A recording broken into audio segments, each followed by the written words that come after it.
In a dark prison cell, a girl was in utter despair. She held someone in her arms, confronting the man in front of her. Why? Why did you do this to us? The man in front of her said nothing, maintaining his silence. But the girl wouldn't let it go, frantically lashing out.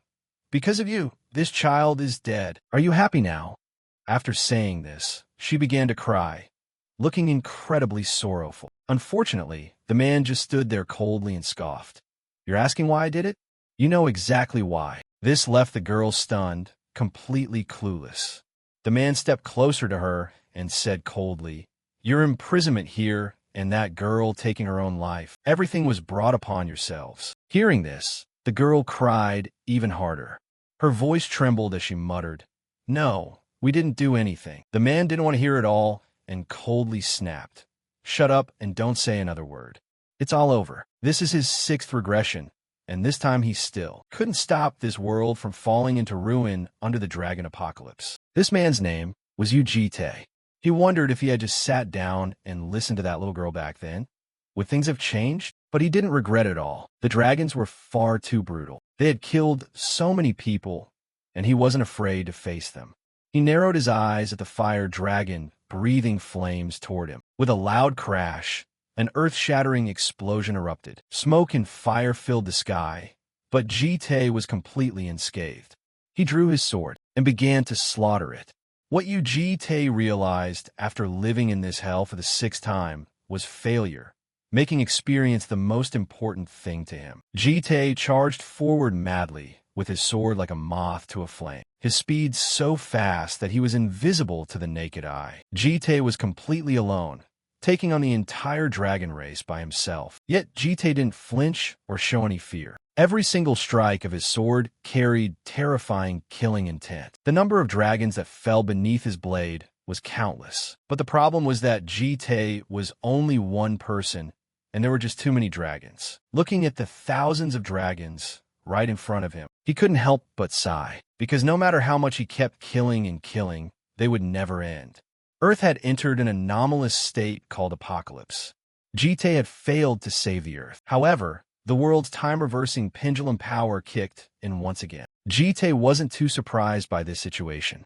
He stood there calmly, his back perfectly straight, and he gently closed his eyes, waiting for time to take him back. Time rolled back to the 21st century, a time of utter panic. Refugees flooded the streets, and belongings were scattered all over the ground. In the 21st century, when world gates began opening everywhere, monsters poured out of them, making it seem like humanity's spark would slowly fade away. But then mankind discovered a new flame, and ushered in the era known as the New Horizon. After that, youths with exceptional potential from around the world were brought to an artificial island for training. That was the birthplace of the International Urban Academy. That was the exact moment Lair was built, and as the new loop began, the regressor would enter his 7th lifetime right inside Lair.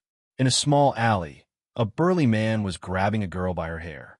His superhuman arm was pressed against her neck. He screamed frantically, "Damn it, if you want to live, back off." The police surrounded the man, yelling loudly at Host Sick, "Drop your ability and surrender immediately." Hearing this, Host Sick snapped back in frustration. "Screw off. It's already over anyway. You're all coming to hell with me." At that moment, someone walked into the alley. He quietly appeared behind Host Sick and said coldly, "I told you to surrender." Host Sick jumped out his skin. How did he not notice him getting close? Since when had this guy been standing behind him? Thinking of this, Host Sick shoved the girl hostage away, and then frantically attacked the young man, cursing repeatedly. "Holy shit. Damn it. You're a cop too, right? Too bad you're." The young man had great combat skills, quickly dodging his attacks. Then he landed a punch right in Host Sick's face, scoffing coldly. Not a cop, a police officer. This single punch sent Ho Sick flying dozens of yards, slamming hard onto the ground, his face swollen like a pig's head. Seeing this, the young man couldn't help but sigh with regret. "I forgot to adjust my strength and overdid it." This young man was the regressor Ujite, who had just returned, and his identity this time was an officer at the Lair local police station. A moment later, at the Lair local police station, a female officer was checking the news about Host Sick. But it wasn't long before Host Sick, who was completely unconscious, was lying at her feet. Her voice trembled as she asked, "Why is he lying here?" Jite brought him in. He explained slowly, "I was just passing by, saw him, and picked him up." Hearing this, the female officer sighed and said, "Ah, let me write up the report first. Actually, never mind. Thanks for your hard work, Senior Jite." After saying that, though, she felt a bit puzzled. Jite seemed a little different right now. Was he always this tall? He seemed even more handsome, too. While the two were talking, a middle-aged man appeared next to Jite and said with a smile, "Hey, you Jite. I heard you caught Choi-ho sick. Is this the guy?" Jite nodded slightly and replied, "Ah, yes." The man examined Ho-Sik's injuries for a bit, then scolded him in a low voice. "But hey, you hit him way too hard. What if we get sued for police brutality again?" Jite just stayed quiet and said nothing. He was silently observing the two of them, both completely unfamiliar faces. To someone who hadn't gone back to work since the regression started, they all felt like total strangers. With that thought, Jite grabbed Ho-Sik by the collar to drag him away, leaving only a sentence. "Get back to work. I have other things to do." The reason Jite gave up his life to regress and stop the Earth from being destroyed was because of the hatchlings, because of the deaths of those baby dragons. When hatchlings grew to a certain point in the world called Askaliba, they would come down to Earth to travel and look for happy experiences. Some would get caught up in uncontrollable wars and lose their lives. Some would be crushed by human malice until they broke down. Some would take their own lives because they couldn't fulfill their given missions. Those deaths enraged the dragon race, and they turned to attack humanity. That's why in this loop, he decided to try a different approach.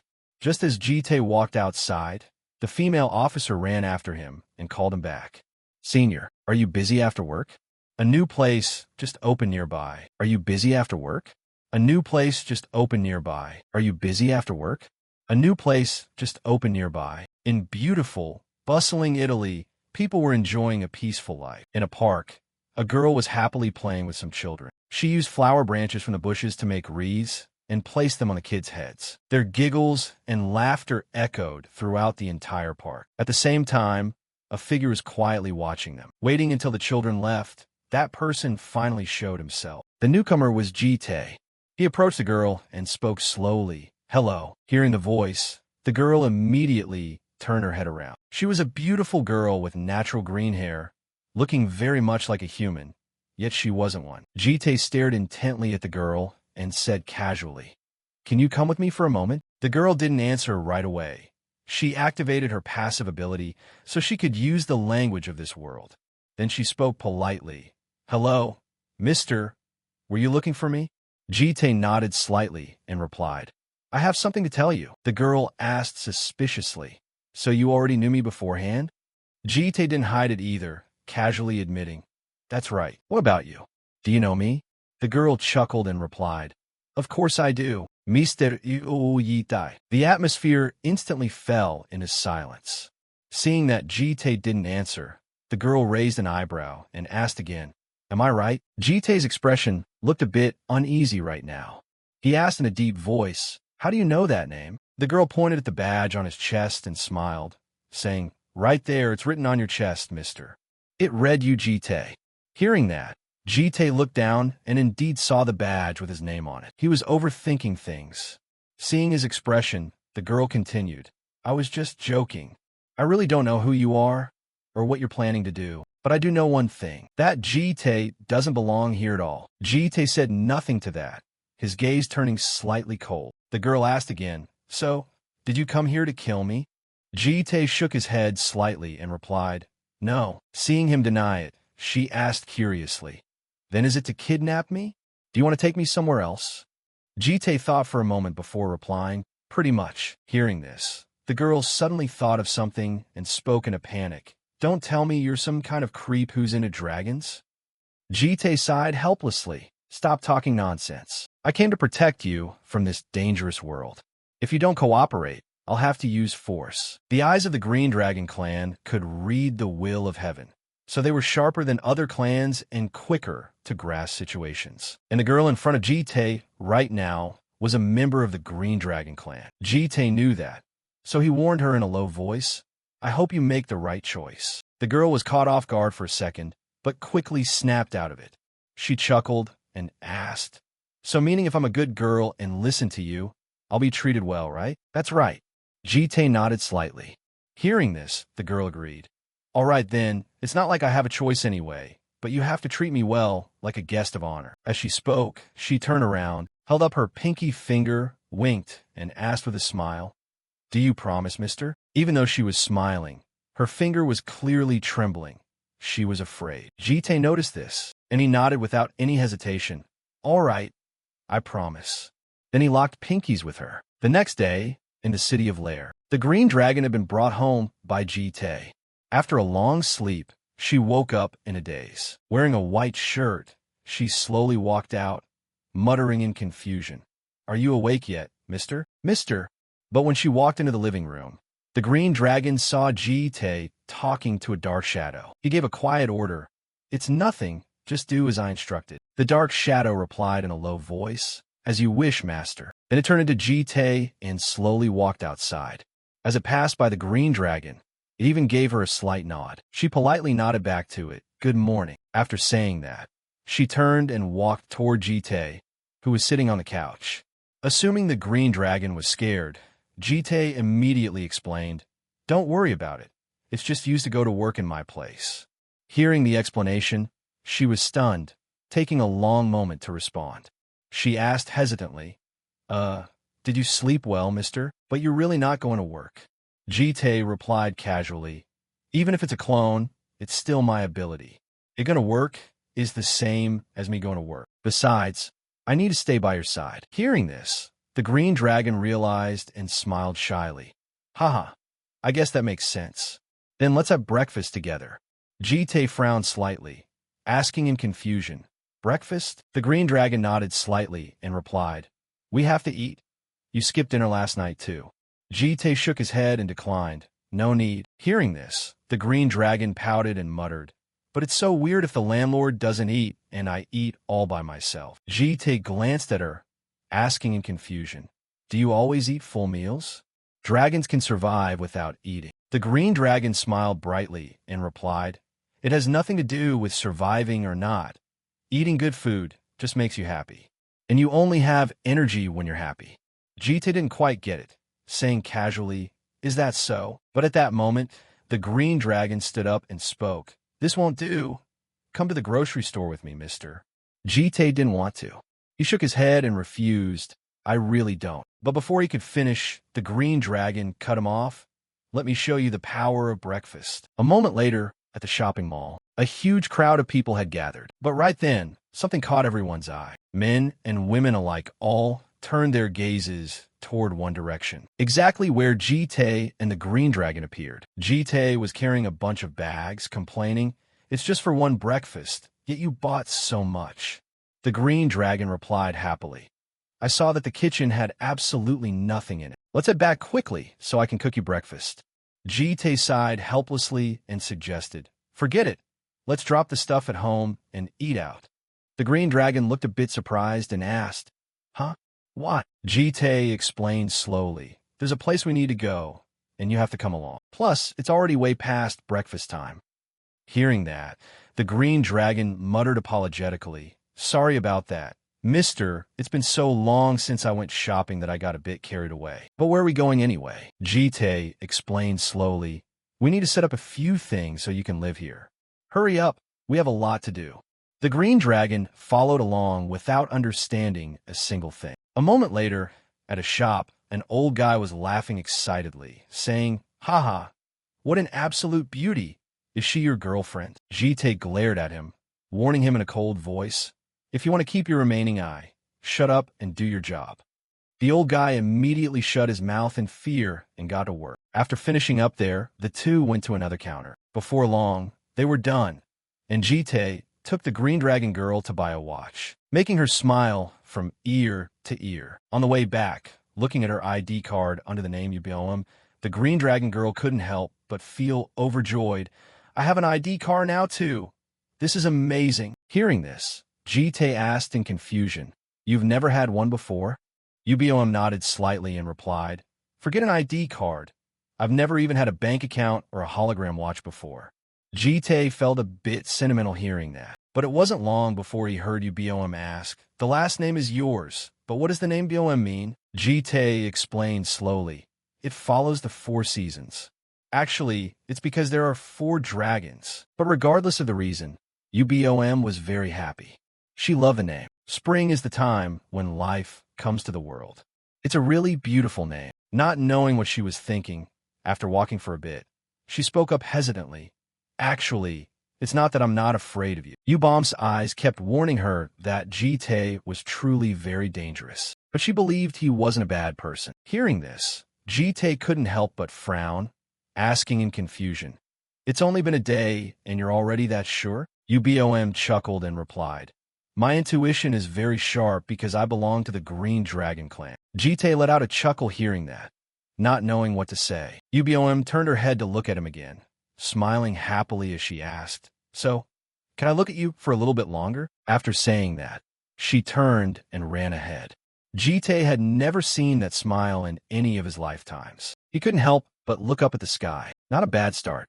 That was exactly what Jite thought. Elsewhere, in a desert region of South Africa, a red-haired girl stood in front of a bald guy, speaking with disgust. "What's this? You started out so fast, so why are you the weakest one now?" Hearing this, the bald guy snapped angrily. "You crazy bitch, do you think you can survive after messing with us?" But as soon as the words left his mouth, the girl stomped on his face. She scoffed coldly. "Oh my, you're so ugly that I stepped a bit too hard, didn't I? You're not dead yet, right?" But the man didn't answer, having passed out cold. The red-haired girl smirked and said, "That makes 199 consecutive wins, right? I wonder who's next." The next day, news of the Night Hunter spread all across the world. Jite stared at the news in contemplation for a long time, thinking that perhaps it was time to take action. While he was lost in thought, there was a knock on the door, and Bomb's voice followed. "Are you still busy, mister? It's already evening." Jite immediately replied, "I'll be right out." Right after that, he turned off his computer and went outside. As soon as he stepped out, he saw a pot of pitch-black fish rice. Jite instantly froze, but Yubon didn't notice at all and asked excitedly, "What do you think, mister? Looks delicious, right?" She said that back when she was in England, she saw a dish made with sardines, so she decided to try combining it with rice. Since Korea has a saying that Koreans live on rice. Jite scooped up a spoonful of the pitch-black stuff in front of him, really not daring to put it in his mouth. Would eating this cause food poisoning and kill him? In the end, he decided not to eat it, putting the spoon down while changing the subject. "Tomorrow, I'm going to pick up the red dragon." Hearing this, Yubion gasped in surprise. "The red dragon? But bringing her back is going to be really hard. She won't come quietly like I did." Jite spoke slowly. "If you come along to convince her, it probably won't be that hard." UBOM hesitated for a moment before nodding. "I don't know if I can help much, since there's an inherent distance between the clans." Hearing this, Jite frowned in surprise. "A distance?" UBOM explained slowly.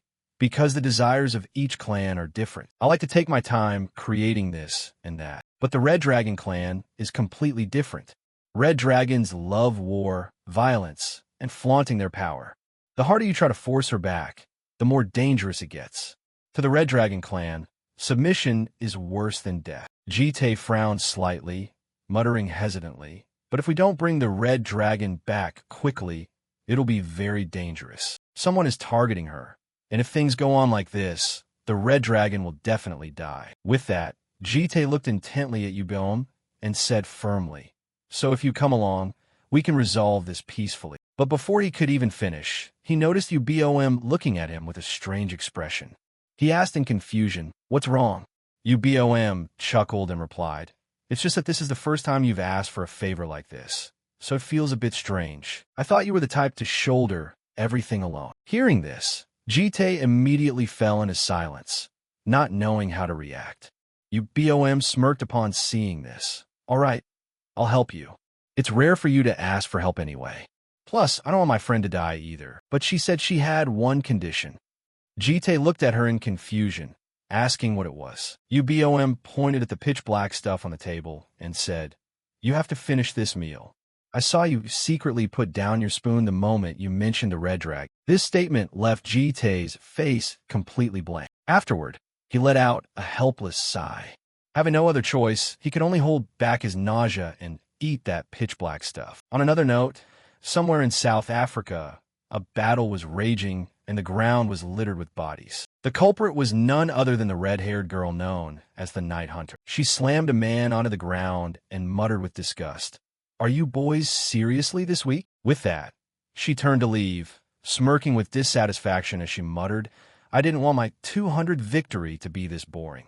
There are no opponents left in Africa, so where should I go next?" At the same time, two men were hiding behind a wall, one of whom couldn't help but curse. "Our elite forces got completely wiped out by a single girl," while the other reminded him, "Don't think of her as just a kid. She's a battle-addicted monster." One thing he was absolutely sure of was that relying on their own forces was hopeless.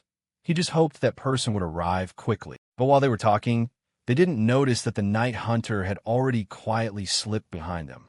She scoffed and said, "Hey boys, what are you whispering about while hiding back here?" The two men panicked instantly, spinning around in a hurry to fight back. Too late. The Night Hunter let out a sinister laugh, swinging her sword down to strike. But at that exact moment, the Night Hunter sensed something rushing toward her from a distance. She immediately raised her blade to block it, yet she was still pushed back step by step by the incoming force.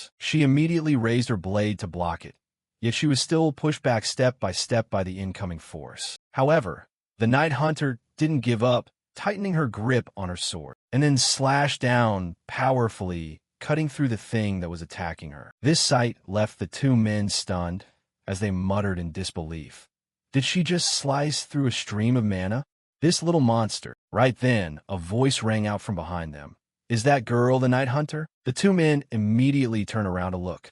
The newcomer was none other than Javier Karma, the 8th-ranked ranker in the South African coalition. He gave a deep-voiced order, "Evacuate the wounded immediately." With that, he narrowed his eyes at the Night Hunter in the distance, a flash of surprise crossing his eyes. She was just inspecting her sword, pouting as she muttered, "You actually startled me there. That last hit must have been pretty heavy." She was just inspecting her sword, pouting as she muttered, "You actually startled me there. That last hit must have been pretty heavy." Karma couldn't help but comment, "I heard you were female, but I didn't expect you to be this young." Hearing this, the Night Hunter smirked and pouted, saying, "Oh wow, are you falling for me too? That's exactly why I wear a mask all the time." She even confidently added that everyone got distracted by her flawless face, which was why they couldn't fight properly. Karma was left speechless by this statement. He couldn't be bothered to talk nonsense with her, so he said coldly, "You've already felt the difference in our power, yet you still don't plan to surrender?" Breaking into a smile, the Night Hunter pouted and said, "What are you talking about? Running away just because an item broke is way too cowardly.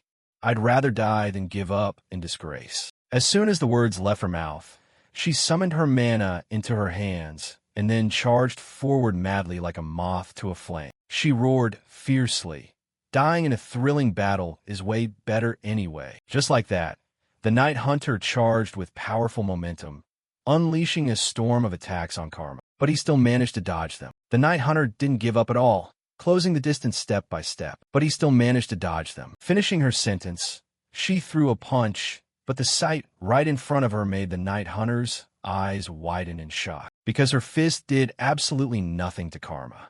She cried out in shock. No reaction at all. Karma stood there tall and proud, speaking coldly. "It seems you've never fought anyone stronger than yourself, have you? Have you seen every battle up until now as just a game?" With that, he clicked his tongue and commented, "What a shame.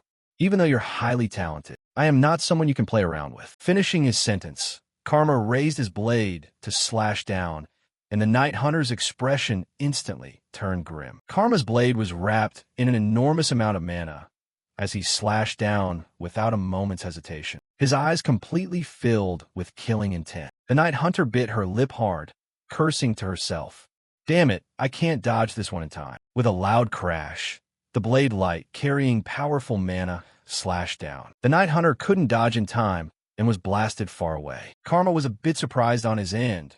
Being able to increase her arm strength to block in that split second meant she was definitely no joke, so he would have to crank up his output. But when Karma was about to attack again, There was no one left in front of him. Karma frowned and muttered, "Did she run?" Meanwhile, the night hunter was being dragged into a hidden corner by UBOM to hide. Seeing UBOM, the night hunter asked in surprise, "Green Dragon, what are you doing here?" UBOM replied in a low voice, "I heard you were in danger, so I came to save you." It turned out the night hunter was actually the red dragon that Jite was looking for. Hearing this, the red dragon snorted in disdain. "You just pop out of nowhere and claim you're saving me?" UBOM ignored her, treating her injuries while reminding her, "If you keep fighting, you're really going to die." The red dragon unhappily slapped UBOM's hand away and spoke with annoyance, "Green Dragon, you can interfere in other things, but stay out of my battles. I don't care if I live or die. I have to fight to the very end." Seeing how stubborn she was, UBOM couldn't help but sigh helplessly and advise her, "Red Dragon, if you die, our whole trip is over too." These words left the red dragon stunned. UBOM continued to treat her, speaking slowly, "Your death isn't just your own. You don't want to ruin our fun either, right?" She mentioned that she wanted to stay and play on Earth, so she hoped the red dragon would cooperate a bit. Hearing this, the red dragon fell into silence. After hesitating for a long time, she pouted and spoke up, Fine. Were you planning for us to run away together or something? That guy is strong as hell. If we run, we'll just get caught right away." UBOM ignored the comment and replied calmly, "He'll handle it." The red dragon was a bit surprised, asking back in confusion. UBOM chuckled softly and said, "I didn't come alone." That was right. If UBOM was here, then Jite was definitely here too, and he was currently standing right behind Karma. Sensing the killing intent, Karma immediately spun around and asked in a cold voice, "Who are you?" Hearing this, Jite let out a malicious smirk, and then he replied in a deep voice, "I'm that kid's guardian." On another note, in a certain forest, a blonde girl was lying down soaking up the sun when she suddenly caught a scent and muttered in confusion, "How strange. I clearly smell the green dragon, but turns out it's not her." The person in front of her was actually Jite, meaning, "The one with UBOM is your clone." The blonde girl opened her eyes wide at Jite, asking curiously, "Who are you, mister? You're probably not a bad guy, right?" Back in South Africa, after hearing the answer from Jite's clone, Karma couldn't help but ask back in surprise, "A guardian? That kid doesn't really look like the type who needs a guardian." While the two were talking, the red dragon was curiously poking her head out to look at Jite's clone, muttering in confusion, "Is that the guy you were talking about?" UBOM was truly at her wit's end and quickly pulled her back. "It's dangerous. Step back." Out in the open, Jite's clone didn't bother to explain things to Karma, speaking indifferently, "It's a long story to explain, so let's just end things here." These words took Karma by surprise.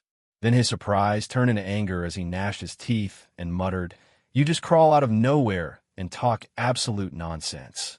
I definitely can't let this slide." Jite's clone said nonchalantly, "But she hasn't killed anyone yet." Letting out a soft snort, Karma spoke coldly, "Don't mess with me." Jite's clone still earnestly tried to advise him, "That kid won't be staying here much longer anyway, so can you just drop it?" Karma grew a bit impatient hearing this, tightening his grip on the hilt of his blade as he ground his teeth, and said, "You think I'm just going to drop it because you showed up and said a few words? This area falls under Sand's jurisdiction." As soon as the words left his mouth, he swung his blade, attempting to attack Jite's clone. Karma roared fiercely, "As an investigator of Sand, I will capture that brat no matter what, and I'll drag whoever claims to be your guardian back to the organization too." Right after that, he unleashed a slash, carrying powerful mana. With a loud crash, the rocks and ground were shattered to pieces by the blade light. Once the blade light faded, a thick cloud of dust and debris filled the air in front of him. Karma thought he had won, taunting mockingly, "Being in cahoots with that little monster. I'm sure a hit like this didn't hurt you, right?" But as soon as he finished speaking, a disdainful voice rang out from behind him. Bored out of its mind, Jite's clone made Karma's eyes widen in absolute shock. It scoffed and pouted, saying, "Is this all the 8th-ranked ranker amounts to? Why are you so stubborn?" Karma couldn't snap out of it. He had no idea when it had appeared behind his back. He didn't dare let his guard down, hurriedly swinging his sword. Unfortunately, it was already too late, as a surge of black energy blasted straight into Karma's body, rendering him completely helpless. Jitei's clone lifted its foot and walked over. It spoke in a cold voice. Shut up and listen carefully. It said that today was the unluckiest day of Karma's life. While dealing with that kid, he accidentally ran into an unexpected monster, and Karma couldn't hold out against his attacks at all. As a result, both of his arms were crippled, and his eyes lost the ability to track targets. Reaching this point, Jitei's clone pressed its sword against Karma's eye, its tone remaining terrifyingly dark.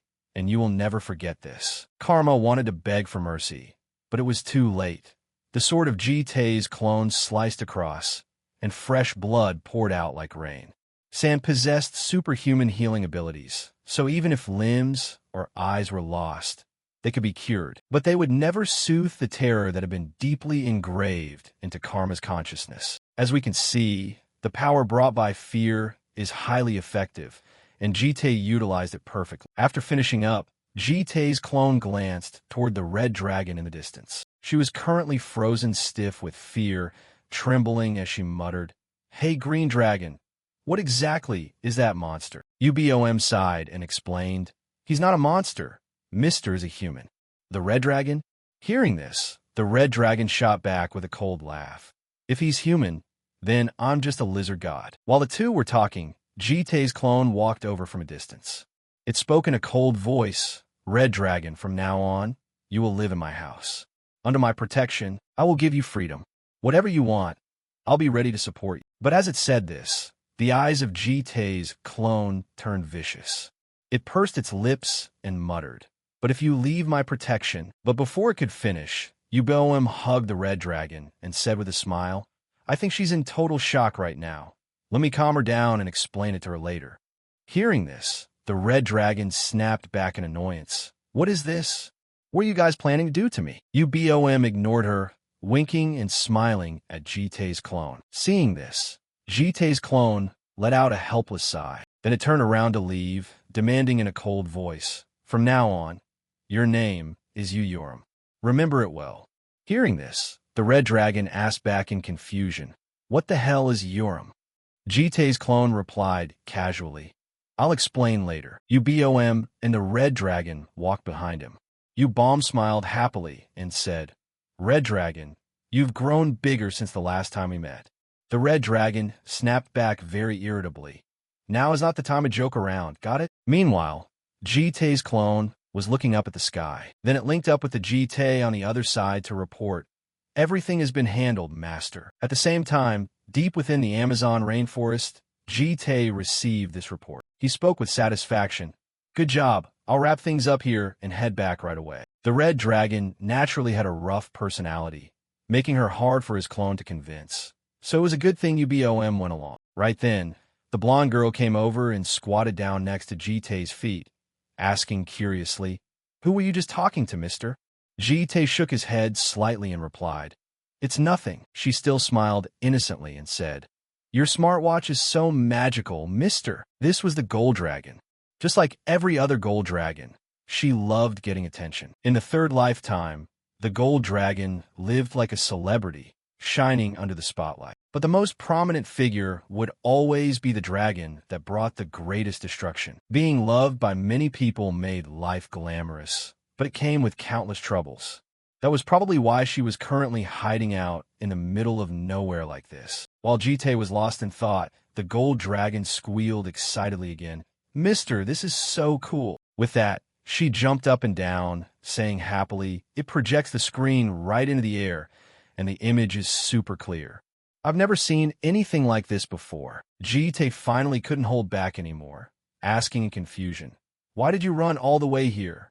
These words left the gold dragon stunned. Jitei ignored her reaction and continued, "If you wanted entertainment, shouldn't you be staying around humans?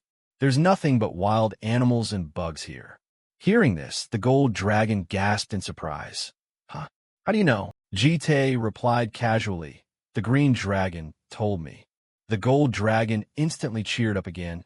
"No wonder I smelled her scent on you, mister. Are you close with big sister green dragon?" Seeing her like this, Jitei couldn't help but sigh. He asked the gold dragon in a deep voice, Are you afraid of humans now? Hearing this question, the gold dragon instantly froze. But very quickly, her voice trembled as she muttered, "The thing is, it's not that I'm too scared of humans. I used to live with them too. It was just that the gold dragon felt like some people looked at her in a weird way, and others kept following her around. So she felt a little scared." With that, the gold dragon leaned her back against Jite, looking incredibly pitiful. Jite glanced at her and suddenly asked in confusion, "Do you like bread?" The gold dragon was caught off guard for a moment, muttering hesitantly, "Bread? But I'm a dragon. I don't need to eat." Jite didn't say much. He lightly snapped his fingers, and instantly, space suddenly cracked open, and hands reached out, handing him a bag of bread. Seeing it, the gold dragon's eyes instantly lit up. It really was bread, and there were pastries too. The gold dragon cried out happily, "Oh my God, it smells so good. Are you giving me all of this, mister?" Jite nodded casually and replied, "Yeah." Seeing the contents inside, the gold dragon got even more excited. "How do you have so much?" "There are donuts too, and blueberry tarts. There's every kind of pastry in the world." Jite glanced at her and said seriously, "Gold dragon, don't stay here anymore. Come with me." He mentioned that her friends are there too, so she would be safe, and that she should enjoy this trip just like the others. The gold dragon, who was completely engrossed in eating her pastries, was left bewildered by Jite's words. She muttered hesitantly, "But my mom told me not to follow strangers." Hearing this, Jite made another promise. "I'll buy you more macarons." These words seemed to hit the gold dragon's sweet spot perfectly.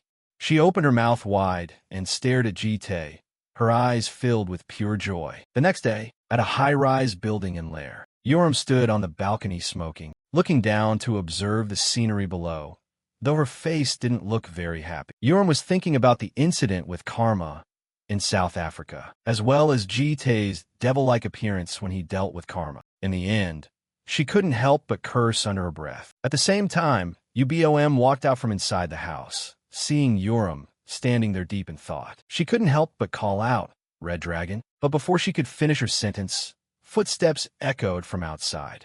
Ubom glanced over and immediately saw the gold dragon walking in with Jite, with the gold dragon happily chatting away. "So this is where you live, mister? Ah, I promise I won't ask for more pastries. But that sausage roll was absolutely delicious." As she spoke, she popped a piece of macaron into her mouth. The exact moment the sweetness of the pastry melted in her mouth, the gold dragon's eyes widened in absolute shock. She squealed excitedly, "What is up with this macaron?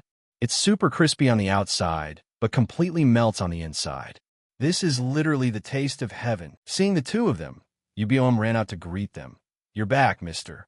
Jite nodded slightly and replied, "Yeah." Seeing Ubom, the gold dragon also smiled happily and said, "Big sister green dragon." Ubom smiled gently at her. "Long time no see, gold dragon." In a split second, the gold dragon threw herself into Ubom's arms. "It's been way too long. I missed you to death." Ubom patted her head and praised her. "You've gotten more and more beautiful." The two girls clung to each other, talking and laughing very happily. The gold dragon asked joyfully, "When did you get here, sister?" Ubom replied casually, "I just got here a few days ago." "The red dragon is over there too. Do you want to go say hello?" Right at that moment, Jite's clone walked out as well, speaking respectfully, "Welcome back, master." Jite nodded slightly and ordered, "You did well. I'll call you later. Go back to work for now." Hearing the noisy voices of everyone, Yoram also walked in from outside. Jite glanced at her, somewhat at a loss for words, while Yoram also wore an annoyed expression, clicking her tongue in irritation. In stark contrast to her, the gold dragon briskly ran over to greet her. "Big sister Red Dragon, how have you been lately? What is this smell? Are you smoking again? Why does the Red Dragon clan always do things that harm your body?" Her constant chattering made Yoram incredibly annoyed. She reached out and pinched the gold dragon's rambling beak shut. Yoram barked irritably, "Hey chick, you're so annoying. Shut up right now before I rip your beak off." The gold dragon cowered in fear, muttering in a trembling voice, "Red Dragon, you're so mean." Afterward, all three hatchlings sat on the couch with Jite sitting across from them, and he asked for their ages. Bom replied calmly. I'm 20. The gold dragon didn't hide it either, replying, I'm 10. This age is seriously perfect. Somebody help. Someone's luring a minor into his house. Yoram sat with her chin resting on her hand, hesitating for a long time before answering. Yoram, 16. The gold dragon didn't mind her young age at all, puffing out her chest and saying fiercely, We dragons grow much faster than humans, so stop treating me like a kid. Hearing this, Yoram let out a cold snort and taunted, Oh, real tough, huh? At this point, the gold dragon asked in confusion, By the way, did he just call Big Sister Red Dragon Yoram? Is that a fake name? Who knows? Yoram snorted coldly and pouted. Bomb smiled brightly and explained, That's the name Mr. gave to the red dragon. And I'm Ubom. The gold dragon couldn't help but ask in confusion, Huh? We haven't even had our coming-of-age ceremony yet, and we already have names? Dragon names are supposed to be special, right? How can it be this simple? Then I guess my name must be Gaul. Jite nodded slightly and replied, Correct. From now on, your name will be Gaul, and that egg will be Jioo. Hearing this, Gaul was instantly stunned. She looked down at the necklace around her neck, hesitating for a long time before asking in confusion, Mister, do you know this is a blue dragon egg? Jite casually admitted, Yes. It's a polymorph type, right? It's about to hatch too, so be careful. The more Gaul listened, the more shocked she became, asking in surprise, Oh my God, for a human, you sure know a lot, mister. How do you know so much? Jite replied casually, It's not important. Right after that, his tone turned serious. He spoke in a deep voice. Since everyone is here, I'll say it one more time. You girls only need to follow one rule. Have all the fun you want within this area, but do not go past the fence. The three hatchlings widened their eyes in surprise upon hearing this. Gaul quickly asked back, What do you mean, mister? Jite explained slowly, There's no need to hide your true forms from me. Your playtime will be under my control and supervision. Hearing this, Yoram let out a helpless sigh and pouted, asking, What is this? Are you a cop or something? The moment these words left her mouth, both Ubom and Gaul turned their eyes toward her, making her ask in confusion, What are you looking at? Yet no one said a word. Ubom stood up from the couch and spoke confidently, I get what you mean, mister. Meaning we can still go out to play, right? With that, she looked at her two friends and asked, Do you two want to go out for a stroll? Since we're going to live here anyway, we need to sort out paperwork and buy supplies. Hearing that they could go out, Gaul immediately squealed excitedly. That sounds like fun. Yoram, on the other hand, pouted in disdain. Go out? You guys don't even have any money. But as soon as she said that, Jite tossed his black wallet into Ubom's hands, speaking nonchalantly, Don't worry about money. Just go out and have a good time. Ubom cheered happily upon hearing this. Thank you, mister. How much can we spend? As much as you want. Jite replied indifferently. And with just that one sentence from him, the three girls excitedly headed out. After that, it was a cycle of buy, and swipe, with transaction notifications constantly buzzing while Jite was working at home. By the time they returned, a massive pile of stuff had been added to the house, and Ubom apologetically brought the wallet back to Jite. She explained slowly, Sorry about that. Mister, we spent a bit too much, didn't we? I wanted to buy you a few outfits too, but it went over the card limit, so I had to give up. Jite shook his head casually. It's fine. Right at that moment, Gaul's cheerful voice suddenly rang out, causing Jite to look up. Hey, mister, take a look at this. She pulled out a pile of clothes and began trying them on. There was every style imaginable. She asked happily, What do you think, mister? It looks great, right? I bought a ton because the clothes were so pretty. And this watch too. I bought the exact same one as yours, mister. Jite nodded slightly in approval. It suits you well. Getting praised made Gaul very happy, and she winked and smiled, saying, Thank you, mister. You're the best. Seeing them talking so happily, Yoram seemed to be deep in thought about something. After a long while, she finally held up her hand and pouted, saying, I bought something too. Then Yoram pulled out the sword she had just bought to show him, muttering shyly, And this too. My old sword was completely ruined. Jite asked curiously, Do you like it? You bought a pretty decent sword. Yoram nodded and replied, It's all right. Luckily, I didn't buy a cheap knockoff. Seeing how boring their conversation was, Ga, you'll immediately cut in. I bought a few outfits for you too, sister. Give them a try. Seeing that pile of rainbow-colored clothes, Yoram turned around and ran away in terror. I don't need any of that stuff. Ubom sat on the couch watching the two of them happily running around. Then she glanced at Jite with a smile and said, Yoram isn't great at expressing her feelings, but she's really grateful to you, mister. That's good then, Jite said casually. Then he stared intently at Ubom and asked, What about you, Ubom? I didn't see you pick up anything. Hearing this, Ubom smiled and replied, I bought something too. The one sitting on the table over there. Then she pointed toward the table in the kitchen. Jite saw the object placed on it and asked in confusion, A potted plant. Ubom nodded slightly and replied, Taking care of plants gives such a comforting feeling. As she spoke, she walked toward it, leaving Jite confused as to what she meant. Ubom placed her hands on the flower pot and lifted it, then spoke with absolute sincerity. It will bloom, and it will become a beautiful memory forever. Saying this, she suddenly turned her head back and asked in confusion, I'm curious about something. Jite frowned slightly and asked back, About what? Ubom calmly said, As you know, what we want to do isn't just eating and playing around. Is there a way to truly enjoy life while still remaining under your supervision? Jite nodded slightly and replied, There is. Hearing this, Ubom's eyes filled with anticipation as she looked at him. Jite pulled out a few application forms, raised an eyebrow, and asked, Do you girls want to go to school? Ga Yul and Yeo Riem, who were playing around, poked their heads out upon hearing this and asked in surprise, School. So after that, the three girls went for their interviews and didn't return home until evening. Yeo Riem complained as she walked. Oh my God, since when does a single interview take this long? The moment Ubom got home, she looked around, searching for someone. Frowning, she muttered, Is he not home? Just then, Ga Yul, who was walking behind them, suddenly spoke up.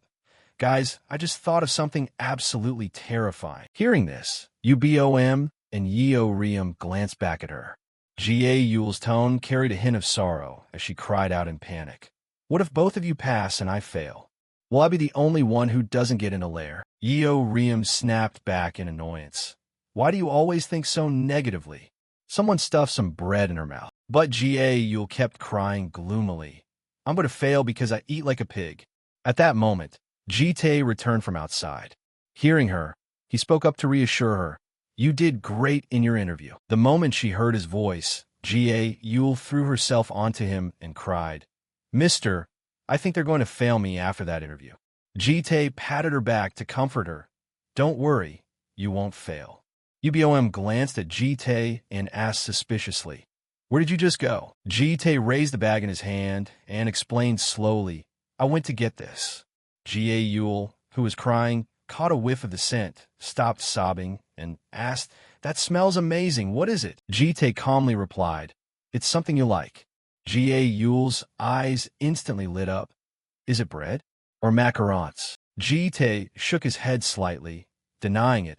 Something you'll like even more. In a few of his past regressions, he had accidentally watched an interview where Ga Yul was a globally famous superstar. The MC had asked her if she knew much about her own show.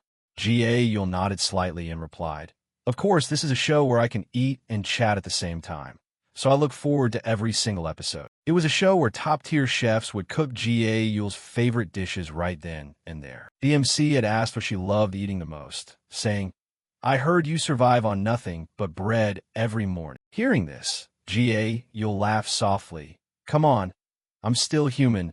I have to eat. After a moment of hesitation, she answered that her absolute favorite was fried chicken, which is why Jite had gone out to buy 2 orders of fried chicken this time. Sure enough, the moment she saw it, Ga Yul began drooling. That smell is insane.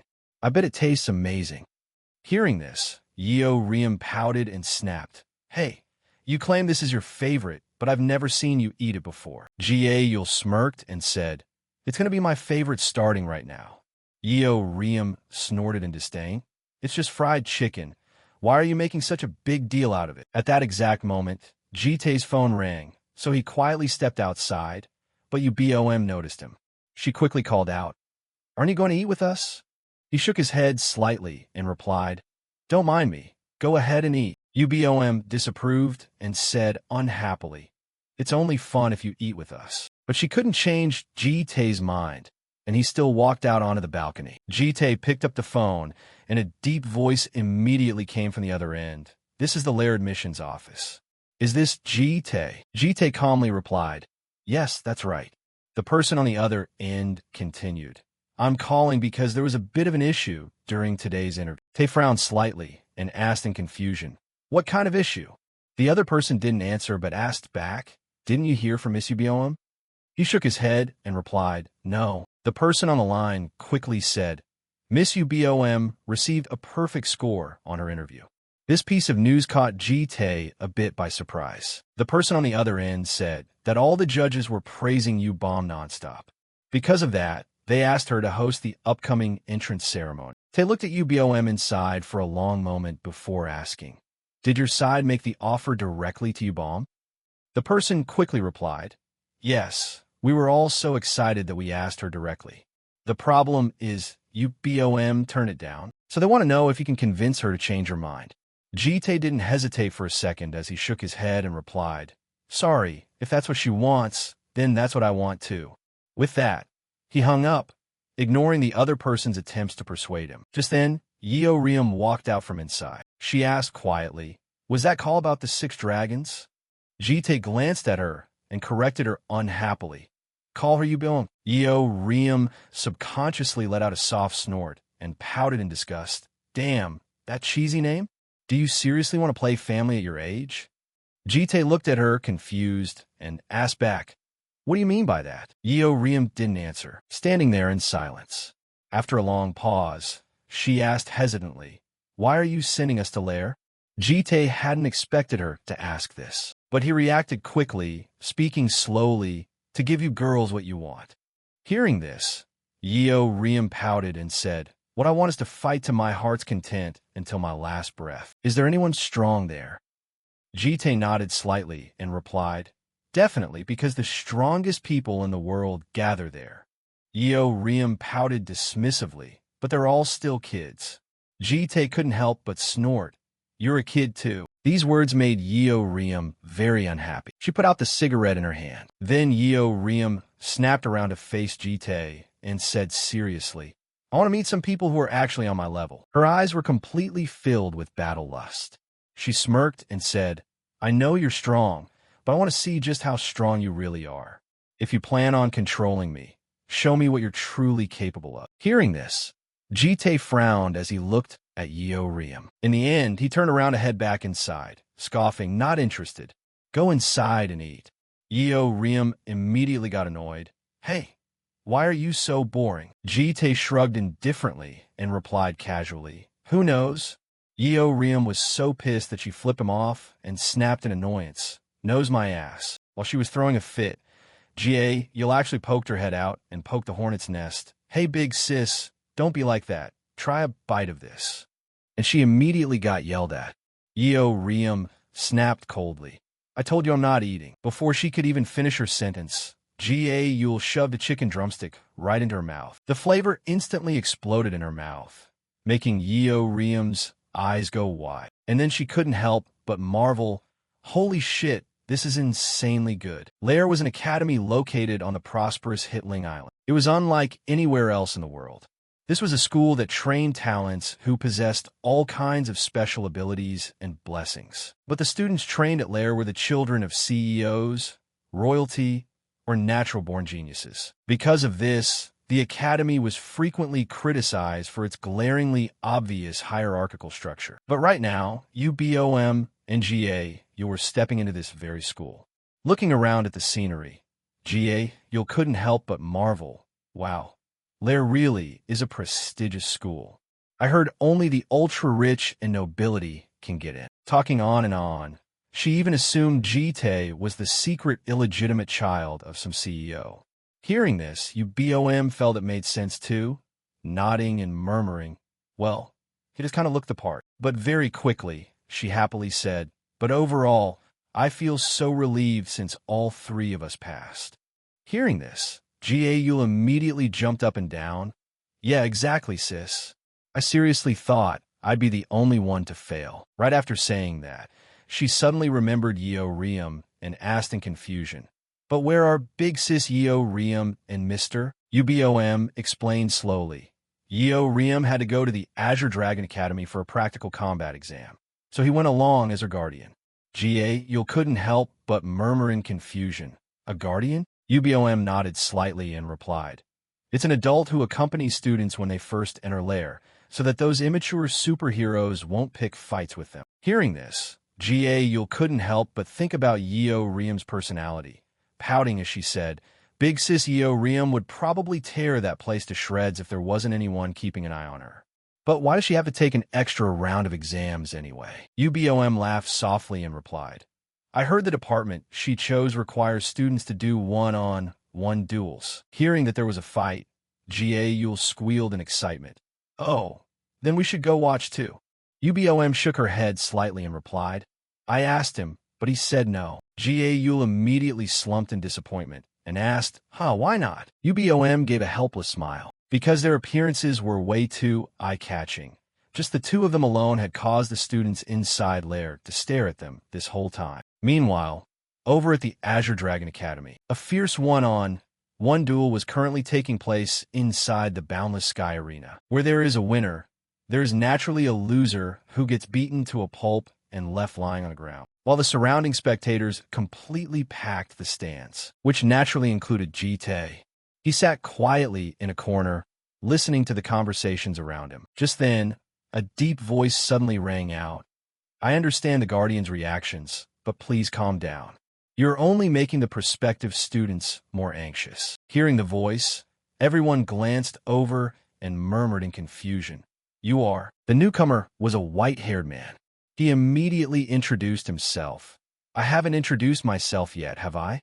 I am Yuan, an instructor at the Azure Dragon Academy. It is a pleasure to meet you, Guardians." Hearing that the newcomer was an instructor, the Guardians immediately smiled and said, "The honor is ours." He looked so impressive and polite, too. Jite ignored everyone's chatter, keeping his eyes fixed solely on that man. Right at that moment, a loud announcement echoed from below. Number 124 and number 7. Enter the arena. Hearing the numbers, Jite glanced over. An imposing figure stepped onto the stage, holding a fresh sword in her hand. The next fight belonged to Yeo Riem. As she walked, she pouted in pure disgust. "Damn it. I hope this match isn't boring." Hearing these words, the opponent standing across from her immediately looked pissed. But with Yeo Riem's personality, she couldn't care less. She snorted and said, "If it is, I'm literally running away from home." The two of them stood on the stage just like that, both radiating powerful auras. The students down below chattered away nonstop, with one asking hesitantly, "Who are you betting on?" The person next to him immediately laughed and said, "My money is on Sofia Volkova, Yeo Riem's opponent. This match is going to be pretty wild." Before coming here, she belonged to the RIL. The RIL is Russia's Special Forces Hunter Unit. The unit played a massive role in the Great War. They're infamous for training methods that are basically identical to torture. Right at that moment, a muscular man with a scar over his left eye suddenly shouted at the top of his lungs, "Sophia, the higher-ups have incredibly high expectations for you. You can do this, you will win." Sophia, hearing these cheesy words, couldn't help but sigh helplessly, dying of embarrassment. With her childish, mocking personality, Yeo Riem immediately taunted her. "Hey, your dad looks worried sick over there." Sophia immediately glared over, her face twisted in anger. Yeo Riem didn't care at all. She smirked and said, "Why don't you just surrender and run back to your daddy? Such a total daddy's boy. Oh wait, my bad. I should call you a daddy's girl." Sophia was infuriated by these words, gritting her teeth as she snapped, "You better shut your mouth." Yeo Riem couldn't help but freeze up. Sophia's eyes were completely filled with murderous intent as she barked coldly, "Or else I will literally kill you." Would Yeo Riem be scared? The answer is a hard no.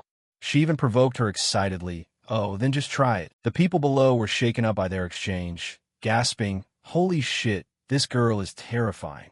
As expected of someone from the Red Dragon clan, though that red-haired chick isn't backing down either. Right then, the announcement rang out again. Contestants number 124 and number 7, take your positions. Jite looked down intently from the stands. He wasn't particularly worried about Yeo Riem. He was more worried about Sophia. He feared that given Yeo Riem's personality, Sophia wouldn't make it out without losing a few layers of skin. Before long, the sound of the bell echoed. The match officially began. The moment the sound faded, Sophia rushed forward as fast as lightning. But Yeo Riem was no pushover either. She quickly dodged, handily catching Sophia's fist. Snorting in disdain, "Aha, your speed isn't half bad, but take a taste of this." The moment the words left her mouth, Yeo Riem slashed down viciously. Sophia quickly dodged. At the exact same time, she swept her leg across, startling Yeo Riem. Unable to dodge in time, she took the hit cleanly. But before she could even catch her breath, another kick came flying her way. Yeo Riem hurriedly dodged, but the mana still tore through her clothes, causing her to roar in anger. "Damn it, my clothes." With that, she swung her sword fiercely, snapping in frustration. "Fuck, I literally just bought this." Before Yeo Riem's slash landed, Sophia managed to leap backward just in time. She quickly stabilized her footing and then flashed right in front of Yeo Riem in the blink of an eye. But this time Sophia couldn't land a hit. Yeo Riem dodged effortlessly, without breaking a single drop of sweat. Right after that, Yeo Riem took a step back, and then she built up momentum to lunge forward. At the exact same time, Sophia rushed forward too. But this time Yeo Riem was a step faster, the sword in her hand instantly swinging upward. Swift as lightning, she struck Sophia's body. Even though Sophia managed to raise her arm to block, her arm bone was completely shattered by Yeo Riem's strike. Sophia bit her lip hard against the pain, letting out a soft groan. But Yeo Riem didn't stop there. She deftly shifted her weight and landed on the ground, then dashed right behind Sophia. The speed was so fast that Sophia couldn't react in time. Yeo Riem smirked and said, "Hey, you stupid bitch. Did you think I was easy game just because I played along with you?" The moment she finished her sentence, she swung her fist down. A single punch sent Sophia flying dozens of meters away. She couldn't stop herself from coughing up a mouthful of fresh blood. Before she could even catch her breath, the tip of a blade was pointed right at Sophia's face. Before she could even catch her breath, the tip of a blade was pointed right at Sophia's face. Hearing this, Yeo Riem smirked in pure mockery. "Acting like you're so tough, yet you got taken down in a split second." These words made Sophia's face turn as black as a thundercloud. Yeo Riem didn't bother wasting any more time on her and turned to leave, not forgetting to throw one last jab before she left. "Elite of the world, my ass." Sophia's father rushed over frantically to check on her condition. The spectators watching from outside were also completely stunned, crying out in disbelief. Holy crap, Sophia got absolutely destroyed. It looked pretty even at first too, but the moment those words were said, someone else snorted in disdain. "Even? What part of that was even? That red-haired girl doesn't have a single scratch on her. She was just playing with Sophia." In an instant, whispers and gossip erupted across the stands. Most were calling her weak as a chicken, even questioning if she only got into the RIL because of her pretty face. These words drifted into the ears of Sophia, who is currently receiving medical treatment in the stands, making her expression look incredibly twisted. The female nurse, after finishing Sophia's treatment, glanced at her father and spoke up, "I've administered first aid. She'll be fine." Sophia's father immediately replied with gratitude, "Thank you so much." Yet at that exact moment, Sophia suddenly clenched her hands into tight fists, veins popping out. She gritted her teeth and muttered, "I'm not done yet. I'm Fina." Hearing this, Sophia's father immediately let out a sigh. He spoke up to comfort her. "Sophia, you did your absolute best, and I'm sorry, but with your current strength you can't beat that child. I'm not disappointed in you." Unfortunately, Sophia wasn't listening to a single word he said. Her eyes, filled with murderous intent, stared intently at the knife hanging from her father's waist, but he didn't notice, continuing his attempt to comfort her. Honestly, encountering that girl at this time is actually a stroke of luck. Failure will only make you stronger. I will report to the higher-ups myself, so you Just before Sophia's father could finish, the nurse suddenly cried out, "Sir, your daughter!" Sophia's father gasped in shock, and looking in the direction she was pointing, he saw Sophia walking back toward Yeoriam. A thick aura of malice radiated around her as she said coldly, "I haven't surrendered yet. I was only pushed back a little bit, I'm fine." At the exact same time, Sophia summoned her mana into the knife in her hand. Yeoriam, who was walking down, suddenly heard the shout of Sophia's father. "Where do you think you're going?" "I'm not finished talking yet."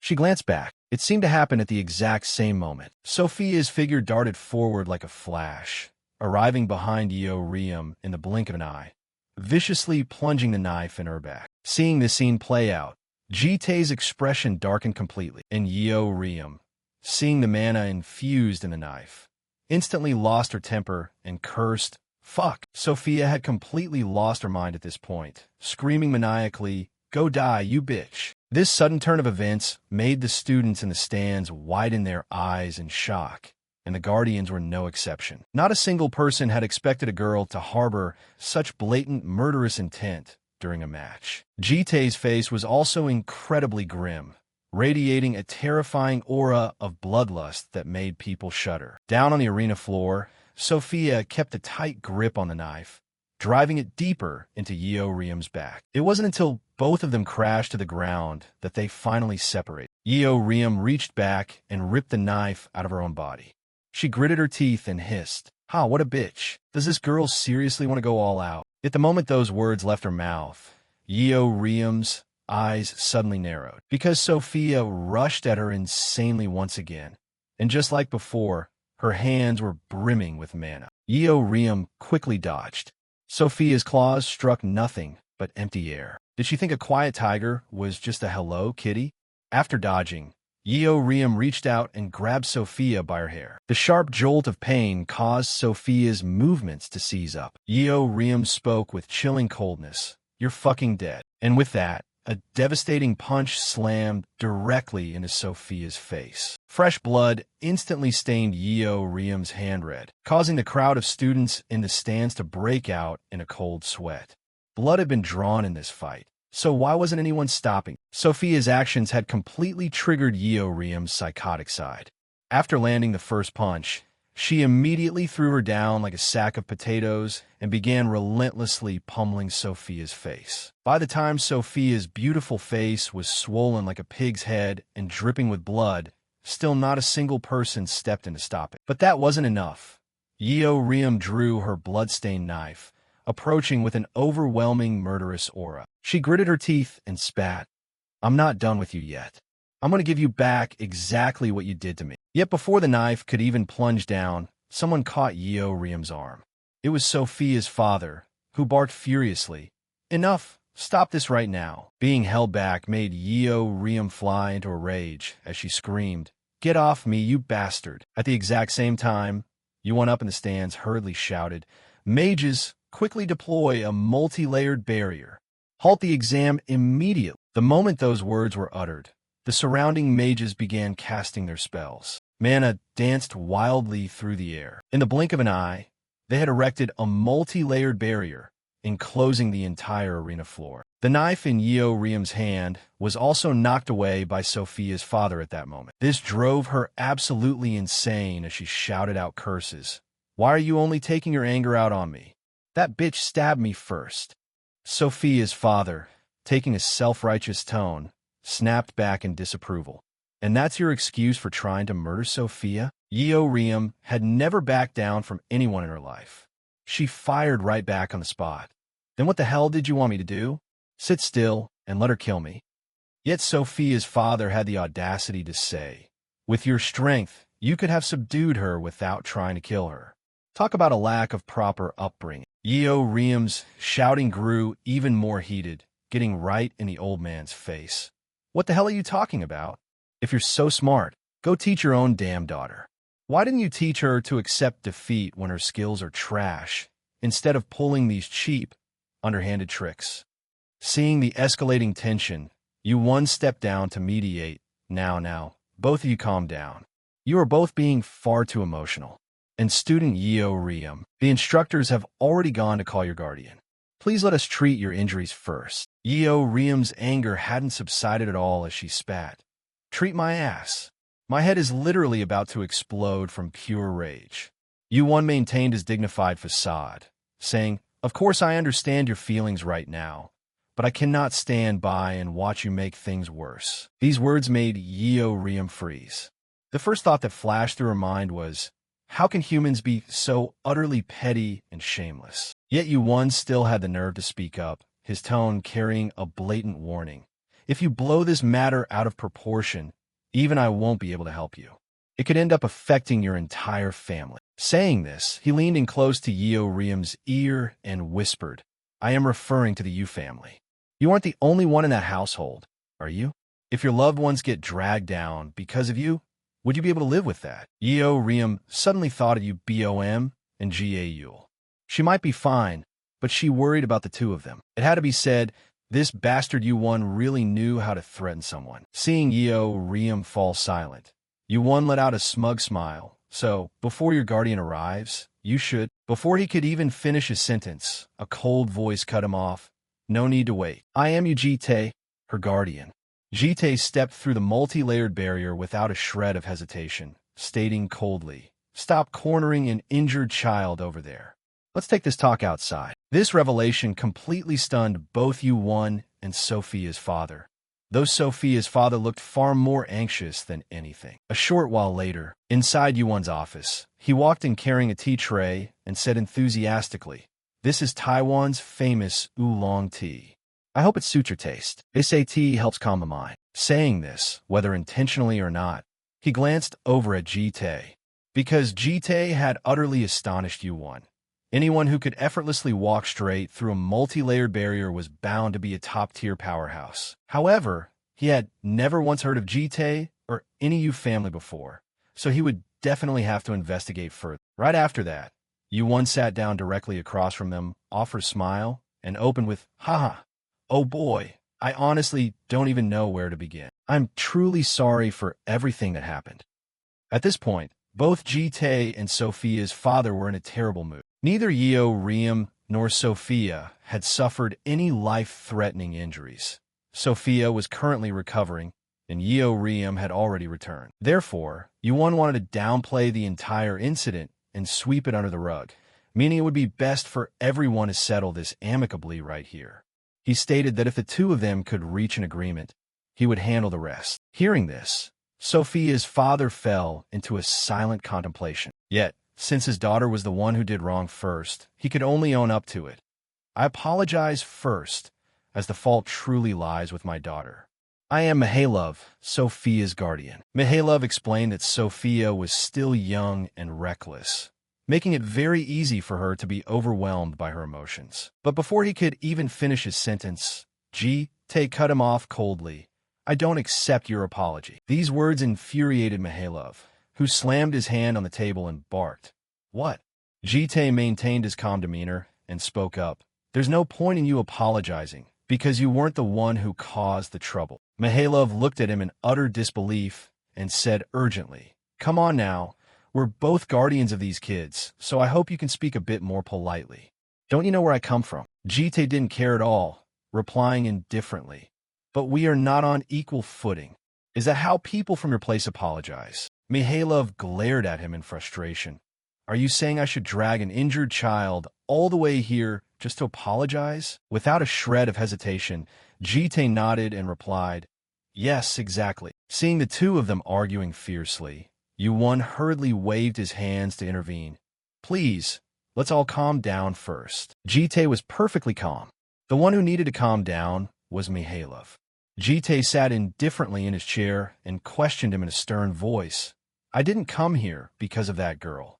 I'm just wondering why you didn't stop her when you saw her lunging at another child with a knife in her hand." Mihailov seemed to have prepared his answer in advance. He immediately replied, "That happened entirely too fast." Except Jite didn't buy this excuse for a second. He snorted in disdain and snapped. "Too fast? What a pathetic excuse. Aren't you embarrassed to use your own daughter to mask your own incompetence?" The moment these words left his mouth, a loud slam echoed as Mihailov kicked the table hard. He grabbed Jite by his collar and warned him, "Listen here, you bastard, my patience has its limits. Are you trying to make an enemy out of the RIL?" With that, mana began to flare from Mihailov's hand, like father, like daughter. When they couldn't win an argument, they resorted to violence. He gritted his teeth and warned, "Your family is just some nobody clan that no one has ever heard of." Unfortunately for them, Sophia's entire bloodline was destined to suck it up and swallow their pride today. While he was still putting on his tough guy act, his eyes suddenly widened in sheer shock. Because before Mihailov even realized it, the knife strapped to his leg had already been taken by Jite. He even remarked coldly, "This knife is incredibly sharp. If Yeo Riem had been even a little bit unlucky, things would have been much worse." Mihailov looked down at his leg in utter panic. He had clearly raised his sensory perception to its absolute limit. Ignoring his reaction, Jite continued to speak chillingly. "Your sheath is entirely too loose, which is probably why you didn't even notice when a child snatched it away. Right? Hey, Mihailov, make sure you stay away from deserted alleys." With that, he flashed behind Mihailov's back in an instant, making the man break out in goosebumps from sheer terror, only to find a knife firmly embedded right in front of him before he even knew it was there. In an instant, Mihailov's face turned as black as a thundercloud, looking exactly like someone who had just swallowed a dead fly. Letting out a soft, dismissive snort, Jite gave him 2 cold pats on the shoulder and turned to leave. "Now that we're done, I'll be taking my leave." The atmosphere in the room instantly froze into an awkward silence. Yuan hadn't expected the tables to turn so abruptly either. Over on this side, Jite quickly made his way outside, and the moment he stepped out, he saw Yeo Riem waiting for him. He asked caringly, "Are you all right?" Yeo Riem shook her head slightly and replied, "It's just a scratch. You know, it's not that easy to kill us red dragons." Hearing this, Jite nodded in satisfaction. "That's good then." Yet, Yeo Riem suddenly fell into a quiet silence. After hesitating for a long moment, she suddenly asked, "Hey, do you think I was in the wrong?" With that, Yeo Riem abruptly lowered her head and murmured, "I just keep asking myself whether everything was actually my fault." Back then, she felt like she was about to completely lose her mind, but after the incident, she suddenly thought that maybe she should have exercised a bit more self-restraint. But right at that moment, Jite spoke up out of nowhere, "No, you did the right thing." These words caught Yeo Riem a bit off guard. Jite continued to speak with absolute composure. "If there's a next time, just kill them where nobody is watching." Although his face didn't show a single ripple of emotion, his words were completely laced with thick murderous intent. Yet this was clearly exactly what Yeo Riem wanted to hear. She stared at Jite's retreating back, then let out a delighted sigh of relief. Yeo Riem hurriedly ran up to Jite's side and said triumphantly, "Don't you dare take those words back. You're the one who told me to do it, all right?" Jite nodded without a second thought and replied, "Yeah." The two of them slowly left the place just like that. Jite suddenly remembered something and suggested, "Yeo Riem, start packing your things the moment we get back home." Hearing this, Yeo Riem asked in confusion, "Why? Where are we going?" Jite explained slowly, "You're moving into Lair." Yeo Riem nodded in understanding. "Ah, you mean the dorms, right?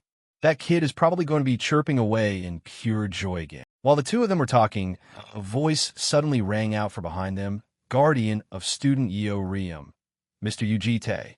The two of them instantly stopped in their tracks and turned their heads back to look. The newcomer was Yuan, who put on a highly enthusiastic front as he spoke up.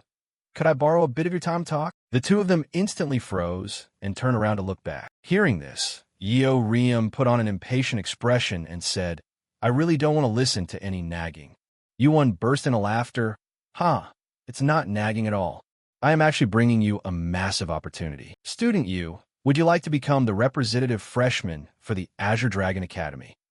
Yeo Riem frowned slightly and murmured in confusion, "Representative freshman?" Yuan nodded slightly and replied, "Exactly. You will become the face of the entire school.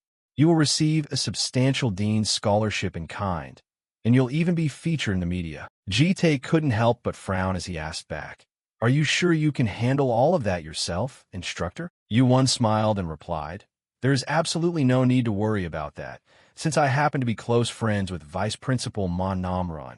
Hearing this name, Ji-tae's expression darkened instantly. Regardless, Yu-Won kept droning on right next to his ear. "Mr. Yu, please give this offer some serious thought. I guarantee you won't find a better opportunity than this."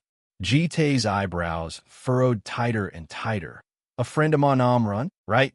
Makes sense considering you're both demons." Demons?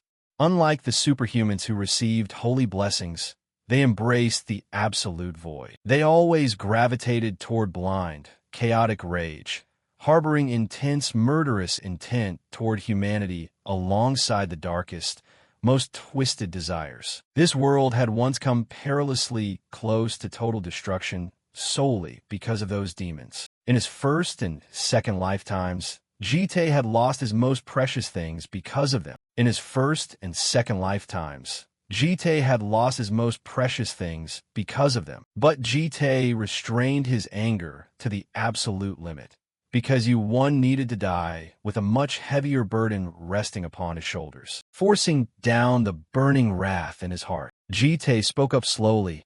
"I understand what you're saying." He glanced at Yeo-Riem standing behind him and continued seriously, "But what matters more is what the person directly involved thinks.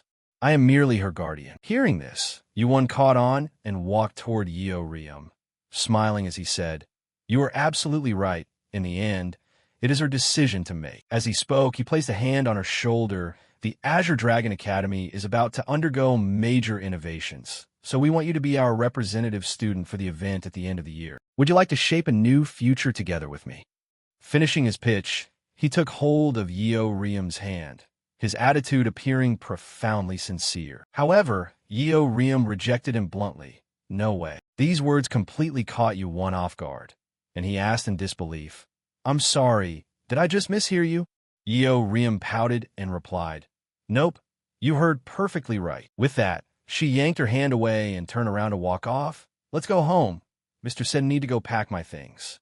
Seeing this, Yu-Won cried out in panic, "Wait a minute. Then why did you even show up for the interview?" Yeo-Riem replied casually, "I was just lying in bed." Yu-Won grew even more bewildered. "And then what?" Yeo-Riem let out a yawn and said half-heartedly, "I was bored, so I just wanted to pick a fight." Hearing this, Yu-Won's face completely froze up, turning stiff. Right at that moment, he suddenly spotted something down below. Instantly, Yu-Won raised his voice, "Student, you look down there." Yeo-Riem felt a bit confused, but looked down anyway, only to see a massive crowd of people holding a ton of equipment in their hands. She murmured in confusion, "Who are they?" "Reporters," Yu-Won explained nonchalantly. "They came to hear my stance regarding today's incident. They're waiting out there just to interview me. This also means that your fate here at Lair depends entirely on what I say. Do you understand?" Yeo-Riem didn't say a word, standing there in silence as she looked down. But very shortly after, she simply turned around and walked away with an incredibly indifferent attitude. "Don't care. Bye-bye." Hearing this, Yu-Won's frustration turned into a cynical laugh as he glared intensely at their retreating figures. Very shortly after, he spoke up in a chilling voice. "I only hope you don't grow to regret that decision." A short while later, the crowd of reporters waiting outside spotted Ji-tae and Yeo-Riem walking down. They immediately rushed over, surrounding the two of them, shoving microphones right into Yeo-Riem's face while bombarding her with rapid-fire questions. Yeo-Riem was thoroughly infuriated by their actions, shouting out in frustration, "What the hell is wrong with you people?" However, these journalists were absolute experts at being completely thick-skinned. Even though they saw that Yeo-Riem was furious, they didn't back down in the slightest, continuing to fire questions wildly. On top of that, the flashing camera lights pushed Yeo-Riem's rage to its absolute peak. Seeing that the situation was getting out of hand, Ji-tae immediately stepped forward to intervene. "Please stop forcing an injured child." But before he could even finish speaking, Yeo-Riem suddenly let out a cold laugh and spoke up, "No, if they want to hear it, I'll tell them." Right after that, she marched right up and snatched a reporter's device away, leaving them completely dumbfounded. Yeo-Riem didn't care at all, smirking as she let out a cold snort. "You're asking me what I'm going to do? Sex." A few days later, at the layered dormitories. It had to be said that the luxurious dorms looked exactly like high-end apartment complexes. The moment Ga stepped inside, both her eyes lit up completely. She gasped in absolute amazement.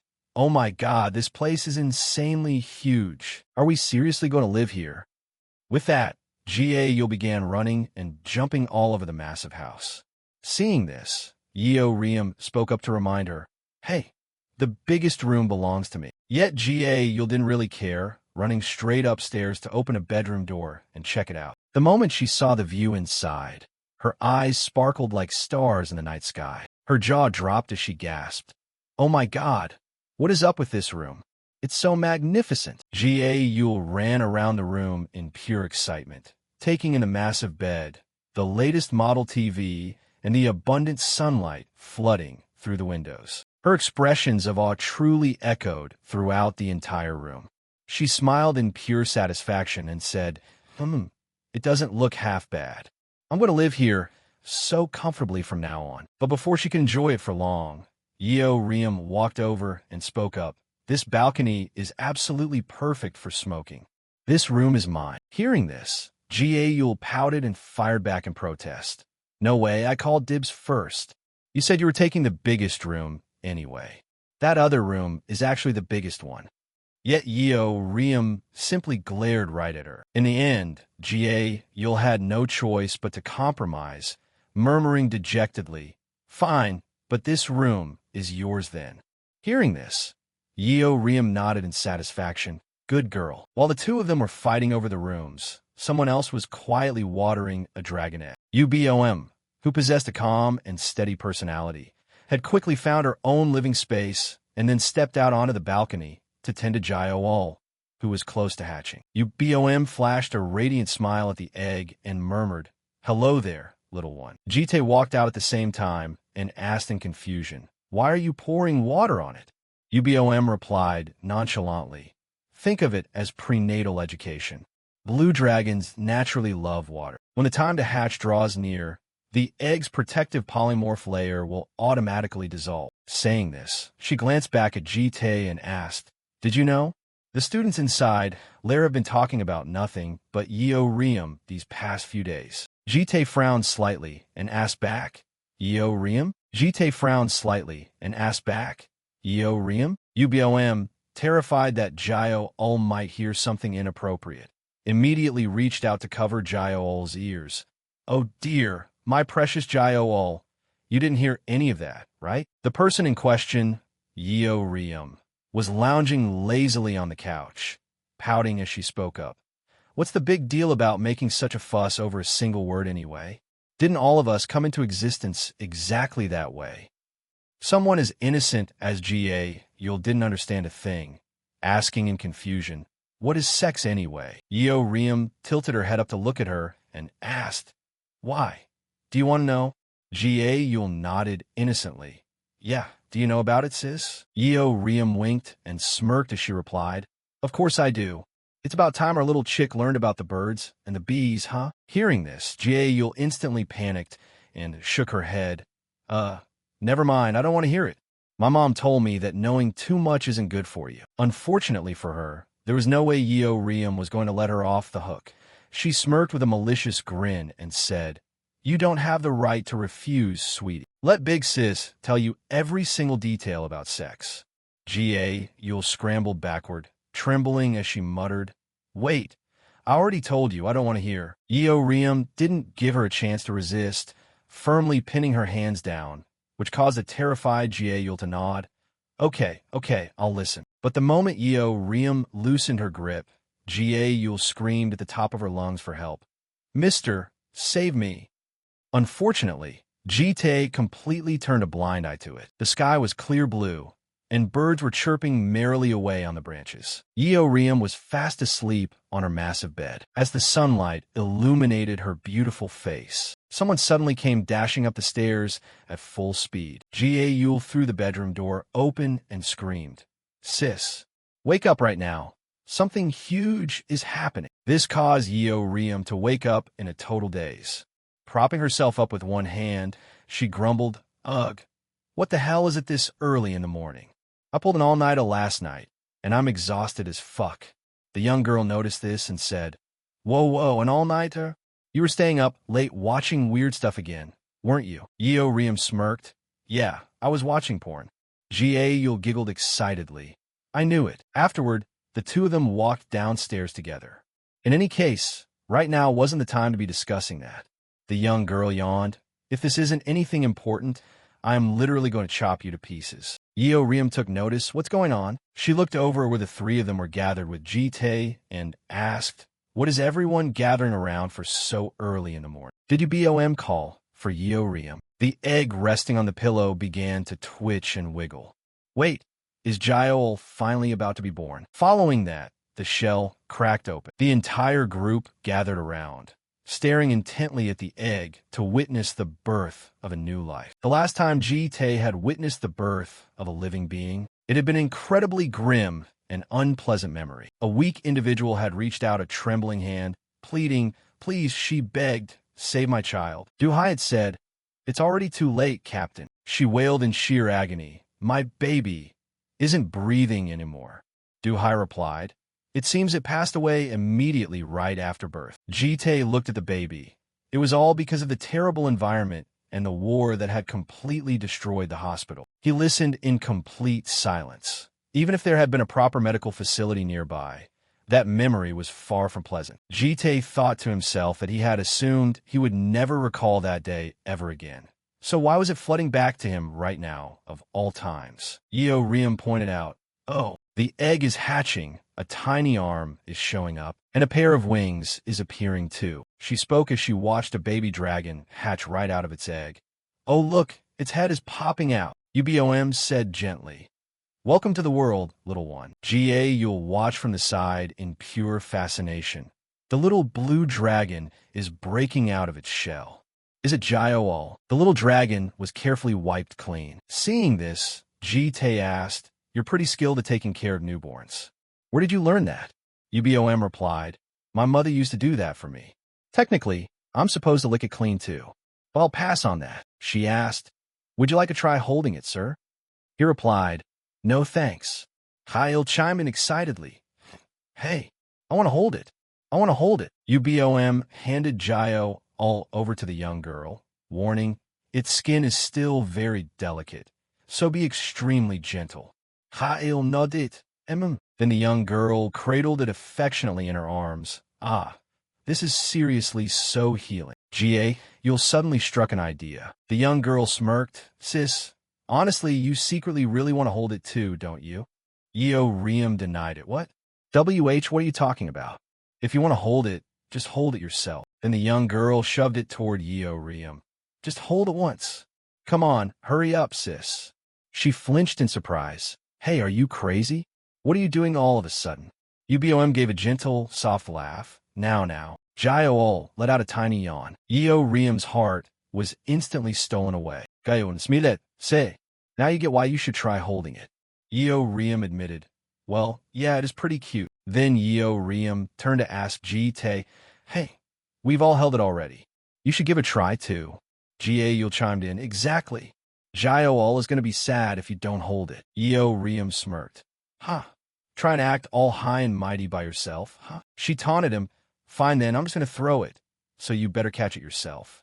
If it ends up getting hurt from the impact, it's totally not my responsibility, all right? Jaeol gasped in shock.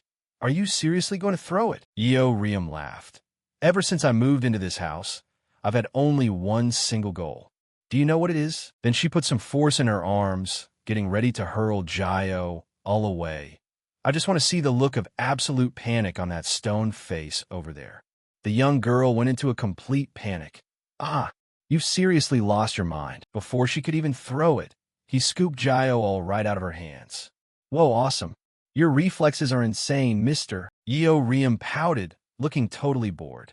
The young girl remarked, You are seriously not normal at all, sis. Ubom asked, Since you're already holding her, why don't you try caressing her a bit, sir? Jitae fell into a brief contemplation, and then he slowly reached out to touch it. He gently stroked Jaeol's forehead.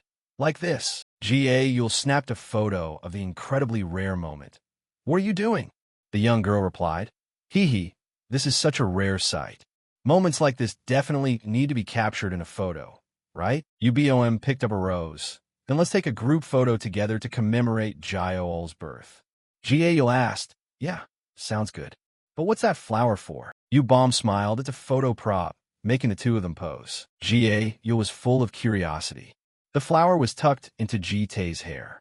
Another one was also placed on Jaeol. He was cradling the little girl in his arms. Yeo Riem remarked, the expression over there looks a bit off, don't you think?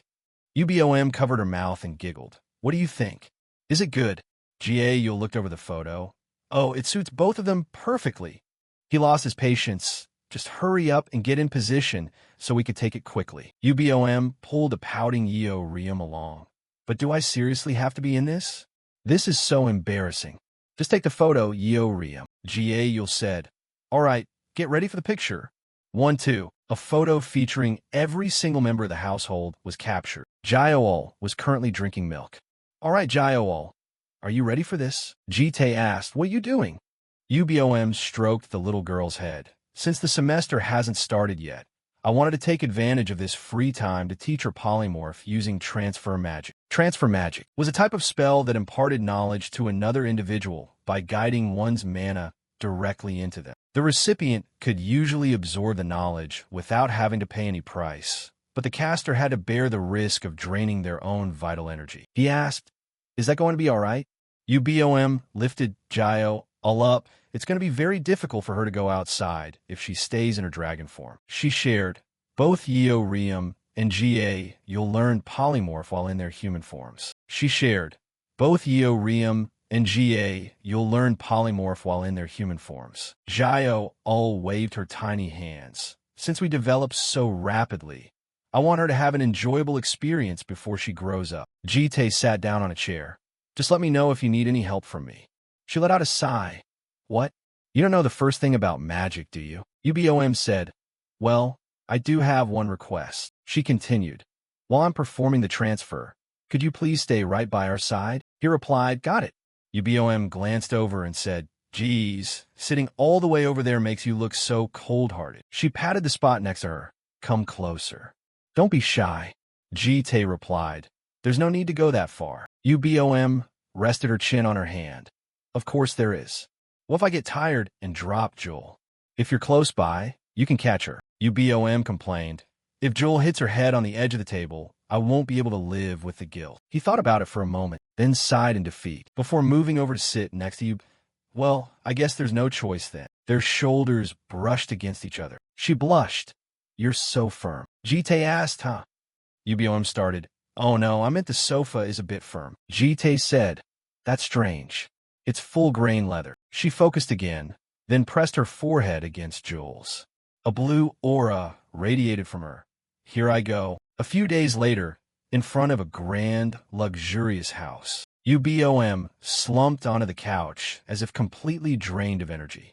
Phew, all done. Jitae walked over and spoke up. You did well. She lay comfortably on the couch and replied, you worked hard too. Having to sit right next to me, didn't you? UBOM stood up gloomily and started walking. Well, I'm going to my room to rest for a bit then. Don't forget to feed Joel and soothe her aura. As she was speaking, she suddenly tripped. Wake me up if anything happens. UBOM tumbled forward. Her eyes widened in shock. She accidentally fell straight into his arms. Jitae looked down at her and said, let me take you to your room. UBOM's cheeks flushed bright red, and she placed her hands against his chest. She shyly avoided his gaze. Carrying me princess style like this is a bit embarrassing. Jitae said with a serious face, if you can still joke around, it means you're doing just fine. UBOM giggled happily and asked, am I too heavy? He gave a brief but smooth reply, light as a feather. She followed up, leaving Jitae at a loss for words.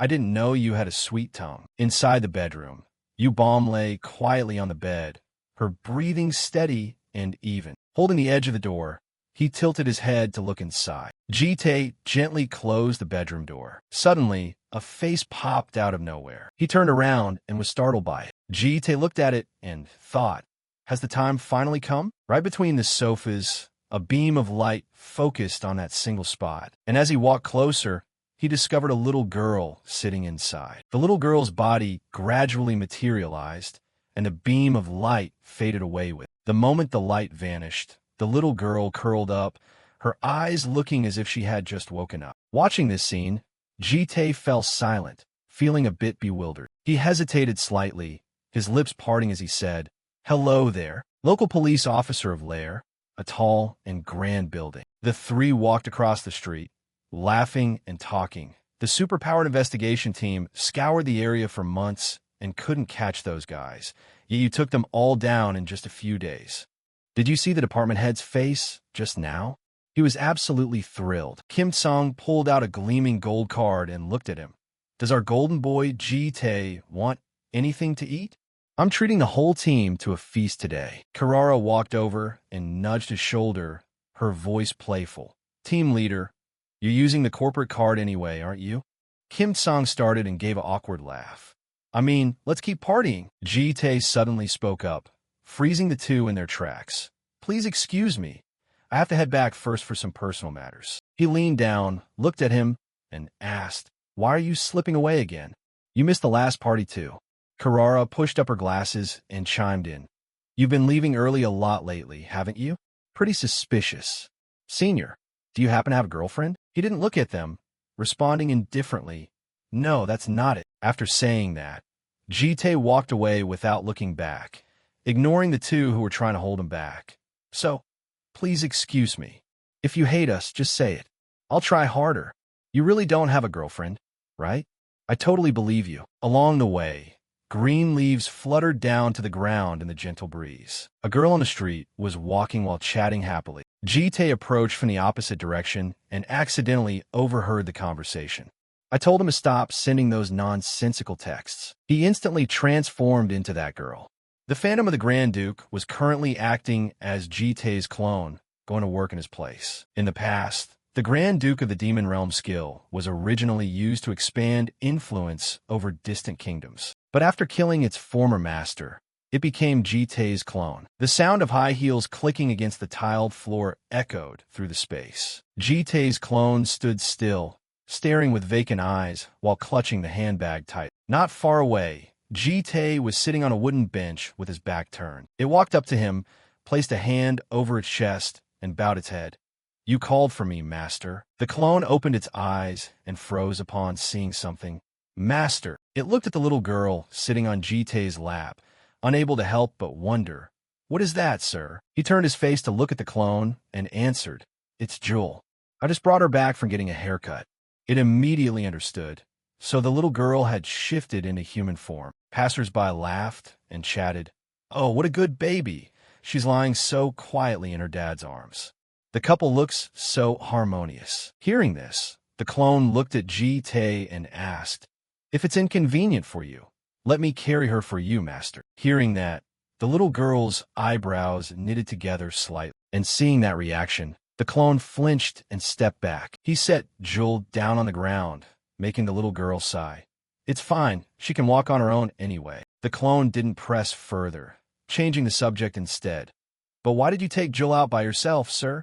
BOM, Yeo Rium, and GA you are still at home. He readily cleared up its confusion. U-Bomb is exhausted from the after effects of the transfer magic. As for those other two, an image flashed of GA, You'll happily rushing over, holding out her arms. Jewel, want to go shopping with me? Meanwhile, Yeo Rium looked visibly annoyed. Don't even dream about dumping her on me. Though irritated, Jite maintained his calm demeanor. They're still young. Though irritated, Jite maintained his calm demeanor. They're still young. Jite hesitated for a moment before asking. So, what did you want to say? It asked back, thoroughly confused. What do you mean, sir? Suddenly, a bright light radiated around him. Don't play dumb. I know you can transmit all your emotions and memories to me. The clone felt a bit uneasy hearing its master's words, and turning its face away, it replied, It's not dissatisfaction. I am simply questioning my purpose. Among those who have utilized me, no one has ever craved a mundane life like yours, sir. They always wanted to use me for a higher purpose. like ordering me to kill those who needed to be killed, or helping them flaunt their power when necessary. But my master in this lifetime only wishes to enjoy the daily routine, making it hard for a lowly servant like me to comprehend. If my words have offended you, please forgive me. Jite listened in silence before speaking up. You are an independent entity with a mind of your own, so it's understandable for you to think that way. As he spoke, he suddenly stood up from the bench. There will come a time when you need to act. For now, just keep going to work at the police station regularly. Your colleagues are really going to miss you, so go out for a drink with them and have some fun. Hearing that last sentence, it quietly recalled the faces of its colleagues, knowing it would have to part with them soon. Receiving the order, the clone quickly stood up to leave. As you command, master. Jite stood still, watching its figure grow more distant, when a voice suddenly caught his attention, making him look over. Sweetie, do you like that toy that much? A mother and daughter walked past Jite. If I knew you'd like it this much, I would have bought it sooner. The little girl smiled radiantly and said, Hee hee, you're the best, Mommy. The little girl walked along, holding up the teddy bear in her hand. He looked down and saw Jules staring intently at it, her eyes sparkling. Jite spoke up, making the little girl turn around to look at him. Want a doll? He reached his hand into the shallowest layer of Abyss S and pulled out a bear. Jite held it out in front of Joel. Here. Though a bit different. He placed the bear into the little girl's hands. A warm, pink aura of affection instantly enveloped the bear. Joel's cheeks flushed pink as she looked at it with delight. Seeing this, Jite chimed in with another question. Do you like it? The little girl suddenly set the teddy bear down on the ground and then took slow, hesitant steps toward him. Thinking Joel wanted something else, Jite picked her up to clarify. Asking for more? I'm all out. Joel's smiling face instantly turned downcast. The little girl placed her tiny hands on his cheeks. The sound of the wind whistled past. Joel pressed her forehead against Jite's, catching him off guard for a moment. He felt a bit puzzled inside.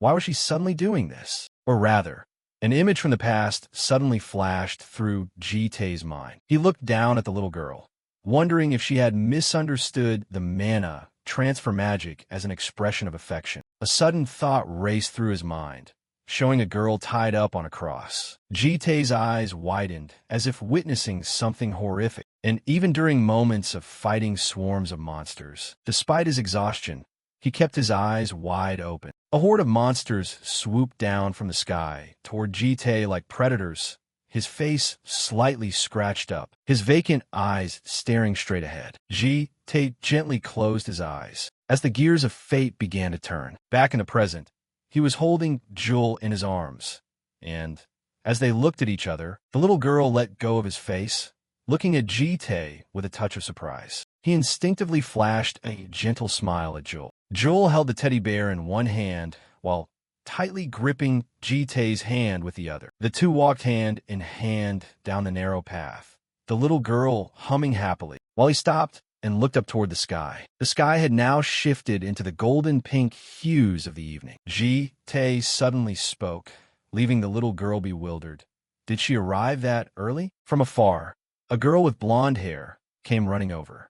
Oh, mister. He didn't greet her back, instead asking, Where are you coming back from? Yule replied, while rubbing her cheek against Jules in a hug. I just went to the shopping district for a bit, sir. Jewel is just too cute in her human form. As the two hugged, a few hints of pink appeared on their faces. The young girl smiled gently and pressed her forehead against Jules. She seems happy because she got a gift from you, sir. Jite held the bear in his hands and looked at them both. Can you read Jules' thoughts? Yule happily replied and explained. When we dragons share skin-to-skin contact, we don't just transfer mana. We can also understand each other's emotions and thoughts.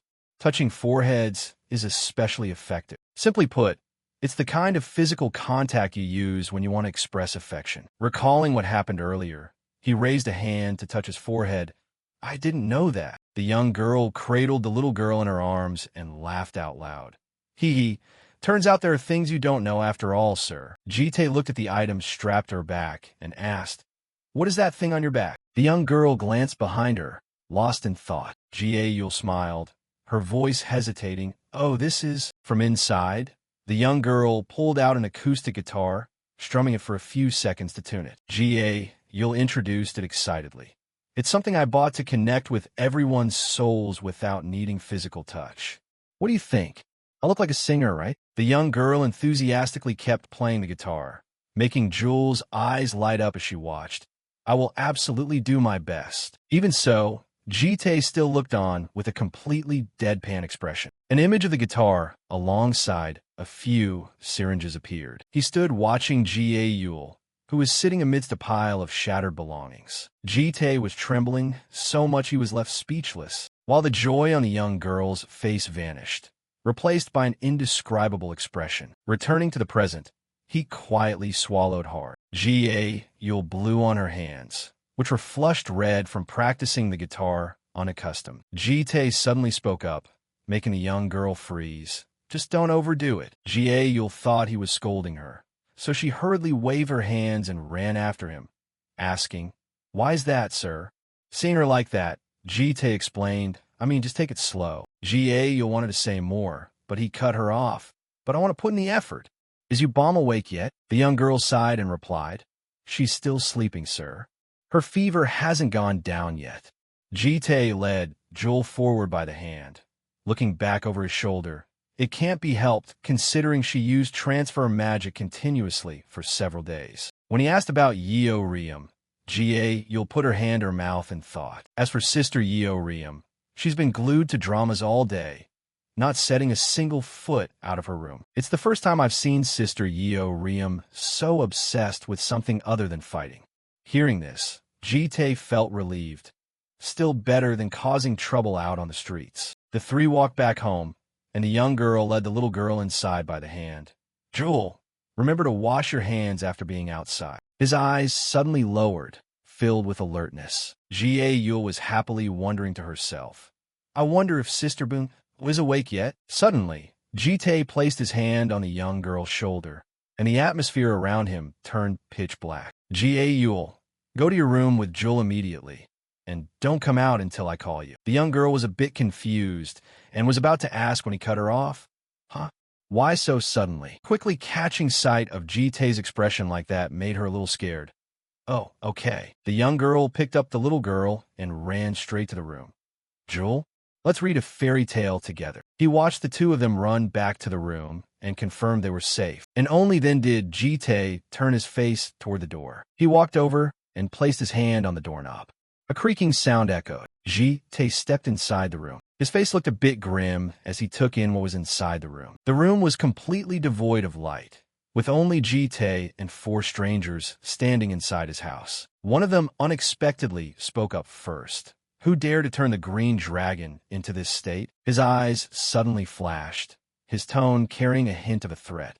"Was it you, Guardian?" Dragons would use enslavement magic to chain up any monsters or humans that proved useful to them, turning those individuals into nest guards, otherwise known as dragon knights. Some of the most elite guardians would act as bodyguards for the young dragons when they went out for leisure, just like this bunch. UBOM was still fast asleep in bed, completely oblivious to everything. Jite looked at her and thought to himself, did he use sleep magic on UBOM? The bodyguard suddenly stomped his foot hard against the floorboards. He yelled furiously in his face, "Answer me. Did you turn green into this?" Instead of answering, Jite asked a question back. "Shouldn't you introduce yourselves first when coming into someone else's house?" The man raised his arm, which was enveloped in a black aura. "It seems you don't grasp the situation here." The Guardian quickly launched an attack at him. "Asking questions is the privilege of the strong. Only I have the right to question anyone here. You lowly human." Jite raised his head and looked up. It was a high-level defensive barrier magic. The man retracted his power and continued, "I'm warning you for the last time." The Guardian tightly squeezed the aura in his hand. "What did you do to Green?" "Spill it, human." Showing no fear whatsoever, he stated bluntly, "UBOM has awakened." Hearing Jite's answer made him freeze. The Guardian's hostility toward him lessened at this point. "Then who are you?" Jite shoved his hands into his pockets and replied, "I'm the protector of the kids." Hearing that, the man scoffed in disdain. "Protector? What a laughable introduction. Do you even know what it is you're protecting?" He quickly answered before tossing back another question. I do. Which is why I have a question of my own. Why did you guys arrive so early? You're supposed to be drifting in that torn space-time rift right now. They spoke up in disbelief. How do you? The Guardians suddenly drew their weapons.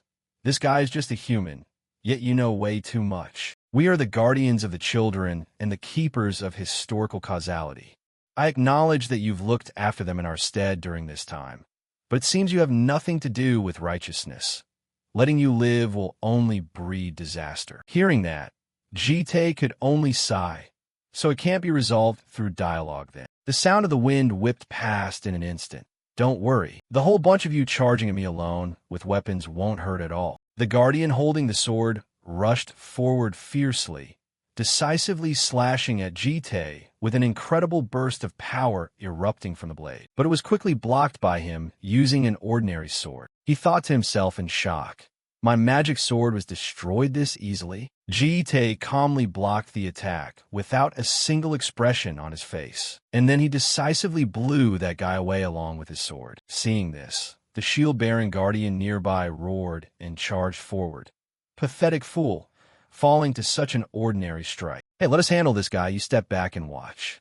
After that, all the men nearby rushed forward. The guardian who had just been defeated yelled out to his comrades, wait, hold on, this guy is stronger than expected. Next, he witnessed his comrades being taken down one after another under Jite's powerful sword strikes. When he stopped his hand, those guardians were slumped on the ground. Jite approached one of the guardians who was still conscious, sitting slumped on the ground. Seeing him approach, the man thought in panic. I had my doubts from the beginning. An ordinary human taking care of young dragons. And he even knows about our existence. I should have realized sooner. He is a transcendent being that cannot be touched. As Jite stepped closer, their eyes locked, and then he suddenly let out a long sigh. The sword in his hand vanished. Jite said, I already suggested negotiations earlier, didn't I? The guardian suddenly asked, is this the world under your rule? Jite calmly replied, answer my question first.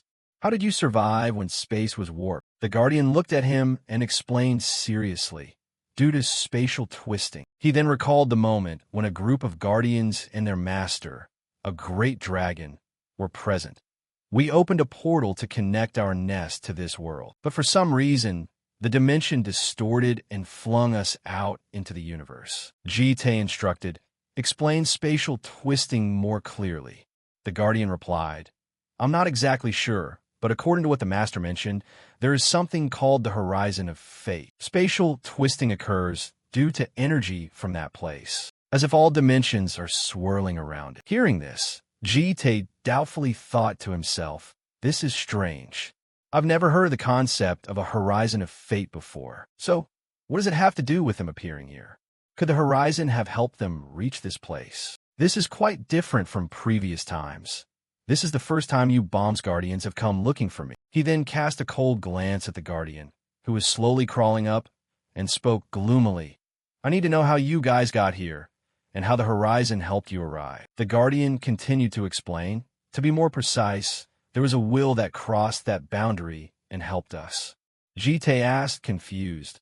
A will, the guardian said. It felt like an invisible force was pointing the way. It guided me to gather the guardians and find the place where the young dragons were hiding. Hearing this, Jite immediately said, let me check for a moment. He then placed his hand lightly on the guardian's head. He leaned in slightly and said, look straight into my eyes. The Libra Eye skill was one of the 3 powers he had seized from the Demon King. It was an eye that could distinguish good from evil, truth from falsehood, and love from hate, allowing one to see the reality of things. After a moment, he closed his eyes and said, so you were telling the truth. Jite thought to himself, I've already dealt with every threat to this world. Jite glared in frustration. He had checked the space countless times, so why did holes still appear? The guardian spoke again about the will from beyond the horizon. It carried a resentment that felt like a curse. Perhaps because I carry the core created from you Bomb's power, I was able to sense it. Hearing this, Jite slowly reached out his hand, then decisively pierced through the guardian's armor and pulled something out. The guardian let out a loud cry of pain. He then forcefully ripped off a piece of the armor. A hole appeared in the armor, and something was glowing inside. He was astonished. Suddenly, several glowing chains emerged from that spot. The Chronos clock power detected a timeline being destroyed. The Chronos clock power identified a hostile element. This power strongly excluded everything outside the main timeline. Then, several chains formed an hourglass. It would hunt down all entities carrying a separate timeline. This power, which was originally dormant, had now activated, and the hourglass fell into Jitei's hands. He thought, confused, but I can't interfere right now, so I have no choice but to wait. Seeing this, the other guardians started whispering, did a strange light turn into a clock? Well, it's fine for now. Jitei turned back and said, what are you guys planning to do now?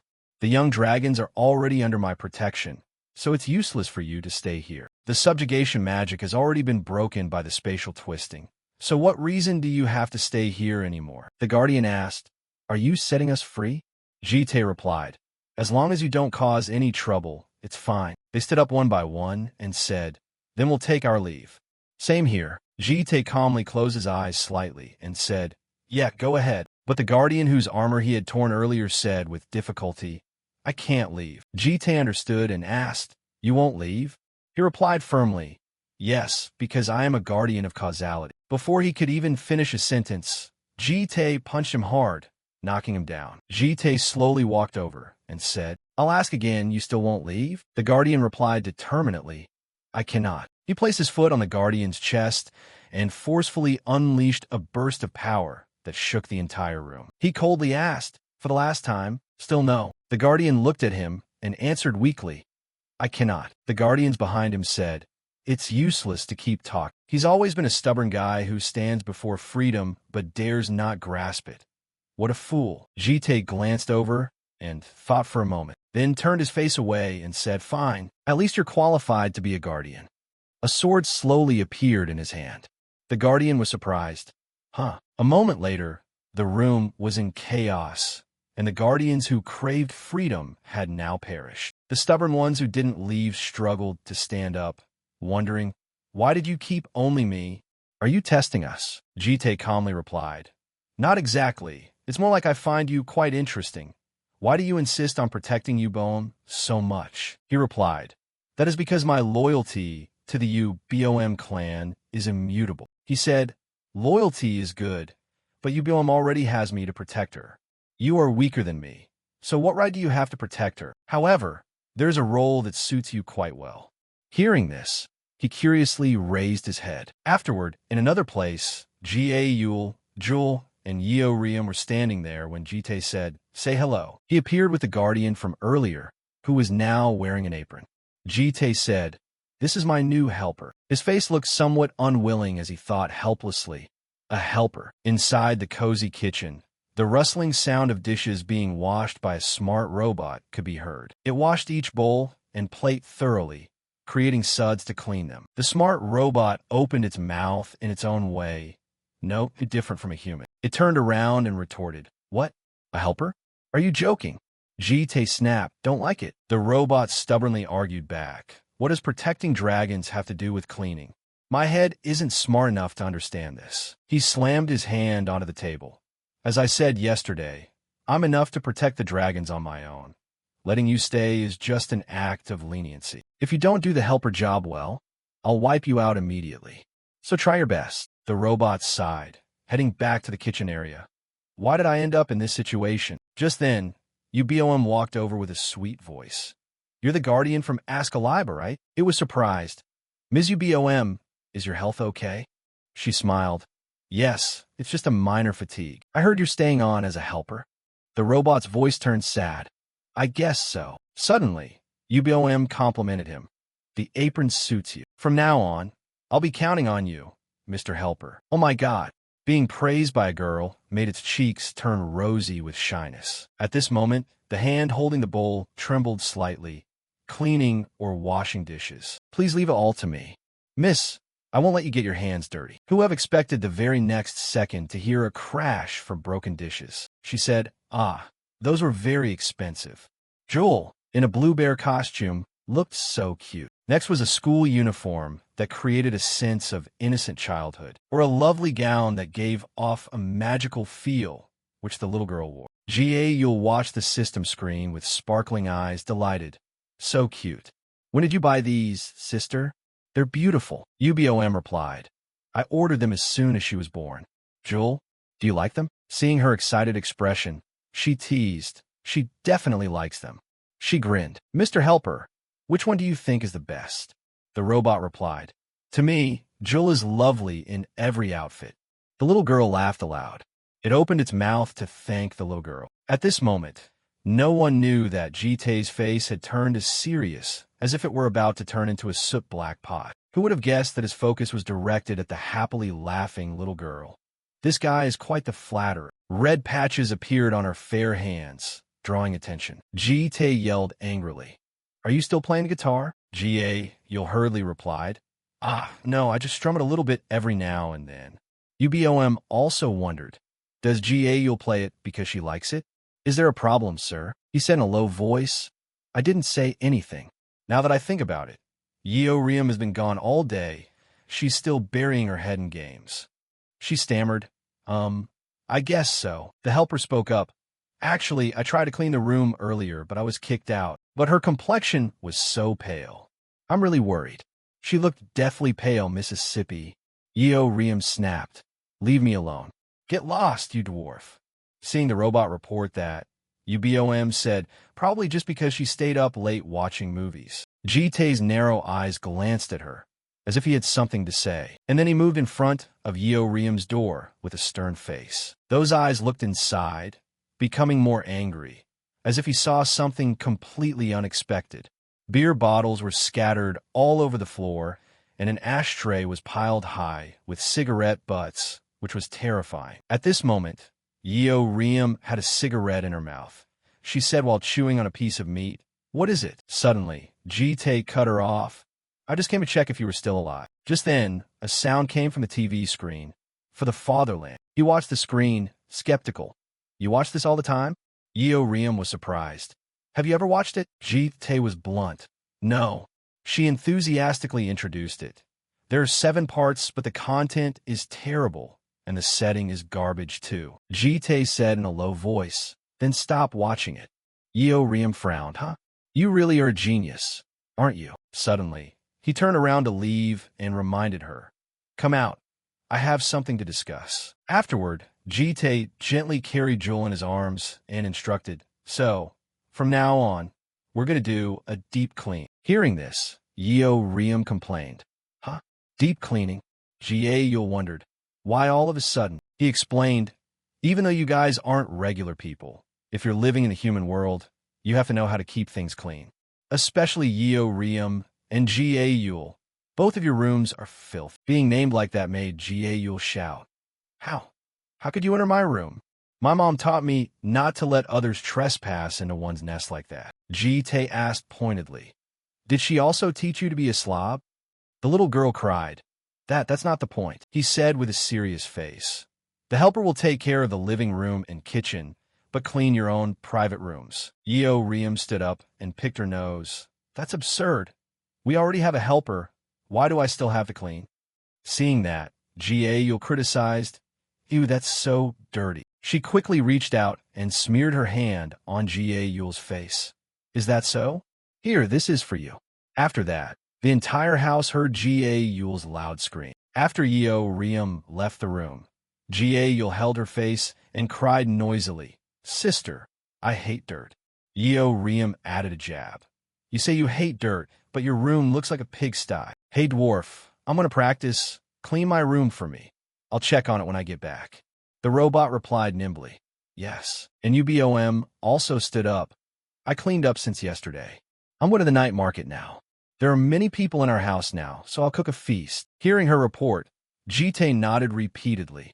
Okay. But in his memories, his face turned pale when he saw the food cooked by UBOM. UBOM smiled warmly.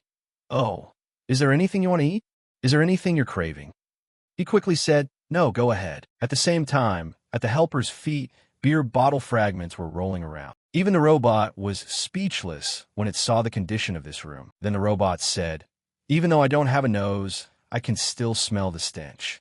Is this hell?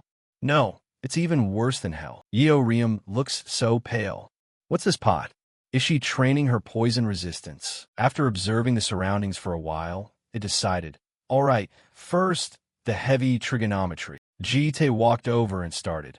Aren't cans and plastics supposed to be separated? Do you not know the basic principles while being a helper? Does Askaliba not have the concept of recycling? What a lawless land. It frowned and thought. Others might not know, but I can recognize it. This is devilish energy. Could it be his clone? He mocked, just staring blankly like that. Do you intend to stay up all night? The robot nodded obediently. I understand. Looking exactly like the real self, Jite walked over and said, You two are cleaning. What are you doing? The devilish Jite clone replied, You're here, my lord. I'm guiding the helper. It trembled, not daring to speak. I heard its account. He said in a low voice, Don't just stand there and boss people around. Go help him. I called you because I was afraid you wouldn't be able to clean Yeoriam's room. The Jite clone was stunned. Me? In the gym, Yeoriam was lifting weights in her fitness out. UBOM was busy looking for fruits to cook. On this side, Jiayu was trying to stuff clothes into the wardrobe. Everyone was busy scrubbing the house clean. The sky had shifted to a shimmering golden orange, covering Jite's mansion. The devilish Jite clone came to report. Everything is done, sir. He replied, Good. This is the place you need to go. I don't know what he saw, but it made the Jite clone surprised. The computer screen displayed satellite footage of the Northern Hemisphere. The Jite clone said, Moscow, he explained. The Invisible Demon Organization is researching super demon types here. Finish up the police work this week, then fly to Russia. Jite emphasized. Find Prototype X for me at all costs. The Jite clone stated clearly. As you command, I will prepare immediately. At this moment, UBOM stepped in with a bright face and a sparkling smile. I'm back. The robot smiled kindly. Welcome back, Mississippi. Jiayul piped up. Sister, you bought so much.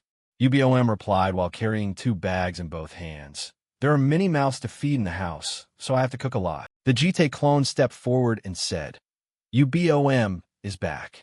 I'll take my leave. Jite stopped him. Wait, he commanded in a gruff voice.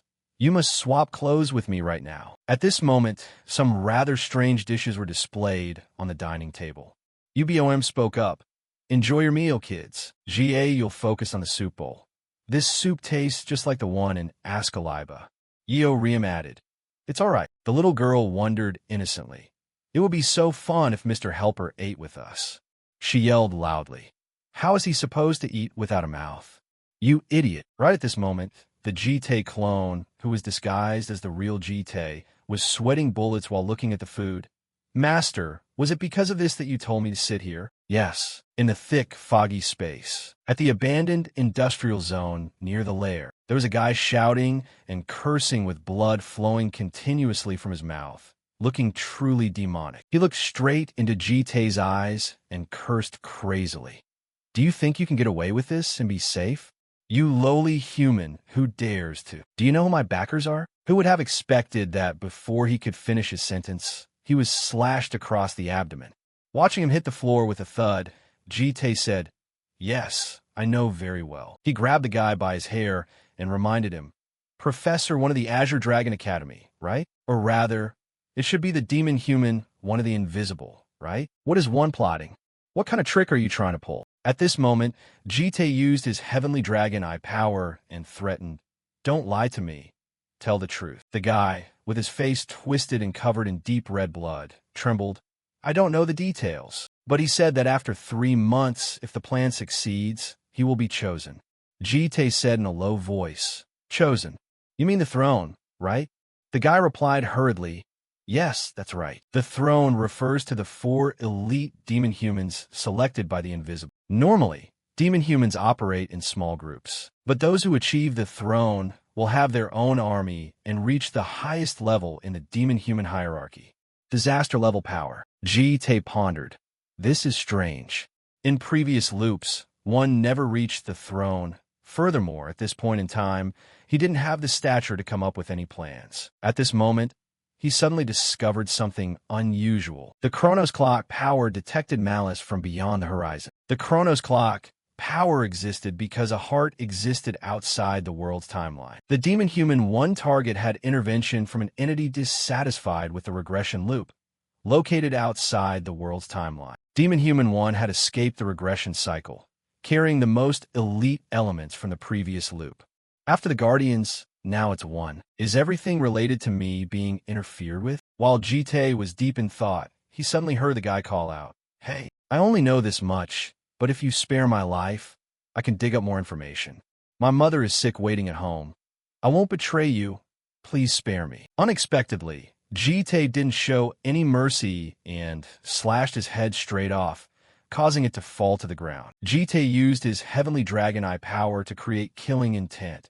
I said it before, lying is useless with me. And even if it's the truth, you still have to die. Immediately after, the abandoned house emitted a thick, foul smell, the scent of blood, destruction, and incineration. The sky shifted to a new day with freshness amidst the chirping of birds. He walked through the crowd, calculating in his mind. If one had a major plan to reach the throne, it's very likely that plan relates to the lair. Jite recalled the moment one told Yeo Riem, "Can you represent us and lead the event at the end of the year?" The year-end event might relate to that guy's plot. Suddenly, a voice rang out, "Oh, the baby is so cute." In the middle of the park, everyone was excitedly looking at Ubom and Joel. Everyone complimented Joel.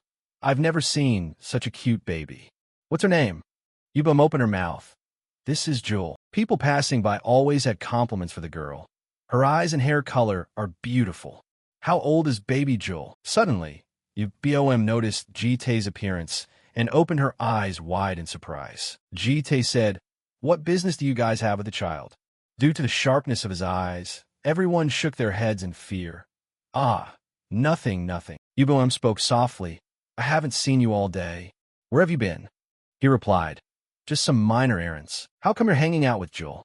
She tilted her head and replied, "I've been sick lately, so I haven't had time to play with her. And since school starts tomorrow, I'm afraid we won't have many chances to play together later on."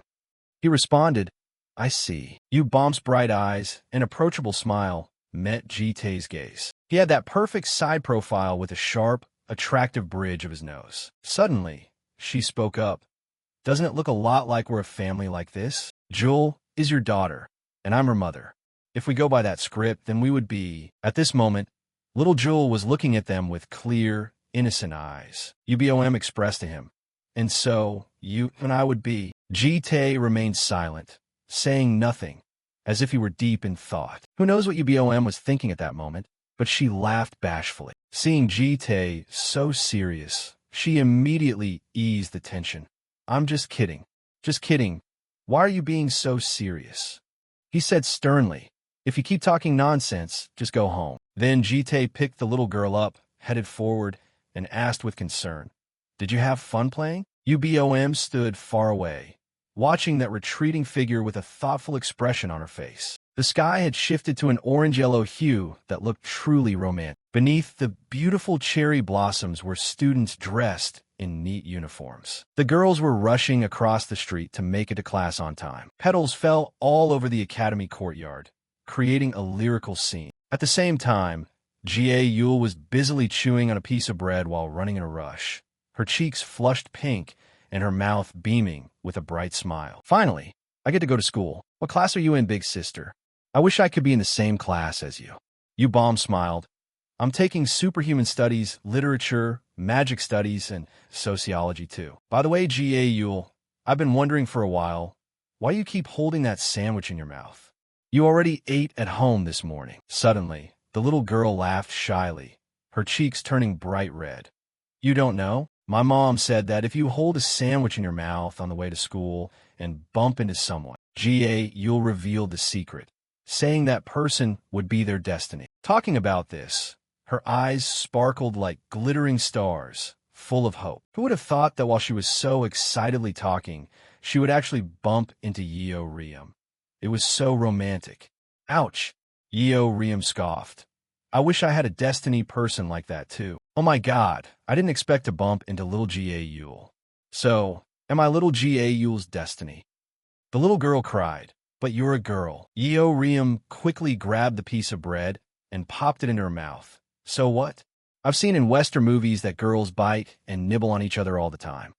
The little girl shouted, My sandwich, Yeo Riem reminded her. By the way, where did that guy vanish to this morning? Isn't he supposed to be observing us? Ga Yule answered, Yeah, I think he said he would head to the office first to confirm something. Yeo Riem laughed loudly. Huh? He didn't come home yesterday either, probably out chasing girls. Ga Yule looked blank. No way, he's not that kind of person. Ga Yule wondered. What's wrong with you? You're suddenly sweating bullets. Suddenly, the little girl seemed to discover something strange. Ga Yule was curious. Who are those people? They don't look like students, right? Who else could it be?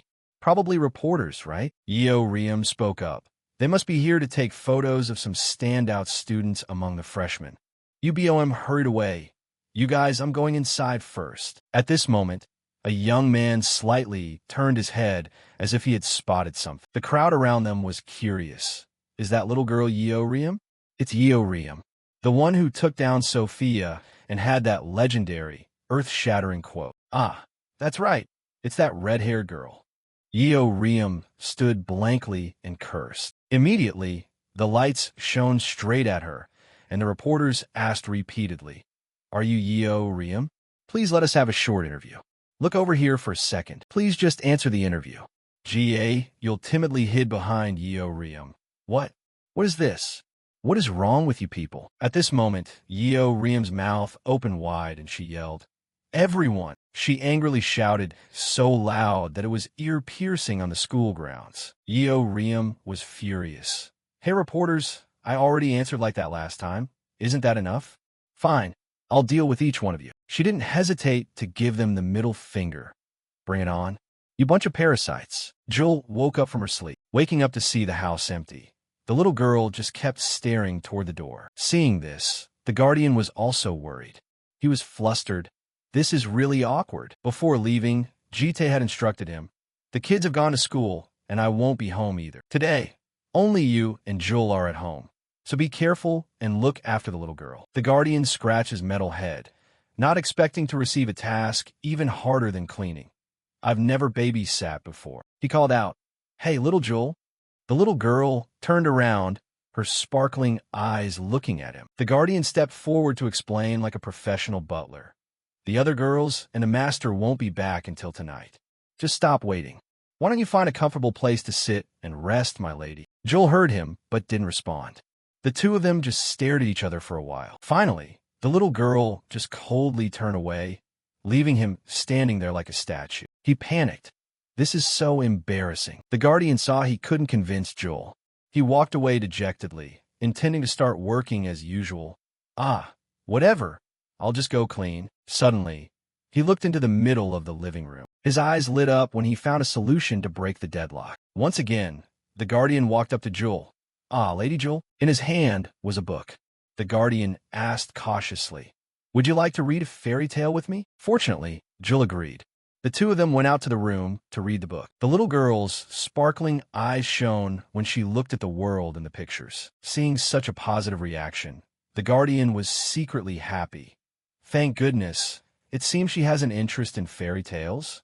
Well then, I will read to you, my lady. The story began. The title was Your Father is a Fairy. The guardian started telling. Once upon a time, in a far-off forest, suddenly, the bright story was distorted. If it's an ancient forest, it must be from the period before the demon world, some kind of primeval forest. The story continued. And next, in that place, there was a little girl named Don Uni and her father living together. The guardian added another unnecessary comment. It seems her mother has passed away. But Don Uni is lucky.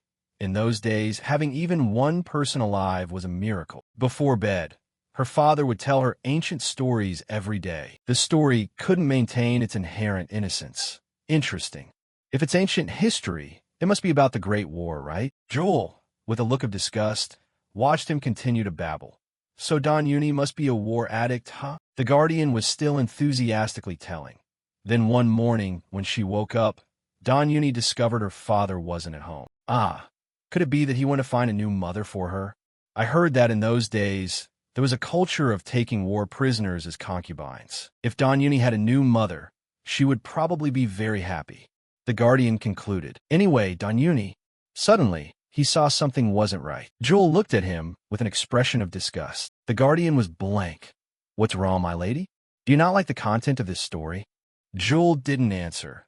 The little girl just pointed into the distance. The direction she pointed was a corner of the wall. Jewel pointed at the Guardian again, an action she repeated over and over. He was chased into a corner by the little girl, sitting hunched over, not allowed to touch the book. At the same time, in the city center, a luxury car was cruising down the street. From inside the car, a pair of elegant legs stepped down. All the male students in the school had to turn their heads to look at the person who had just stepped out. The girl who just stepped out daintily touched up her makeup. Her name was Gong Joo-hee, the heir of the Gong family, one of the 3 great sword-wielding families in Korea. But currently, she was more interested in taking care of her looks than swordplay. Joo-hee grumbled, practicing swordsmanship makes me sweat. It's so uncomfortable and my makeup is ruined. Joo-hee saw a group of reporters ahead. What is that? Those reporters? Could it be they are waiting for me? She appeared weary. Secretary Kim, you know I don't like being in the spotlight. Handle it for me. Secretary Kim behind her reminded her. It seems they aren't here to take photos of you, my lady. Hearing that, Joo-hee was surprised. She uncomfortably squeezed through the reporters. Then who is there that they wouldn't be photographing me? Suddenly, Joo-hee went silent. She was stunned. She's gorgeous. The people being sought after by the press were Yeo Riem and Ga Yul. Meanwhile, Yeo Riem was sitting on the back of a male student. Ga Yul shyly wondered, "But big sister, why is that purse in your chair?" Yeo Riem replied bluntly, "I don't know either, they volunteered." She checked on him. "Are you okay? Don't cry later." The male student happily replied, "Yes, of course, I'm your fan." Yeo Riem wondered, "Fan? What nonsense are you talking about?" A reporter approached. "So, student Yeo Riem, can we start the interview now?" Yeo Riem replied arrogantly, "If you don't follow the order, don't talk about an interview. I'm walking away. 1 question each, and then get lost quickly." She signaled, "All right, let's start with that guy wearing the hat." Greetings, student Yeo Riem. I am from TTTV. Yeo Riem interrupted. "Your intro is too long." The next reporter yelled, "I wasn't even done talking yet." Another reporter immediately asked, "I am from CT France. Recently, you have become a focal point in the superhuman world, highly sought after by many. How do you feel?" She answered quickly, as if stealing the words. Another reporter approached. "Do you know your fan cafe was just set up? Say a few words to your fans." The guy kneeling was overjoyed. "The reward is here." She didn't care much. So was this guy. "You claim to be my fan? What a bunch of psychos." Next, another reporter introduced himself. "I am Park Kong-ho, from Ji-san newspaper." From his bloated body, a strange stench emitted. He kept wiping his sweat. "What did the sentence you said at the Blue Dragon Academy interview mean?" Yeo Riem pinched her nose and answered, "You know it. Why ask? Is your brain only full of that stuff?" She whispered, "What does that smell?" He kept pressing. "Don't be like that. Explain it clearly." Out of countless words. "Why did you choose that word?" Yeo Riem frowned uncomfortably. The reporter looked at her with a perverted expression. Was there some other underlying meaning? Yeo Riem didn't let it slide. She interrupted. "Reporter," Yeo Riem challenged. "Do you want to do that with me?" Kong-ho was blank, He stammered. "Dude, don't be like that." Yeo Riem's face darkened. "You know I was just joking." "You know it was a joke, so why keep asking and twisting things like that?" Seeing her angry, the reporter still wouldn't stop. "Maybe student Yeo Riem is young, so you don't understand, but journalism is just that kind of profession. So if you cooperate well, I will write a decent article for you." Yeo Riem angrily lunged and grabbed the reporter's collar. "Oh my God, buddy, do you think I can tolerate you forever?" Ga Yul behind her panicked. "Hey, big sister, let them be. Let's go inside." Kong-ho's camera was still capturing every moment of Yeo Riem. He was secretly happy. Yeah, keep acting aggressive like this, and the views will go up. But he was still a bit regretful. Should I poke at her a bit more? Thinking is doing. He continued to mock. "If you keep acting like this, I'll be forced to write the article according to my own understanding. For example, Yeo Riem, the center of public opinion, demands relations with a reporter. Yeo Riem clenched her fist. Yeah, go ahead and write it. She lunged straight at the reporter angrily. But before that, you have to die by my hands. Yul chased after her, wanting to stop her. Yeo Riem. Suddenly, her punch was blocked. Jite had appeared just in time to resolve everything before Yeo Riem could take things any further. Yul breathed a sigh of relief. You came just in time.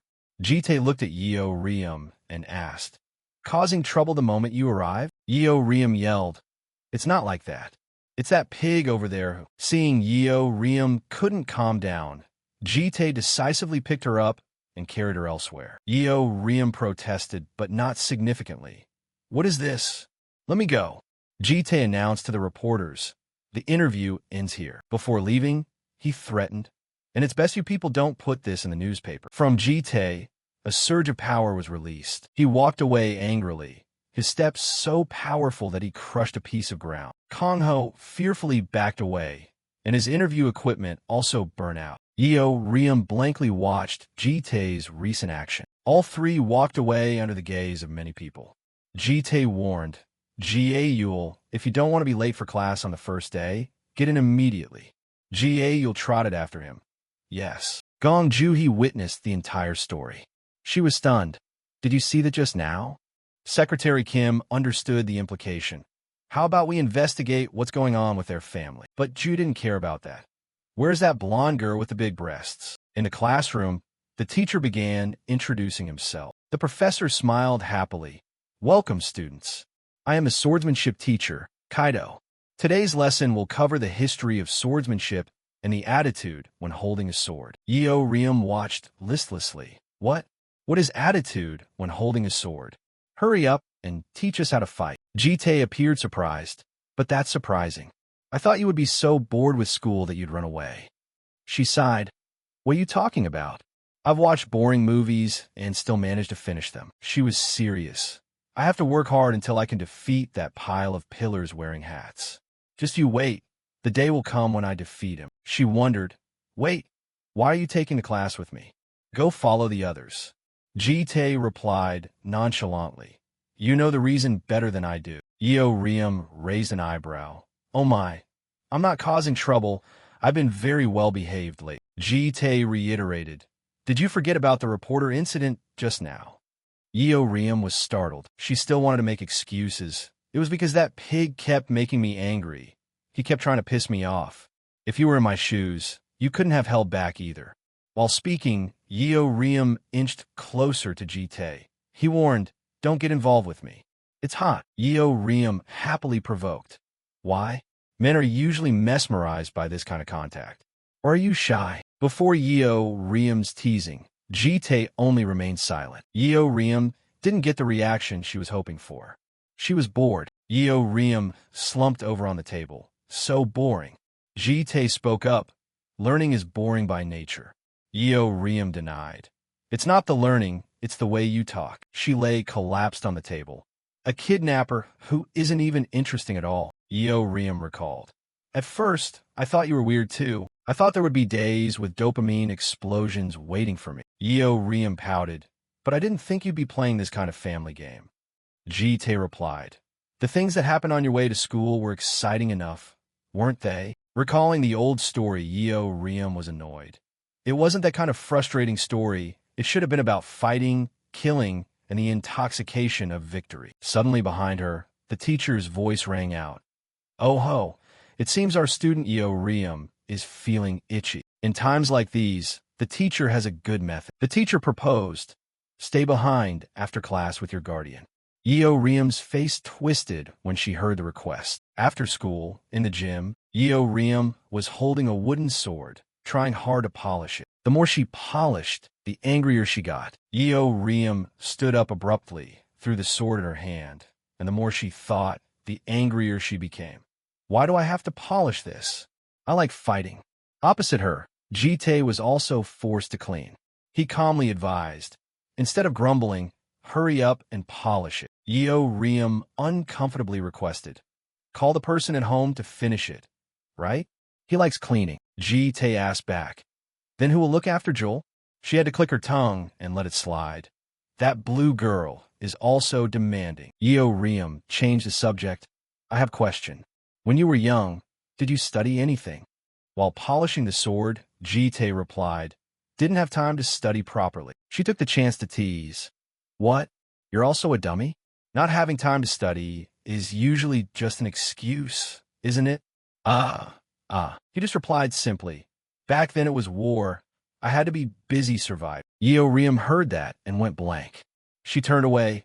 Damn, you ruined the mood again. So what is my situation due to? She thought for a while and decided to ask. Is your life fun? Ji-tae was not happy. Riem slumped down in front of him. Then why live? It's so boring. If I were as strong as you, I wouldn't live such a dull life. Or is it because you're too strong that you're bored with life? Haha. Ji-tae pondered. Life goes on. I can't just quit. Riem broke the seriousness. What's with the childish talk? Ji-tae didn't want to argue. All right, enough chatting. Go polish it. Changing scenes to the evening at Ji-tae's house. Everyone was living happily. The scene was as warm as a real family. Riem toyed with the Rubik's Cube in her hand. So you turn it like this to make the sides match up? While she was fiddling to find the solution, the Guardian kept walking back and forth, cleaning behind her back. Riem, annoyed, threw the cube straight at him. Hey jerk, do you intend to keep annoying me? The Guardian focused. The Guardian was in a pathetic position. He stammered, sorry. After releasing her anger, Riem lay collapsed on the chair. The Guardian went away sadly to clean somewhere else.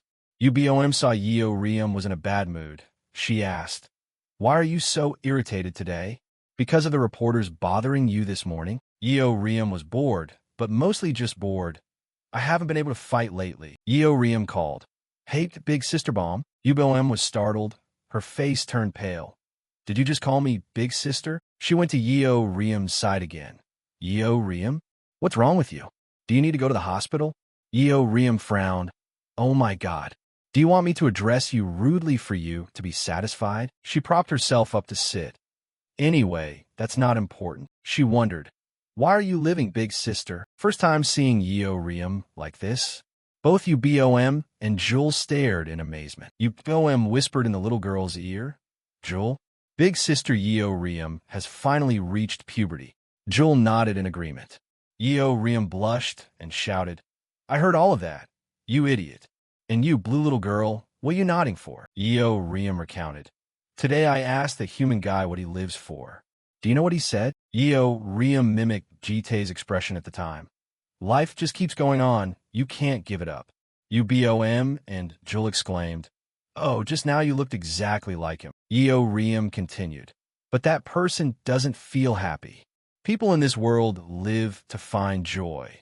If you can't feel joy, what's the point of living? For example, that yellow monkey, it just needs good food to be happy. And that little child playing with an old teddy bear is already happy. Ubom was also lost in thought. He doesn't say anything to us, but he must have things he likes, right? Suddenly Riem replied.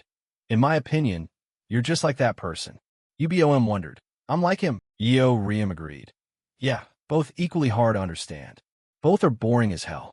Ubom mused and thought seriously. Is that so? Riem continued to ask. So do you see anything fun while living? Ubom remembered something. Her eyes lit up. There's one thing. Riem was curious. What is it? Ubom's answer stunned Riem. Do you know? Is he a human or a lord? Riem was skeptical. What?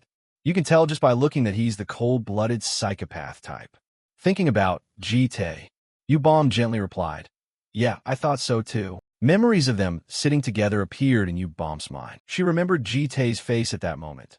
Ubom instinctively smiled bashfully. But actually, he has a cute side too. Riem suddenly lunged forward, her face full of disdain.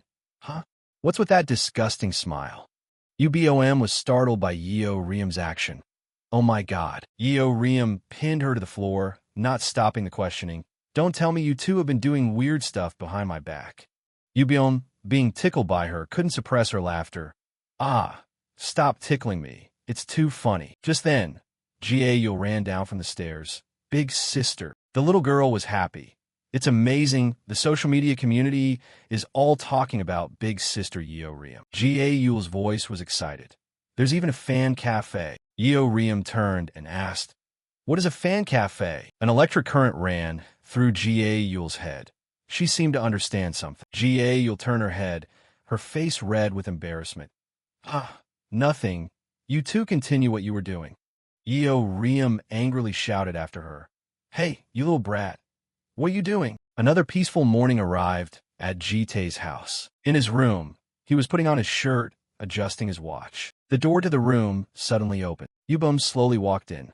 "Master," she looked up, intending to say something.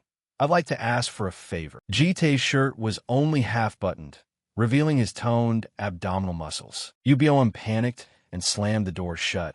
"I'm so sorry. I should have knocked first." Jitae calmly reassured her. "What's the matter? Come on in. I'm finished dressing." Ubom entered again, looking even more bashful than before. Ubom started. "Could you go out with me today?" Jitae tightened his tie. "Go out? Why so suddenly?" She acted coquettishly. "You've only ever gone out with Yeo Riem and Jewel all this time. You've never once gone out with me." He replied, "I suppose I have no choice." Ubom thought to herself, "I like violence, and Ga is easy to manipulate. Want to go eat fried chicken with me?" "Wow, fried chicken. Thinking of that." Jitae let out a helpless sigh. "Fine." Ga spoke while eating. "Big sister, you're going to school. Where are you going?" Yeo Riem grumbled. "Finish what's in your mouth before you talk." Ubom smiled. "I'm going on a date with that person." Ga was startled. "A date?" Yeo Riem looked away. "You mean going out with the guardian, right?" Ga chewed her bread while leaking the information she had just heard. "But seriously, why haven't you gone out with Sister Bom before? Don't tell me you're playing favorites with only me and Sister Yeo Riem." He explained, "No, it's not like that." The little girl smiled. "Even though playing favorites is bad, I understand. My mom knows 100 men, but still clearly favors 2 or 3. Yeo Riem was stunned. "Oh boy, your mom is really something else." Ga laughed innocently. "Right?" Ubom sighed and turned her head away. So, am I like one of the 97 guys who got dumped?" Jitae asked skeptically. "What do you mean?" Ga said sadly. "After the kidnapping was over, you didn't care about me anymore. Like a fish that's already been caught, you don't even bother looking at me anymore." Yeo Riem blamed him. "You've been abandoned." "Poor Sister Bom. You're really mean, Master." Yeo Riem also looked at him.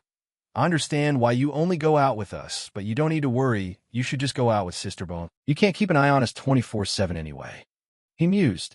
"Very well." Hearing that, Ga winked mischievously, having achieved her goal. Time passed quickly until they reached the building, sunlight shining down on the roof. Inside, 15 students and their guardians were seated properly. Everyone looked at Ubom and whispered, "Oh, isn't she the sister of that famous girl, Yeo Riem? Her name is Ubom, right? Isn't she pretty? I heard this girl got a perfect score on her entrance interview. Is that true? Which family is she from? I heard it's the Yu clan. I'm not really sure." "The Yu clan? Sounds so rustic." Just then, Suji clapped her hands. "All right, social theorians here for the rest. We will practice social dancing." A young man at the front spoke up. "Ah, this is so embarrassing. Why dancing?" She asked skeptically. "Oh, why so embarrassed? When you become superhumans representing your families, there will be times when you have to dance at luxurious parties. Standing there like a wooden plank at that time is what's truly embarrassing. Now, let's find dance partners." A man and a woman approached each other. "Count on me, okay?" "Yeah." Another pair, blushing, grabbed each other's hands. "If no one else agrees, dance with me." She laughed. "If you feel like pairing up with someone, be bold and ask." Oh, at this moment, a girl with pink hair was attracted to something and gave a huff. Ubom still doesn't have a partner? I thought guys would be lined up to ask to dance with her. That young man explained, "Yeah, there's something about her that's hard to approach. It feels like if you touch her, your arm will break." Suji anxiously approached. "Oh, Ubom, you still don't have a partner?" Ubom smiled to hide her true feelings. "Yes, I guess I'm not very popular with everyone," she suggested. "But Ubom is so pretty." How about with the professor? She interrupted. Excuse me, professor, can I ask my guardian to be my dance partner? Jite, standing far away, was surprised to hear this. Suji nodded. Ah, sure? Of course. She quickly ran over. Thank you, she exclaimed. That was fast. She quickly approached where he was sitting. Ubom reached out her hand. Master, come on up here. He looked away, avoiding her gaze. I don't know how to dance. She acted aggrieved. So you're leaving me alone? That's so lonely. Hearing that, he let out a helpless sigh. Suji instructed according to the rhythm. Now, slowly hold your partner's hand. 3, 2, 1, 2 steps. Jite and Ubom faced each other, feeling quite awkward. She suddenly noticed something and was quite surprised. His hand moved up and down. She teased. Master, are you shy to touch me? He turned his head. No. Ubom took the initiative to hold both of Jite's hands. Don't worry. Just because we touch doesn't mean we're in love. He remained cold. Yeah, I know. Her voice was heavy. And don't dance half-heartedly. It'll ruin my grade. He replied, I know. Both of them got into position. She said, let's start. Both of them danced rhythmically to the music. Ubom thought to herself, why are his hands so sweaty? Her fair hands held Jite's damp ones. Are you stressed? Other places are soaked too. The sweat on your chest is so much it's almost transparent. She remembered the image of Jite's hot body from before. Ubom's face turned bright red. In that moment of distraction, she tripped and fell backward. But Jite quickly caught her before she hit the ground. The scene was romantic. He stood frozen, not knowing what to say, while Ubom was already blushing from embarrassment. Her heartbeat increased. Then her eyes went blank, and her nose started bleeding. He was startled. A nosebleed. A while later, after the class ended, at a street side shop, Ubom was drinking lemon juice, a piece of tissue plugging her right nostril. Jite asked, do you need to go to the hospital? She replied, dragons don't need to go to the hospital, right? I'm fine now. Thinking back on that, he was suspicious. That's strange. There was no impact. Why would you have a nosebleed? She shyly turned her head away. Who knows? She changed the subject. By the way, you dance better than I thought. Where did you learn? Hearing Ubom's question, Jite sank into thought. Deep memories from his soul surfaced, his gaze growing colder. Somewhere a girl was teaching him to dance. Come on, 1, 2, slowly. Her face broke into a happy smile. Not bad. At this rate, you'll be a pro soon. Captain. Jite's silhouette reflected on the ground, creating a sad scene. Then he replied, never learn. Hearing that, she fell silent and said nothing more. Ubom slowly took the tissue off her nose. She stood up and asked, class is over, are you busy? Jite depleted. Numero. She tied her hair up.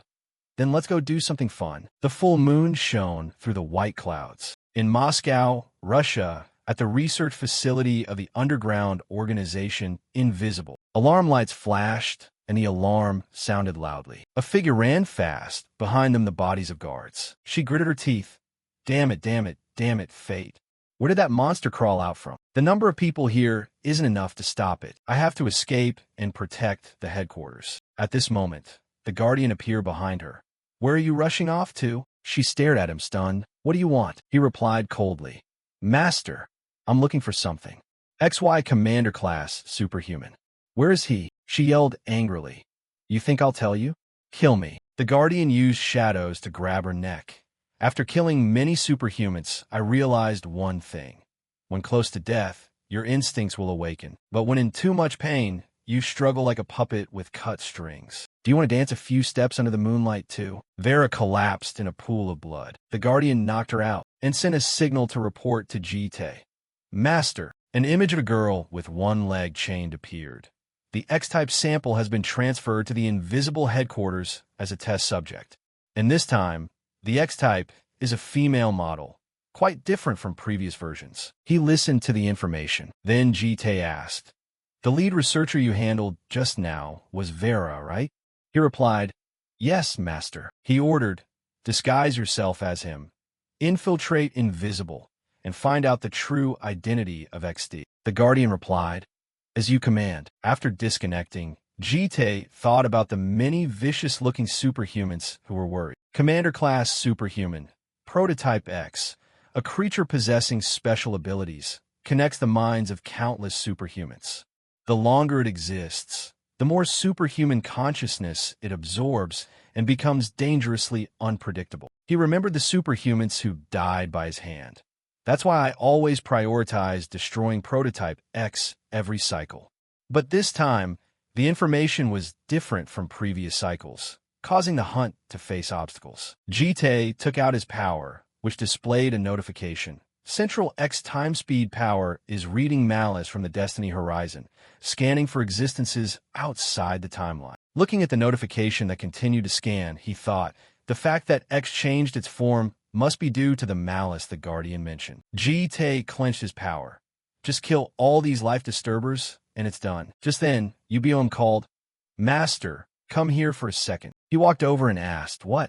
She urged, hurry up. Hurry up. Jite was astonished, seeing Ubiom slightly open the curtain to show him the lingerie she was trying on, shyly asking, do you see? Does it suit me? He turned away sharply. What kind of game are you playing? Ubiom laughed and replied, summer is coming soon. It's not a big deal to buy one. Ha! She even invited him. Standing there is hard to see. Come inside and get a better look. He acted indifferent and said, you said we were going out for fun, and now you're dragging me into this nonsense? Ubom was shy. What's wrong? I think it's fun. As if realizing something, she asked, huh? What weird things are you thinking? Adults are truly hard to understand. Jite replied, don't tempt me. Afterward, the two went for a walk, and Ubom didn't let go of the earlier incident. Master, tell the truth, you wanted to see it earlier, didn't you? He denied no. She continued to tease. Oh. It's impossible you didn't want to see. Ubiom laughed brightly. I should have bought it. Jite said. If you're done playing, let's go home. She said, ha. Actually, I came here to buy gifts for the kids. He repeated, gifts. Ubom thought of Jewel and the teddy bear, expressing her desire. Yeah, do you know Jewel's teddy bear is torn to shreds? So I intended to buy her another one, and at the same time buy gifts for the others. Jite inquired further. What do the others want? She started listing. Yul only likes clothes. She doesn't care about anything else. So she won't feel inferior when going out with friends later. Maybe buy her a nice wallet. He asked, what about Yeo Riem? Ubom thought about what Yeo Riem wanted to buy and answered with a forced smile. Yeo Riem. Yesterday she said there was something she wanted to buy. She recalled the girl's tone at the time. Watching a movie the other day, I saw this, buy it for me. Ubom judged the item to be a bit strange. Then the two split up. She said, then I'll go look for gifts for Yul and Yeo Riem. You choose something for Jewel for me. Jite agreed. All right. Ubom watched him walking forward. She silently asked, is it okay? At the toy store, the shopkeeper was at the counter, deep in thought. She looked at Jite, guessing his age to be late 20s or early 30s. Is this physique a model or a soldier? His face is good-looking, too. He was still engrossed in choosing a teddy bear, all alone.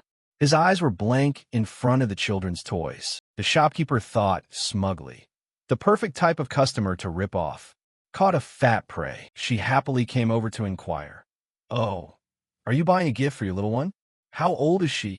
Jite replied. About 4. The shopkeeper flattered him. Oh, the cutest age. Is she your daughter? He answered, not my daughter, but she is a little girl. She went over, patted Jite's shoulder, and praised him. Ah, so she's your niece? It's rare to see uncles go pick gifts for their nieces like this. She must love it. And then she continued, but you're a bit tactless. The shopkeeper put a toy medical stethoscope to his chest, then said, at 4 years old, you should buy role-play toys like this rather than dolls. This type helps you play with the child and bonds the family. Deep inside, she exclaimed, his physique is so firm. She enthusiastically pitched, ah, if you buy this doctor set, I'll give you a 10% discount on other sets. Seeing him pick up the toy, the shopkeeper asked, do you want to take a look? Jite imagined Jewel playing with a syringe. He said, then I'll leave it to you. The shopkeeper was overjoyed at the sale. In the end, Jite bought a pile of gifts, and she kept saying, it looks like a lot, but it's essential for the child's psychological development. You won't regret it. He held out his card. The shopkeeper asked, paying by card? Jite just nodded. Seeing the card, she was surprised. thinking about the value of the card in his hand. A black VIP card only for elite families. No wonder he bought whatever I suggest. The shopkeeper admired his handsome face, calculating silently. The more I look at this guy, the more attractive he is. He's probably not married. Should I take this chance and flirt? She probed shyly. Hey, are you dating anyone? Suddenly U-Bomb appeared, hooking her arm around Jitae's, calling. Master, she asked, are you planning to buy all of this? The shopkeeper guessed. Is she his girlfriend? Looking at U-Bomb's outfit, she guessed. Wait, this is a student uniform. So you two are still. She chatted aimlessly. What are you planning to buy for Joel? He replied, teddy bear. She said, but why choose all these random things? The shopkeeper interrupted. Oh, so you're buying it for your little sister? UBOM glared at her. She said, she might not be used to it first, but UBOM repeated, she won't like it. The shopkeeper said reluctantly, ah, is that so? She picked up a teddy bear and judged. This one might be fine. UBOM looked at the bear and continued. It's like the old bear, so she won't feel strange. Jitae added, I intended to buy it from the start. She said, maybe this gets a VIP discount. At home, G.A. Yule and Jules' eyes were round with excitement. Wow, look at all the gifts, they politely asked. Are these really gifts for us? G.A. Yule held the new wallet, overjoyed. I was just thinking about buying a new wallet. I love you both so much. The little girl looked at the gifts everyone was interested in. Jewel has a teddy bear. What gift did Sister Yeo Riem get? She answered sister. With handcuffs in her mouth, she said, adult toys. She coaxed. Hey, yellow monkey, come here. There's a fun game here. G.A. Yule refused hurriedly. I don't want to play. The little girl was scared to tears. Ah. And the little girl held by him expressed her emotions through touch. UBOM spoke, giving you this. Jitae opened the gift box. This is, she said, I saw you wearing the same old tie every day, so I bought it as a gift. UBOM added, when I earn money, I'll buy you a suit. He looked at the gift. Thank you. Jitae asked, why didn't you buy anything for yourself? UBOM replied, oh, I bought one thing. He was curious. What did you buy? She shyly thought of the lingerie and said, I'll show you later. A few weeks later, the guardian crept in. He asked seriously, did you call me? Jitae instructed, I'll be away for 3 days. Remember to take good care of Joel. The guardian said, you're going far away. He glanced at the bed and replied, yes, Yeo Riem is sleeping and drooling. Jitae continued, Yeo Riem will be coming with me too. The next day, everyone was gathered in the crowded waiting lobby. A young man among them spoke. It's finally starting. The superhuman war simulation battle. As he finished speaking, the purple circle gradually widened. As known, the simulated superhuman battle is a survival battle lasting 2 days and 3 nights in a virtual space. Students will move in groups of 3 under the command of a representative guardian called a tactical operator. They are originally navigators in professional monster hunting superhuman squads. Here, the guardian will play this role. Jitae was also present right there. Yeo Riem, beside him, propped her chin and sat evaluating the members this year. Oh boy, look at those nervous kids, people that mediocre have no real-world combat experience. And so, she was reminded by Jitae, hey Yeo Riem, this is not the time to show off. She heard this and was dissatisfied. Yeah, he continued. This isn't a solo fight. It requires 3-person teamwork. Yeo Riem sighed. I know, but you have to choose suitable teammates. Suddenly, she noticed the group of people next to them.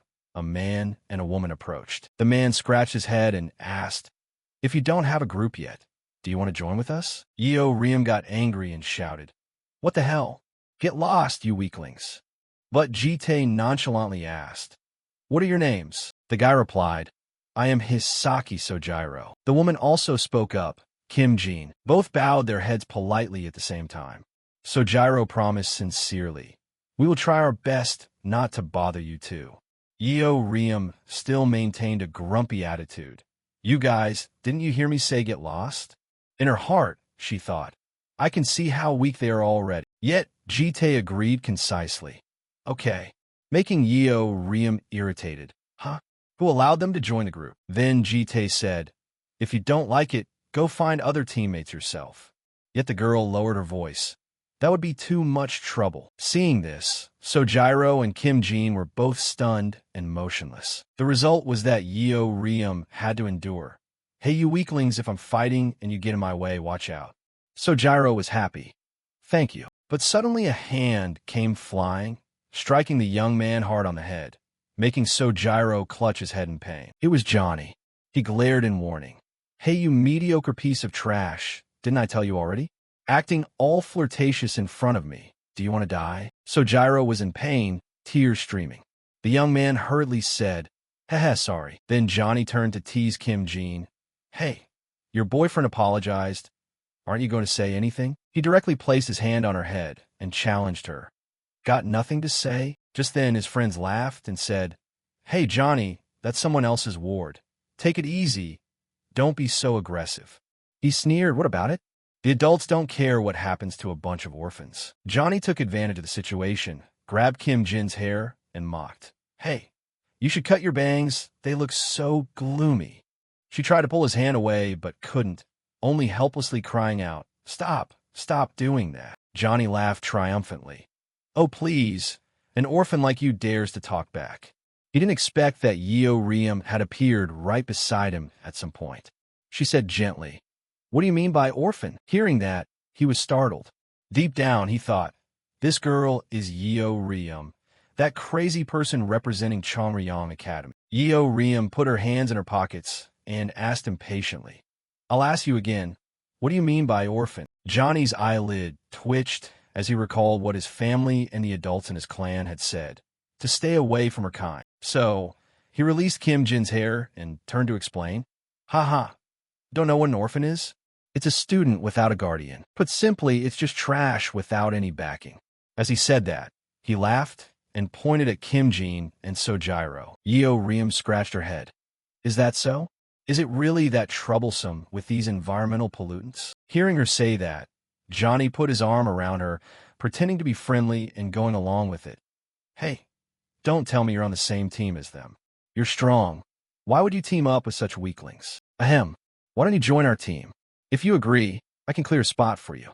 His two henchmen were stunned to hear this, and one asked, Johnny, what are you saying? But Johnny didn't care at all. He was only calculating.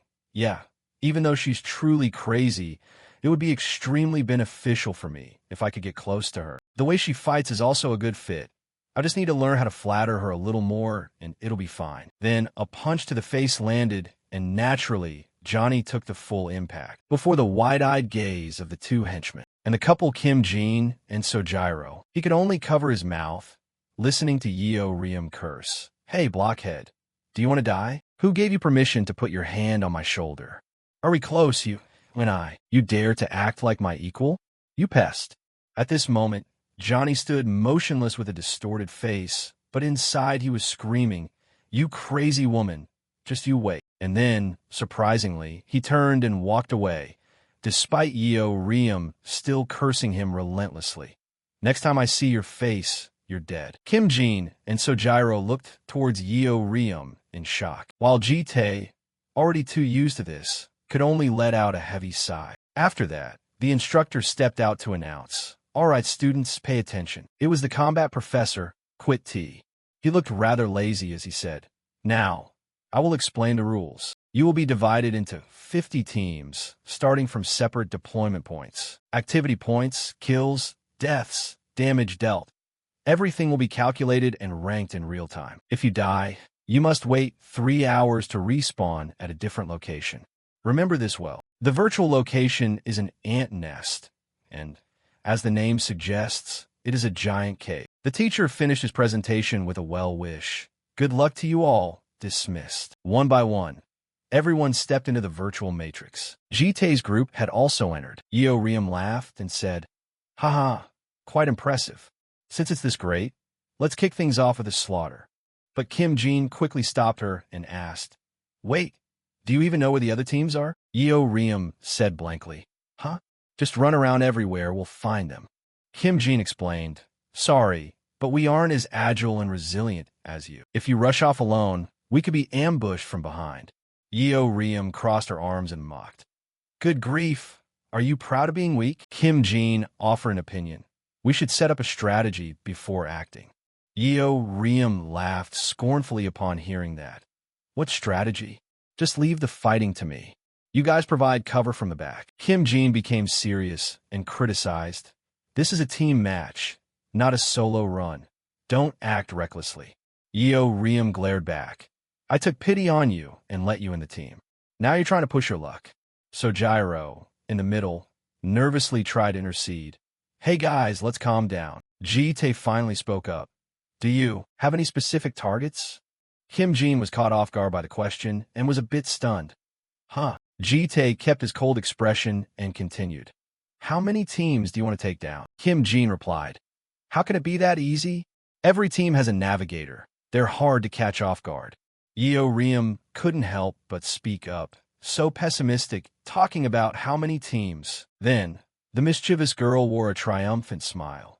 Just wipe out whichever team we see. On the other side, Johnny was wincing because of the gift of love Yeo Riem had given him, muttering as he walked. Annoying girl, my face still hurts. The group's navigator wondered. Why do you keep teasing you Yeo Riem and getting beaten up? The higher-ups told us not to mess with her. He replied grumpily. I just wanted to make friends. Who knew she was actually crazy? The henchman then spoke up. But Johnny, earlier when you intended to kick someone out to bring Yeo Riem in, was that for real? He felt a twinge of guilt. Of course not. I was just testing her reaction. To change the subject, he stomped his feet furiously and shouted. Arg, Yeo Riem, just you wait. When we meet again here, I'll tear you apart. Who would have thought that as soon as you mention the devil, he appears? A voice that sent shivers down Johnny's spine rang out. Tear me apart, you say? Where did the big sister just rush in from? The sword she held was strangely shiny. Her gaze was still full of love, causing Johnny to freeze for 5 seconds, unable to utter a word. His expression was completely solidified. Yeo Riem looked at him and challenged. Go ahead and try it. Before he could even move, she landed a kick right on his chin for the second time, causing the HP of poor Johnny to drop from 100 to 17. After that, she turned with great flair before the admiring gaze of everyone. The result was that Johnny was kicked into the wall, creating a not-so-small tremor. Johnny's navigator thought in astonishment. Damn it, when were we being followed? He realized and shouted, Ambush! Prepare for battle. So the two henchmen prepared their machine guns, getting into a combat stance. Yeo Riem had by then landed on the ground. She said softly, Combat? You guys have got it all wrong. And then she slowly raised her head, laughed savagely, and continued. This is just a one-sided hunt on my part, you dogs. Johnny's teammate fired at Yeo Riem. Unfortunately, Yeo Riem's speed was so fast that she could dodge the bullets. Seeing this, the other guy panicked and shouted, Don't come over here! But in the blink of an eye, Yeo Riem had run right in front of him. Without a second thought, she swung her sword, draining all his HP. Just after finishing, Yeo Riem noticed something. There was someone rushing towards her. She didn't hesitate, nor did she dodge, but raised her sword to parry. This action startled the attacker, but deep down he was cursing, You idiot! Instead of dodging, you're blocking the counterattack head-on. His position was higher, so he thought he was guaranteed to win, and his weapon was also much heavier. Therefore, he believed that no matter how strong Yeo Riem was, he had no reason to be outmatched. But life isn't a dream. The guy's eyes suddenly widened, because Yeo Riem was still standing there proudly, sneering, You think you can beat me in a power struggle? Finishing her sentence, she swung her sword down, bringing his HP down to 0. After eliminating them, Yeo Riem was very displeased. She muttered in dissatisfaction, What the hell is this? This guy wasn't even enough for me to warm up. Is that really it? At this moment, Hisaki shouted a reminder. Yeo Riem, there's still one guy over there. Hearing that, Yeo Riem frowned in suspicion. One more. She then glanced over and saw Johnny crawling up from the ground. The kick earlier didn't finish him off completely. He still had 17 HP left. Seeing Yeo Riem notice him, he quickly pleaded, Could you please not hit my face again? Unfortunately, Yeo Riem had never listened to anyone in her life. She kicked him directly in the face, causing his HP to hit a perfect 0. Johnny's guardian saw this and exclaimed, It's over. Hisaki quickly ran over to praise her. Amazing. You took them all down by yourself. Kim Jin also secretly reflected in her heart. I didn't expect Yeo Riem to be that strong. Is she that famous for nothing? But what surprised her more was Yeo Riem's guardian, Jitae. Despite being in a condition of restricted mana sensing, he still managed to find the other team so quickly. In this training session, combat commanders are not allowed to use mana. But Jitae had calculated the exact moment for Yeo Riem to ambush and order the attack without missing a beat. With such agile tracking ability and perfect command, Kim Jin was certain he used to be a first-class combat commander of the Alliance. Right then, an announcement sounded. All members of Team 37 have died and will respawn at a different location in 3 hours. Johnny's guardian quickly took the 3 people and left. Jitae looked at them steadily, then just gave a slight nod to the guardian. Right at that moment, a cry of surprise rang out from behind. Look at this. It startled Jitae, and looking back, it was Hisaki. He was looking at the ranking board and happily shouted, "We only took down 1 team, and we've already jumped to 6th place." Kim Jin nodded in agreement. The Demon Combat Simulation has only just started, so there are probably still many teams that haven't finished their skirmishes. Since Yeo Riem crushed the entire team without taking any damage, it's natural that we'd be in the top. Hearing that, Hisaki wanted to pounce and hug Yeo Riem. That's Yeo Riem. You're really talented. But before he could even touch her, she grabbed his snout. Yeo Riem scolded in dissatisfaction. You dried squid, what's so funny about just standing there in the back watching and grinning from ear to ear? She said, when I charge in alone, what was Hisaki doing, huh?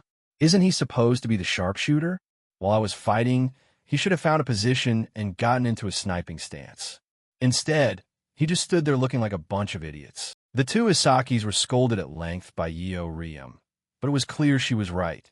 They could only bow their heads and apologize. Seeing this, Yeo Riem snorted coldly in disdain. And don't be happy just because we're in 6th place. We definitely must take 1st place.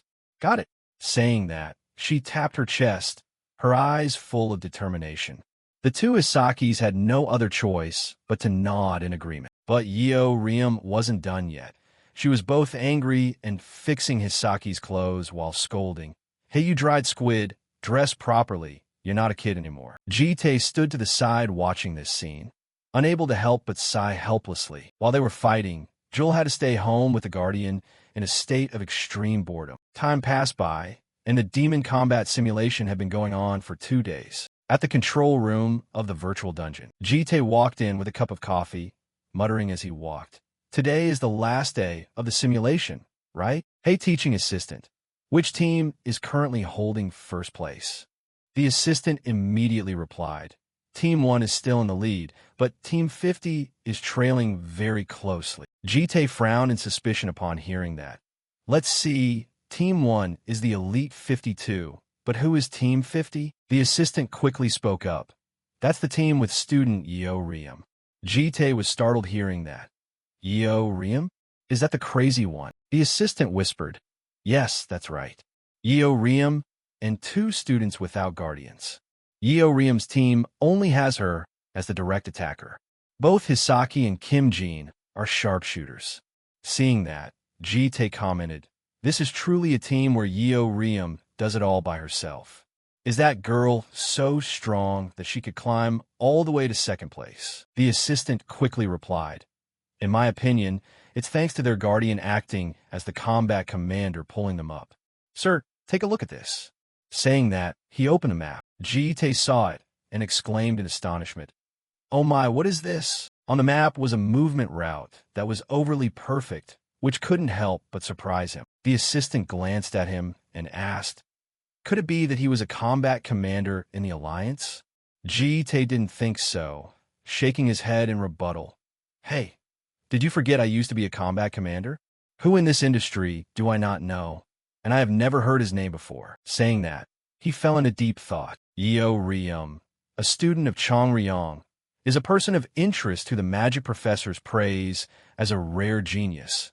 UBOM. They all belong to the family founded by that guy named Jitae. The important thing is that the information about this man is too clean, as if it had been scrubbed with an eraser. making Jite unable to help but be suspicious. While he was thinking, the assistant hesitated and spoke up.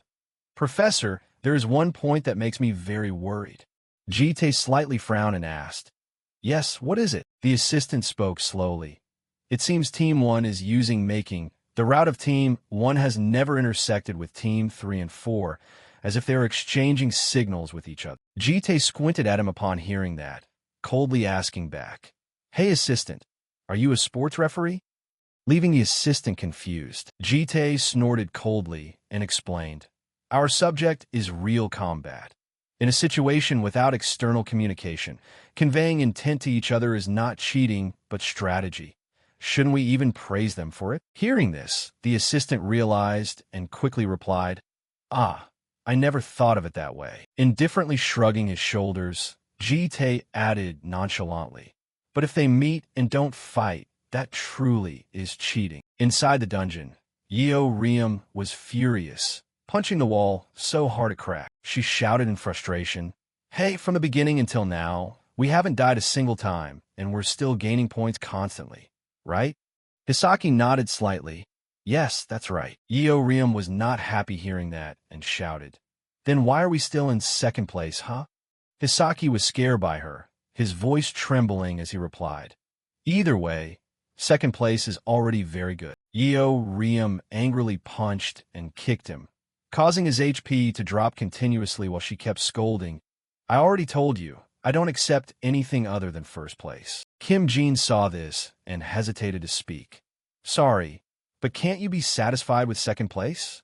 This made Yeo Riem startle and turned her head to look. Kim Jin felt a moment of unease but still reminded her, You're still doing fine, but we are about to run out of stamina. Furthermore, time is not on our side. She said if they pushed too hard, they would lose points instead, so it would be safer if they considered their current situation. But just as she finished, Yeo Riem suddenly closed in on her, startling Kim Jin. What is it? Yeo Riem softened her tone. Yeah, I get it. Aside from the beginning, you guys have been trying hard, following me quite well. That counts as enough effort. Hearing this, Kim Jin felt touched. Yeo Riem? But before she could finish, Yeo Riem erupted in anger. But that's exactly why you guys can't get anything done. As she spoke, she squeezed Kim Jin's shoulder, causing her to cry out in pain. But Yeo Riem didn't care and kept scolding. Do you know why you two are looked down upon by others and called idiots? Because you don't have a guardian? Jite stood to the side, observing the surroundings, paying no mind to them. No one stopped her. Yeo Riem was free to act out and scold. But it's because you give up as soon as you get a little tired. That damn loser mentality is already deeply rooted in your brains. She said, On the very first day, you two said you wouldn't be a burden to me. So stand up, don't live like a loser anymore. Hisaki heard this and raised his head to look at her. Kim Jin also bit her lip fiercely.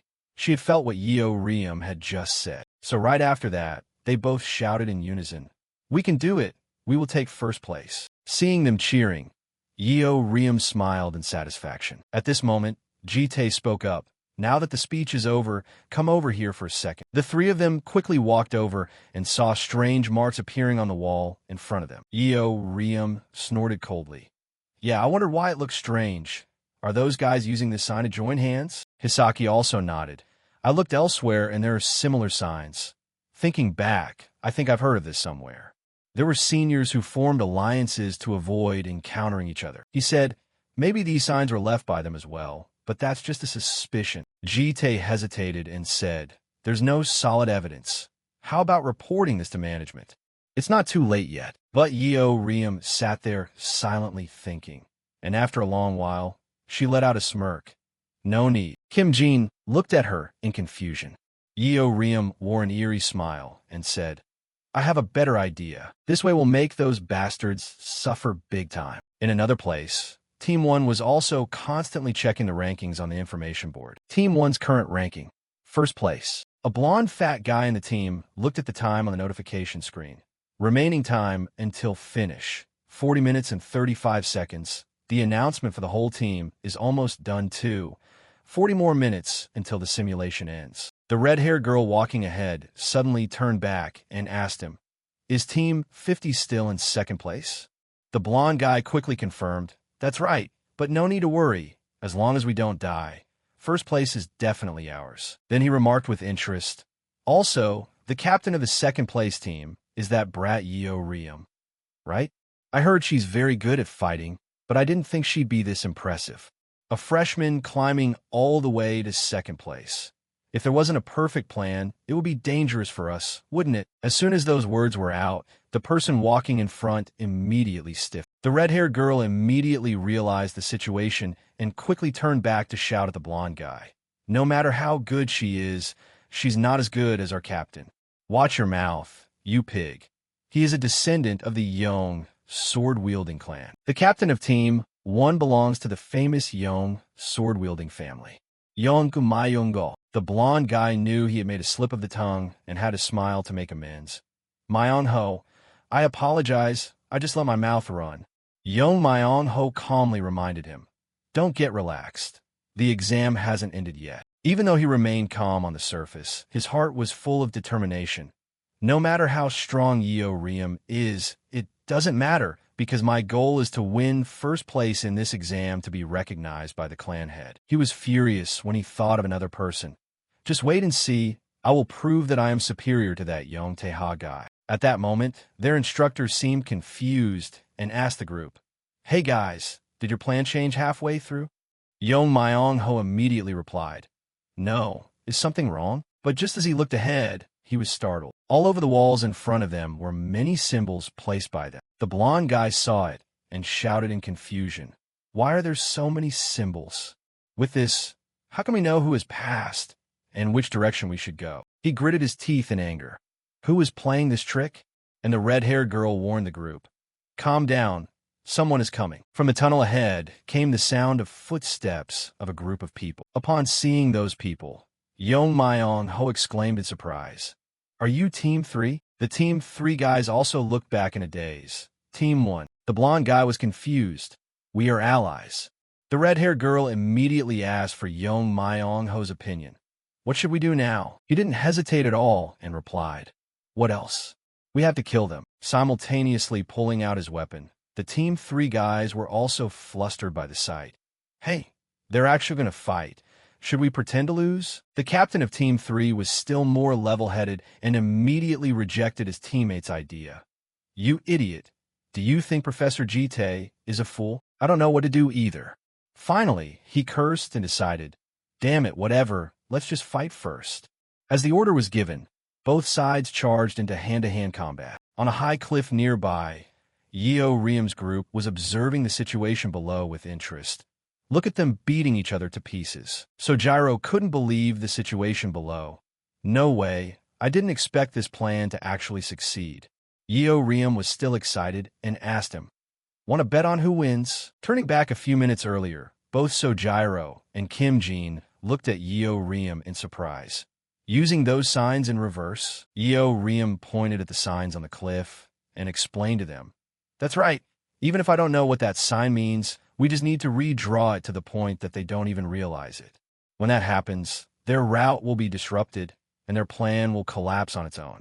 My plan is just that simple. Sojiro and Kim Jin followed her instructions, walking around and drawing plenty of similar symbols. During that time, Yeo Riem would split off to hunt people for more points. In case I encounter the first-place team, I'll beat them to a pulp. Kim Jin hesitated and interrupted. Hey, I have a question. What if we wander around and bump into another team? Yeo Riem heard the question, had already planned for it, and pointed at Jite. Such cowards, I'll lend you this old guy to lead the way. Figure out how to hide yourselves. He protested with some displeasure. Am I a commodity? But Yeo Riem still asked him extremely nonchalantly. How about it? Is my plan okay? Jite remained silent for a bit, then finally had a nod in recognition. Okay. Having obtained his acknowledgement, Yeo Riem was smug. I knew it. My plan is top tier. Were you thinking speechless, right? Turning back to the present, Yong Myong-ho finally defeated the captain of Team 3. The notification board displayed. Team 3 has been eliminated. The red-haired girl held her wounded shoulder and said with difficulty to Yong Myong-ho, Captain, I'm sorry, I'm dead. He still replied to her calmly. It's fine, we took out the entire team 3, so our points will increase even more. If we survive like this. At that moment, a voice rang out, cutting off his words. Who said you guys are going to survive? Young Myong-ho was startled and alert. Who's there? Yeo Riem jumped down from the cliff and replied with flair. Asking who I am? Huh? In this chaotic world, I'm the true villain here. Before her appearance, the atmosphere became silent for a moment. Her 2 teammates observed from above. Yeo Riem calmly faced Yonka Myong-go while he looked at her suspiciously, wondering, could it be that she's the one who ruined my plan? But immediately he glanced up at the cliff. They were up high. So Gyro poked his head out and said to Yeo Riem, we'll provide cover for you. Upon seeing the other 2, Yong Myong-ho sneered. He quickly ordered the blonde guy. Wei, can you still move?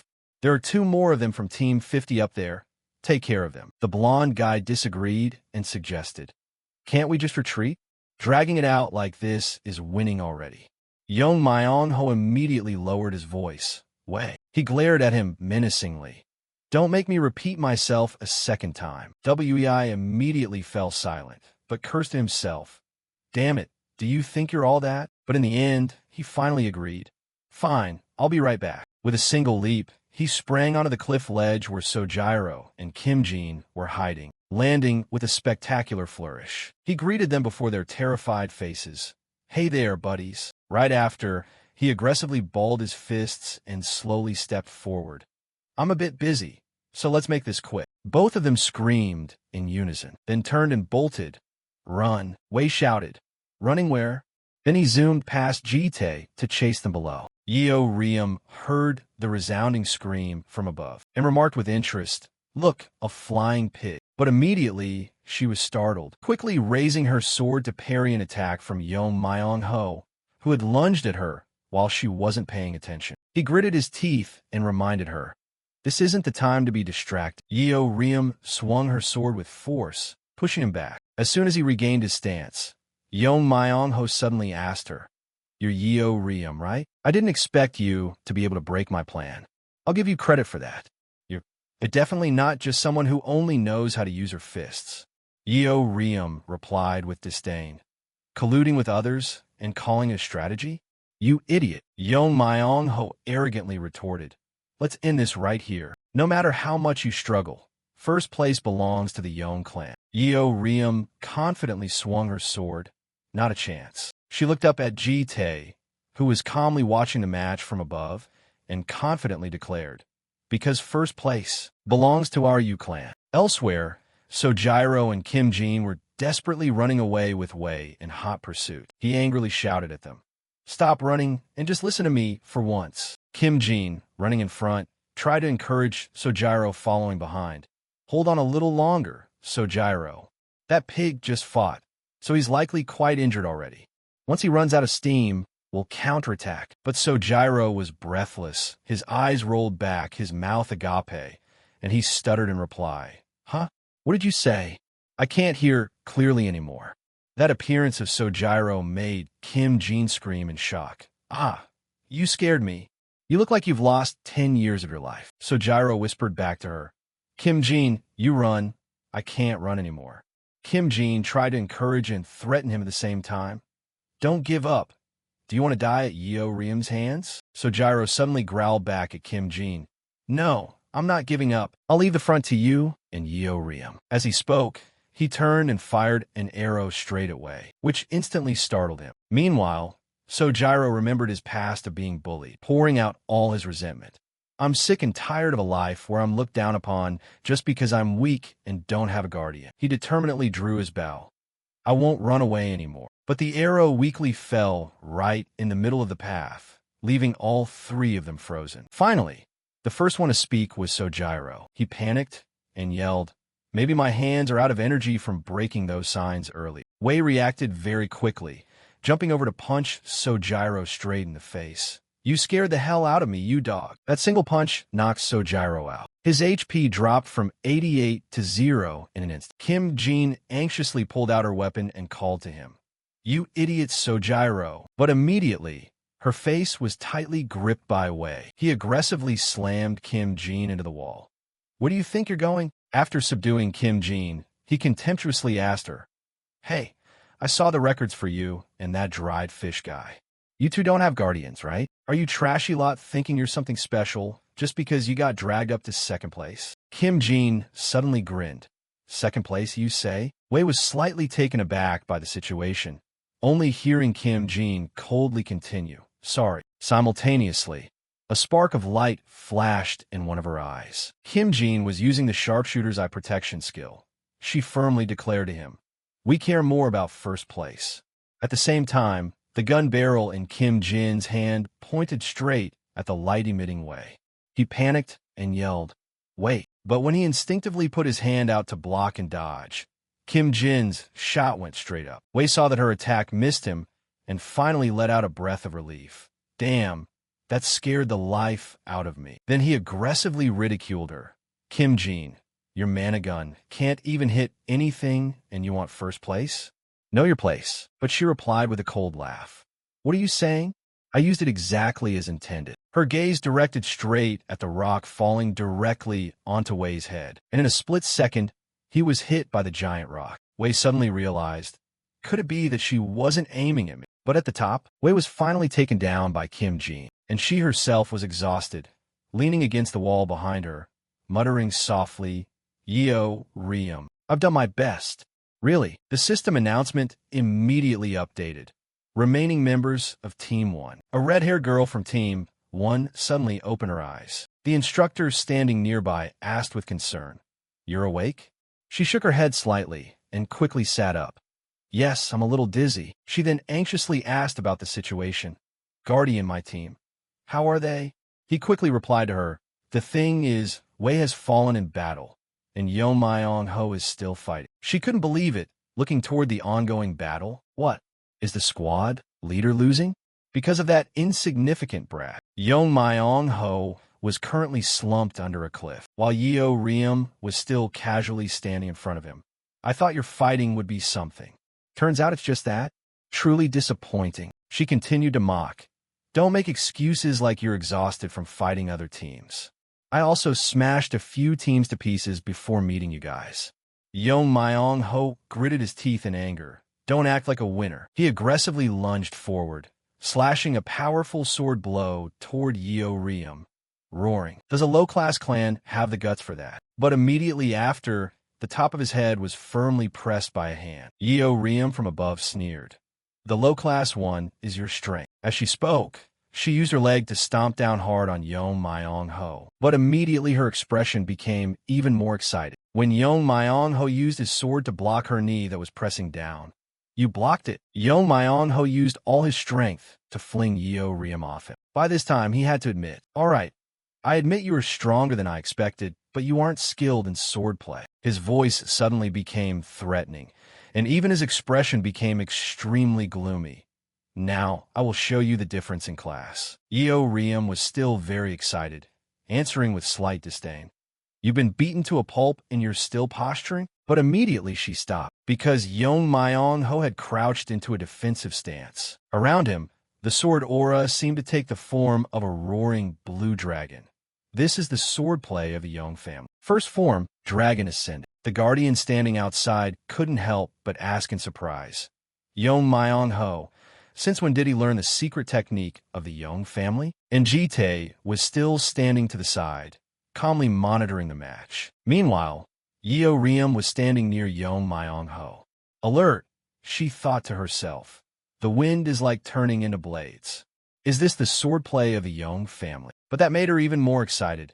Actually, it's pretty cool. Yong Myong Ho had stepped onto the sword aura, rushing straight toward Yeo Riem, arrogantly shouting at her. "No matter how strong you are, with that wild fighting style, you won't be able to touch the prestigious swordplay of the Yong clan." Swordplay of the Yong clan. Second form, Dragon Blade Flash. Yong Myong Ho, like a gust of wind, swept past Yeo Riem, simultaneously unleashing several sword strikes at her. Yeo Riem's entire body seemed to be pierced through by Yong Myong Ho's sharp sword aura. While he was still smugly muttering, "I didn't expect the first time I used this swordplay to be in this place." Yong Myong Ho remembered his years of arduous training. For years, I have secretly trained hard to manifest the dragon's sword. He gripped the sword he had just attacked with in his hand, proudly reflecting.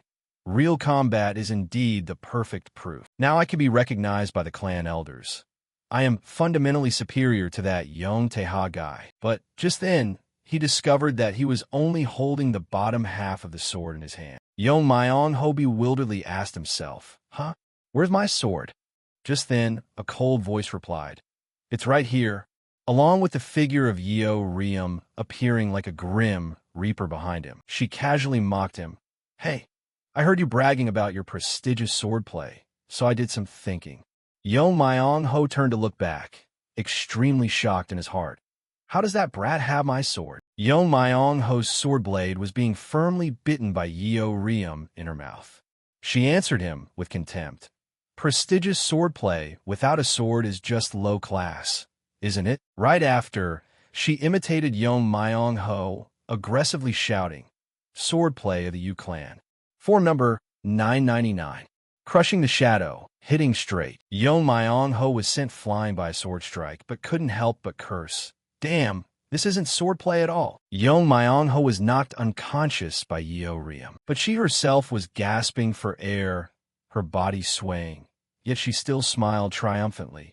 "First place. We got first place." Saying that, her whole body fell backward. Jite appeared out of nowhere, reaching out to catch her, calmly inquiring about Yeo Riem's feelings.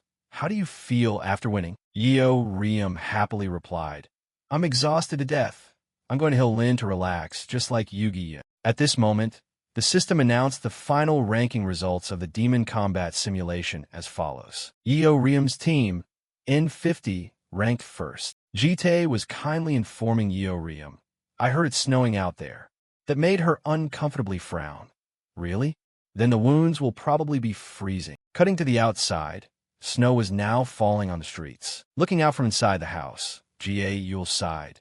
"Do you know why snow falls in such a warm spring?" "That's because of Jul. They say that when the mood of the Blue Clan becomes melancholy, white snow falls around them." In other words, little Jul is feeling lonely. Even though she turned her head to say that, as the clan's guardian, the cleaner had to melt Jul's heart. The guardian stammered, "I understand the young lady's point, but with this appearance, can I melt young Lady Jul's heart?" Looking at his princess-like appearance, Jie Yul was interested. "Of course. These days, there isn't a child who doesn't like this character." She confidently ordered, "All right, now let's set out to melt Jul's heart." The guardian agreed. Little Jul was currently playing in the living room. She sat drawing by herself in a very bored mood. Then from behind, the guardian approached. "Young Lady Jul. Young lady seems very bored. Would you like to play princesses with me?" He put on a cute face, but it didn't look cute at all. Seeing this made Jul angry. The little girl clenched her fists tightly, causing the crayon in her hand to snap in half. Seeing that, the guardian wondered, "Young Lady Jul, why are you like that?" UBOM stepped from behind and wondered, "What is this? What is that thing?" The guardian explained, "Oh, that. I thought if I dressed up as a cartoon character, young Lady Jul would be happy. So I tried it." Seeing UBOM appear just then, Jie Yul started, "Oh damn, she found out." UBOM sighed wearily. "Your current appearance is only making Jul more afraid. Go wash your face immediately." Then he turned to Jie Yul and explained, "But young Lady Jie Yul said you would definitely like it." Jie Yul immediately denied. "I never said that." Right after that, the guardian went into the bathroom to remove his makeup and return to his normal form. From outside, the door opened at that moment. Jite and Yeo Riem had returned. She rubbed her head angrily. "What the hell? Why is it snowing in May?" After the two returned, Jie Yul excitedly greeted them, "Uncle Yeo Riem. It's been a long time. Did you two have fun?" Yeo Riem looked angrily. "You think we just went out to play?" She wondered and asked back, "Didn't you just come back from playing?" Yeo Riem wore a mischievous smile, holding a snowball in her hand and answering, "Yeah, that's right. So while we were at it, I also have a gift for you." Instantly realizing her intent, Jie Yul turned to run, but this had been predicted by Yeo Riem. She grabbed the back of the shirt and stuffed the snowball down Jie Yul's back, laughing loudly. "Here, take your gift." An ice-cold sensation traveled down her back, making Jie Yul scream, It's so cold. What did you put on my back? Is that a snowball? Yeo Riem replied, Yeah, and I threw in some dog poop too. Hearing that, Ga cried, I hate you. Ubom approached to ask, You've worked hard, uncle. He nodded in greeting. Then he looked down at little Joel.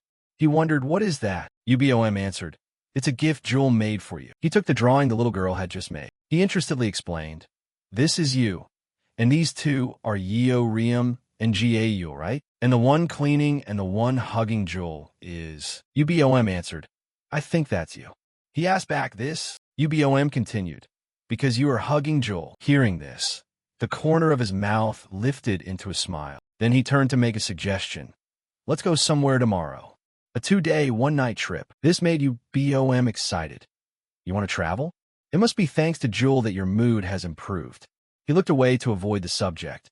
That's not exactly it. Noticing this, Joel's mood had become much happier. Along with that, the sunlight returned to the city, dispelling the previous cold. This made the people below a bit surprised.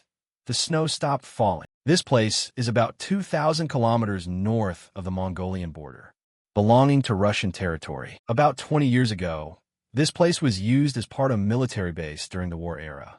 But now it is an extremely secret place with no human footprints. The whole family was present here. Ga Yul excitedly exclaimed, Wow, so beautiful. She happily played with the water and turned to ask him, Why do you know of such a beautiful place? Look at how clear the water is. I can even see the bottom. He answered, I found out when I was attacking the fortress before. Yeo Riem lay on the roof of the car, yawning. Seriously, just using teleportation would get us here. Why go through the trouble of renting a car? Ubom smiled and answered, Sometimes driving around like this is also nice. Seeing him turn to leave, she wondered, Uncle, where are you going? He answered, Uncle is going to set up a tent nearby and find some food. You kids go have fun. She made a suggestion. Can I come along? He answered, You're the big sister. You have to look after Joel. Being rejected made the little girl a bit sad. And all these actions were in Yeo Riem's sight. She pushed her glasses up and looked with a scrutinizing gaze. After a while of working, he had set up the tent and was starting to light a fire. After lighting the fire, he went to find food. Holding a purple mushroom in his hand, he was a bit hesitant, but then he still decided to take it. After returning, he told everyone, Everything is prepared. You kids come here. Then his gaze suddenly froze. Little Ubom replied, Is everything already finished?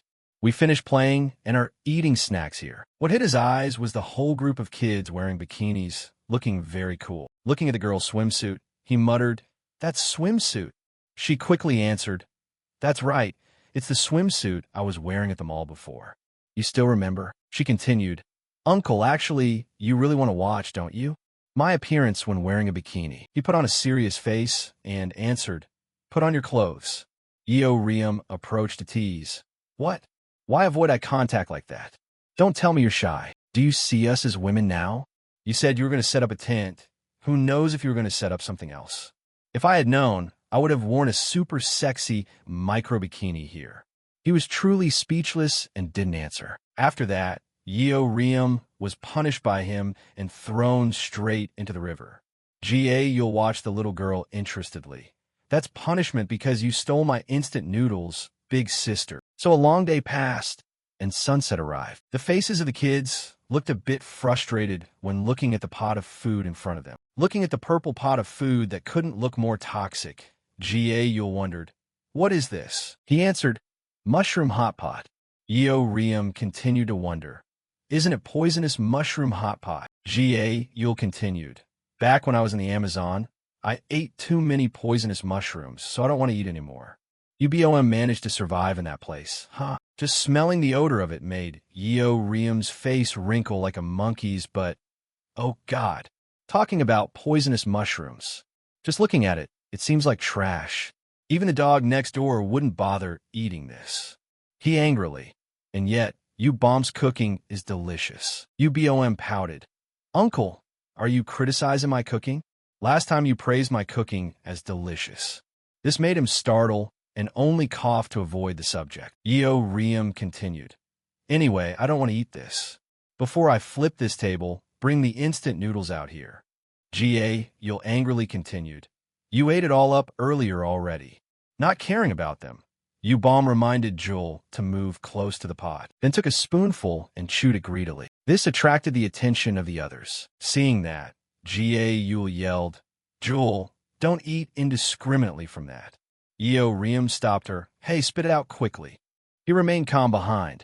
It's healthy stuff. Contrary to everyone's thoughts, the little girl wore a very interested expression and exclaimed, Delicious, very delicious. This made the rest of the kids surprised. You can talk now? The little girl ate another spoonful and giggled. Yule blankly asked. Joel can talk. But just as she finished her sentence, she realized she was being silly. Wait, what am I saying? Of course she can talk. She has been able to talk since she was born. Saying that, Yule rushed to hug Joel tightly, laughing. Oh my God. So it's not that you couldn't talk, but that you didn't want to? You wanted to talk so much, but we're holding it in until now. Riem, beside her, pouted and teased. Or is it because the blonde girl is too noisy that she told herself she shouldn't do that? Yule was unhappy, rebutting. What are you saying? I'm a quiet person by nature. Jite didn't pay attention to those two rivals. He glanced at Ubom, asking, Did you know about Joel?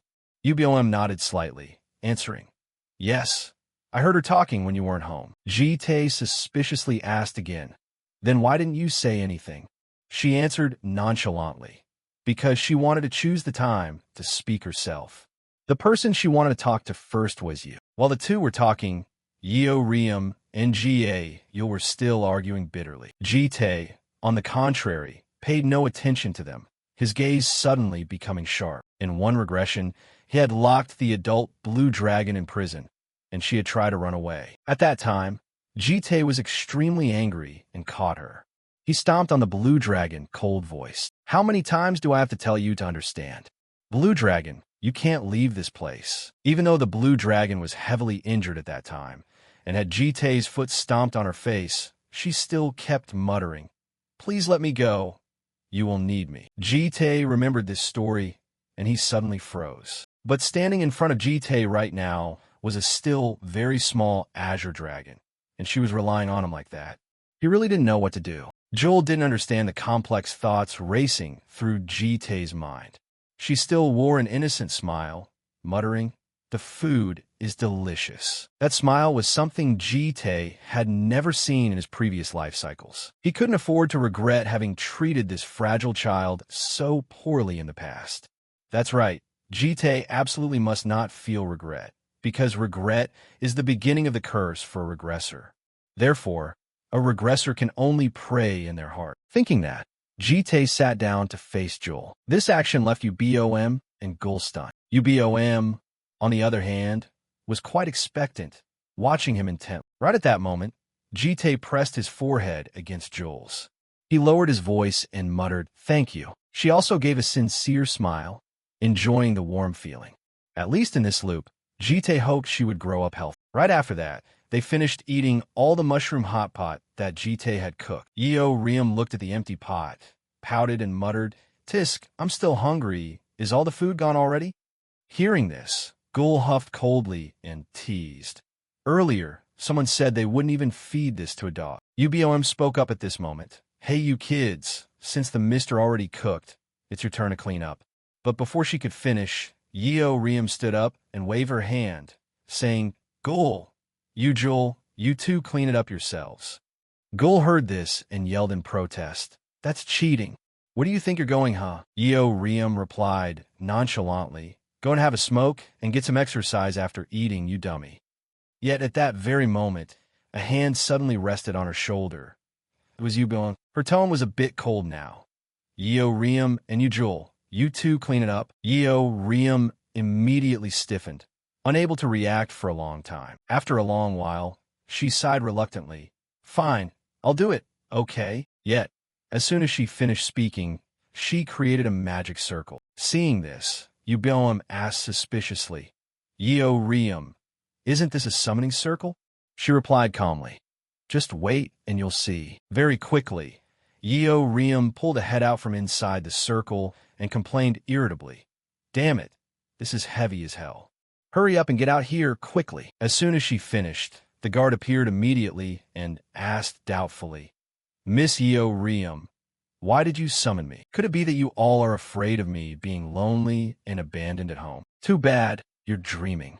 Yeo Riem draped her arm over his shoulder and pointed in one direction, toward the pile of bowls, dishes, and pots they had left there after eating. She raised an eyebrow and said with a smile, What are you looking at?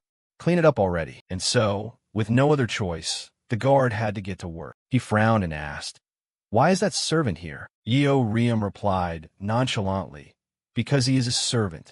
Gul pouted and scolded indignantly. You're really cruel. Yeo Riem refused to comment and pouted, suggesting, Then why don't you go help too? Hearing this, Gul felt guilty and cheered loudly. Good luck, Mr. Servant. Just then, Jite noticed something. He glanced in one direction. Immediately after, he spoke in a serious voice. You girls get into the tent, quickly. Gul asked suspiciously, Huh?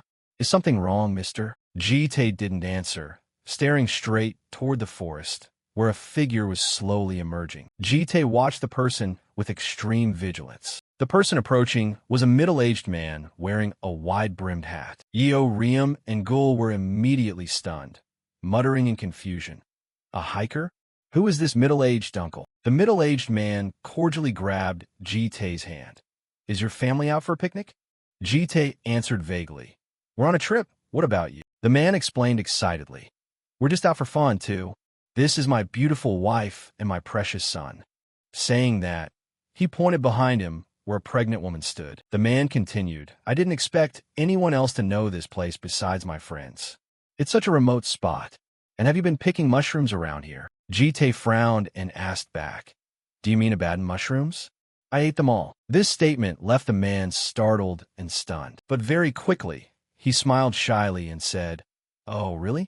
Actually, those are mushrooms I planted. Since hardly anyone comes here, I didn't think anyone would eat them. Jite heard this and said apologetically, I'm sorry. The man shook his head. It's all right. It's my fault for not putting up a name tag. While the two were talking, Yeo Riem walked up to Jite's side and asked in a low voice, Who is that? He looks damn strong. Jite shook his head slightly and replied, I don't know. But in reality, he knew exactly who the man was, and he hadn't expected to meet him here. That middle-aged man was the 9th-ranked superhuman in the world, the reincarnated mage Myong Yongha, one of the few nature-type superhumans considered a national-level tactical weapon. Jite had once fought alongside Yongha. They had been friends, and they had also been enemies in previous life loops. He couldn't remember everything, only that Yongha was always worried about his pregnant wife's illness. Perhaps those mushrooms were also for her. Thinking this, Jite reached into the shallowest part of the abyss. Then he took out an item and threw it toward Yongha. Myong Yongha looked at the item in his hand in confusion and asked, What is this? Jite replied nonchalantly, It can replace the mushrooms. It's quite nutritious too. Yongha heard this, bowed 90 degrees, and said, Oh my God, you didn't have to be so polite. Then I will accept it. Thank you very much. Honey, say thank you to the mister. This item is even more precious than Abaddon mushrooms. Jite considered the debt settled. However, just as he was about to leave, a voice rang out from behind. Hey buddy, since we met like this, I was wondering if you have some time? Yongha saw him stop and continued to smile. If you go a little further, you'll see a spot with a beautiful rift. The view there is top tier. Why don't you all come along? Jite wanted to refuse, but Yeo Riem and Gul were one step faster. Gul cut in excitedly. The scenery is beautiful, I love it.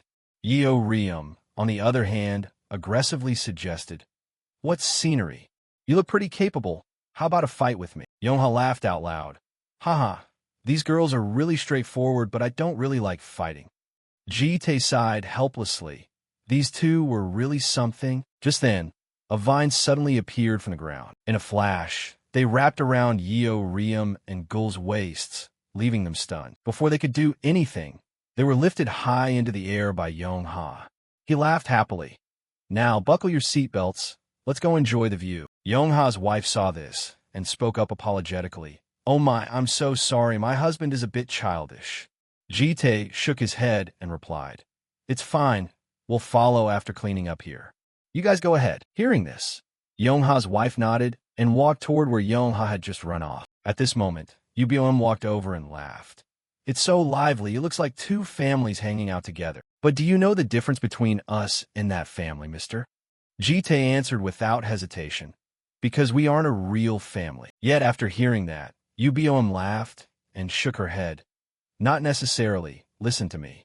If you're the dad and I'm the oldest sister, the others would be the younger siblings, but then there's no mom, right? That wouldn't do. These words left Jite stunned, not knowing how to reply. Ubom didn't wait for him to react.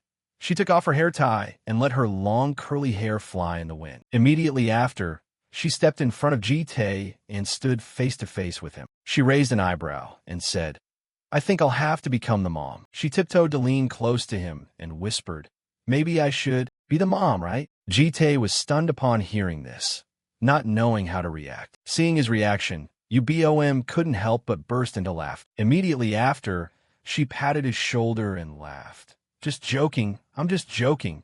Are your ears turning red again? Jite quickly brought his hands up to cover his ears. Ubom took it a step further. Your ears are really red. Take your hands away and let me see. He frustratedly chased her off.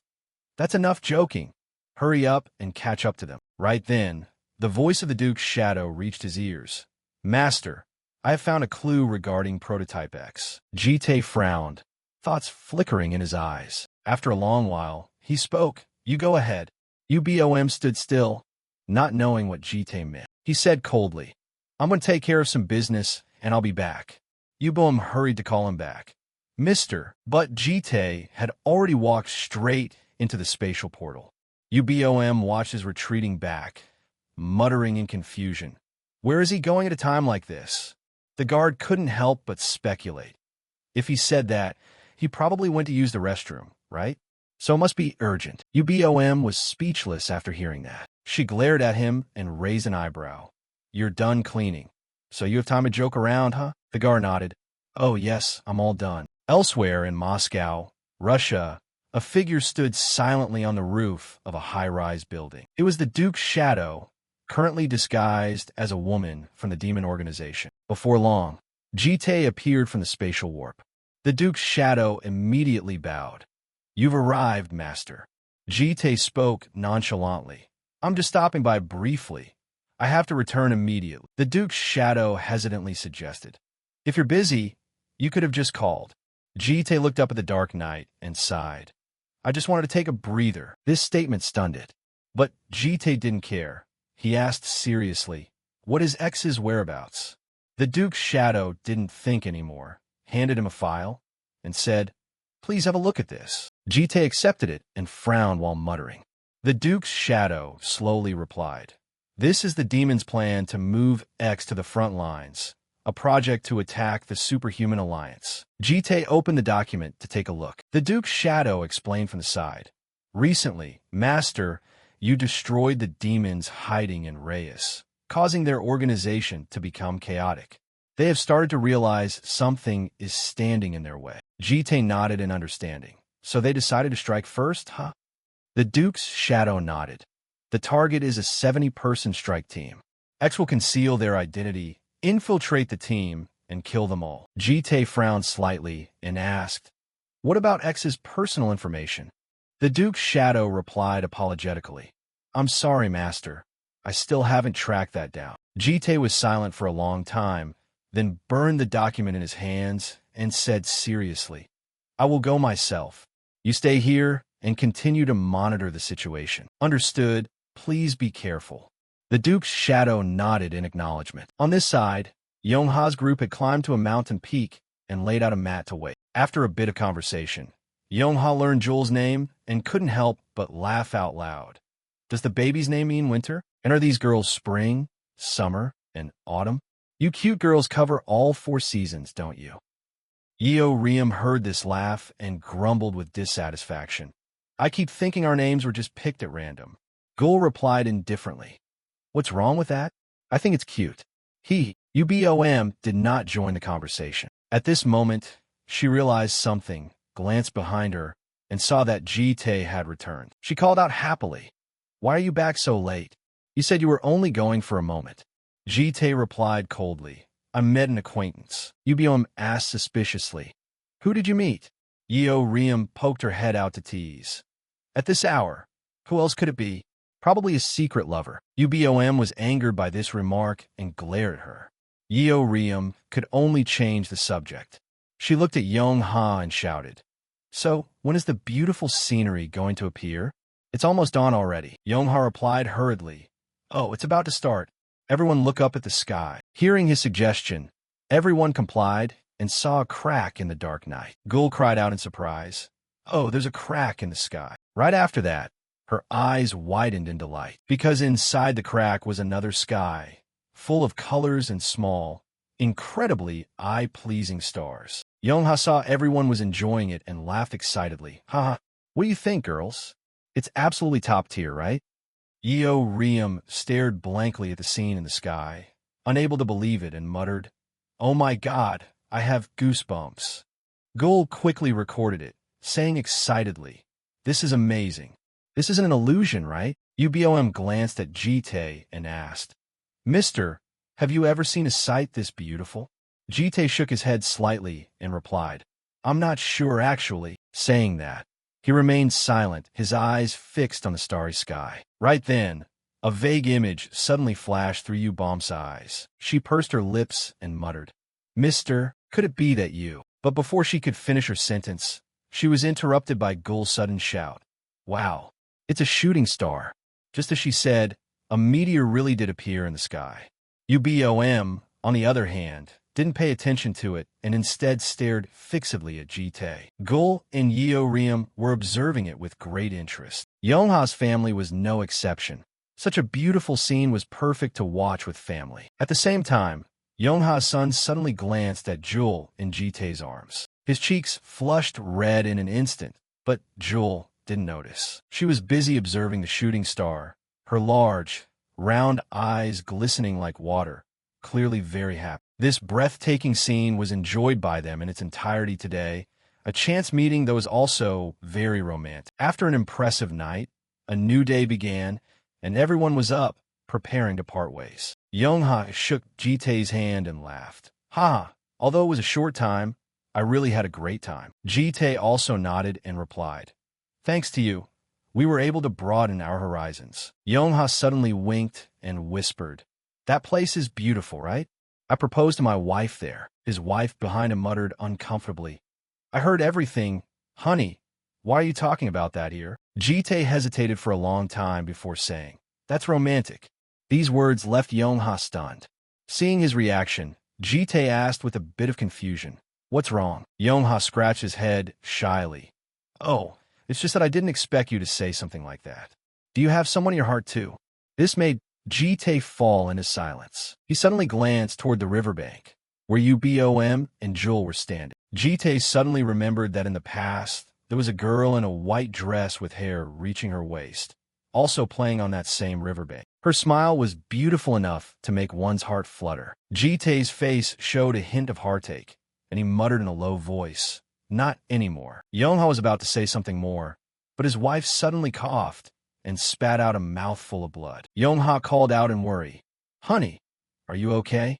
You didn't have any symptoms lately, so why now? Seeing his wife unwell, he hurriedly took her and their son's hand and walked into the spatial portal. We'll take our leave now. After saying goodbye to their family, Jite walked over to Ubom and said, Ubom, you Jewel, let's head back. Yet, Ubom stood there, stunned, with no reaction. Jite saw this, frowned, walked over to pat her shoulder, and called, Ubom. At this, she was startled out of her thoughts. He asked suspiciously, Why are you just standing there? Ubom apologized. I'm sorry, I was just thinking about something. Then she remembered something and said, Oh, and it seems Jewel doesn't want to leave yet.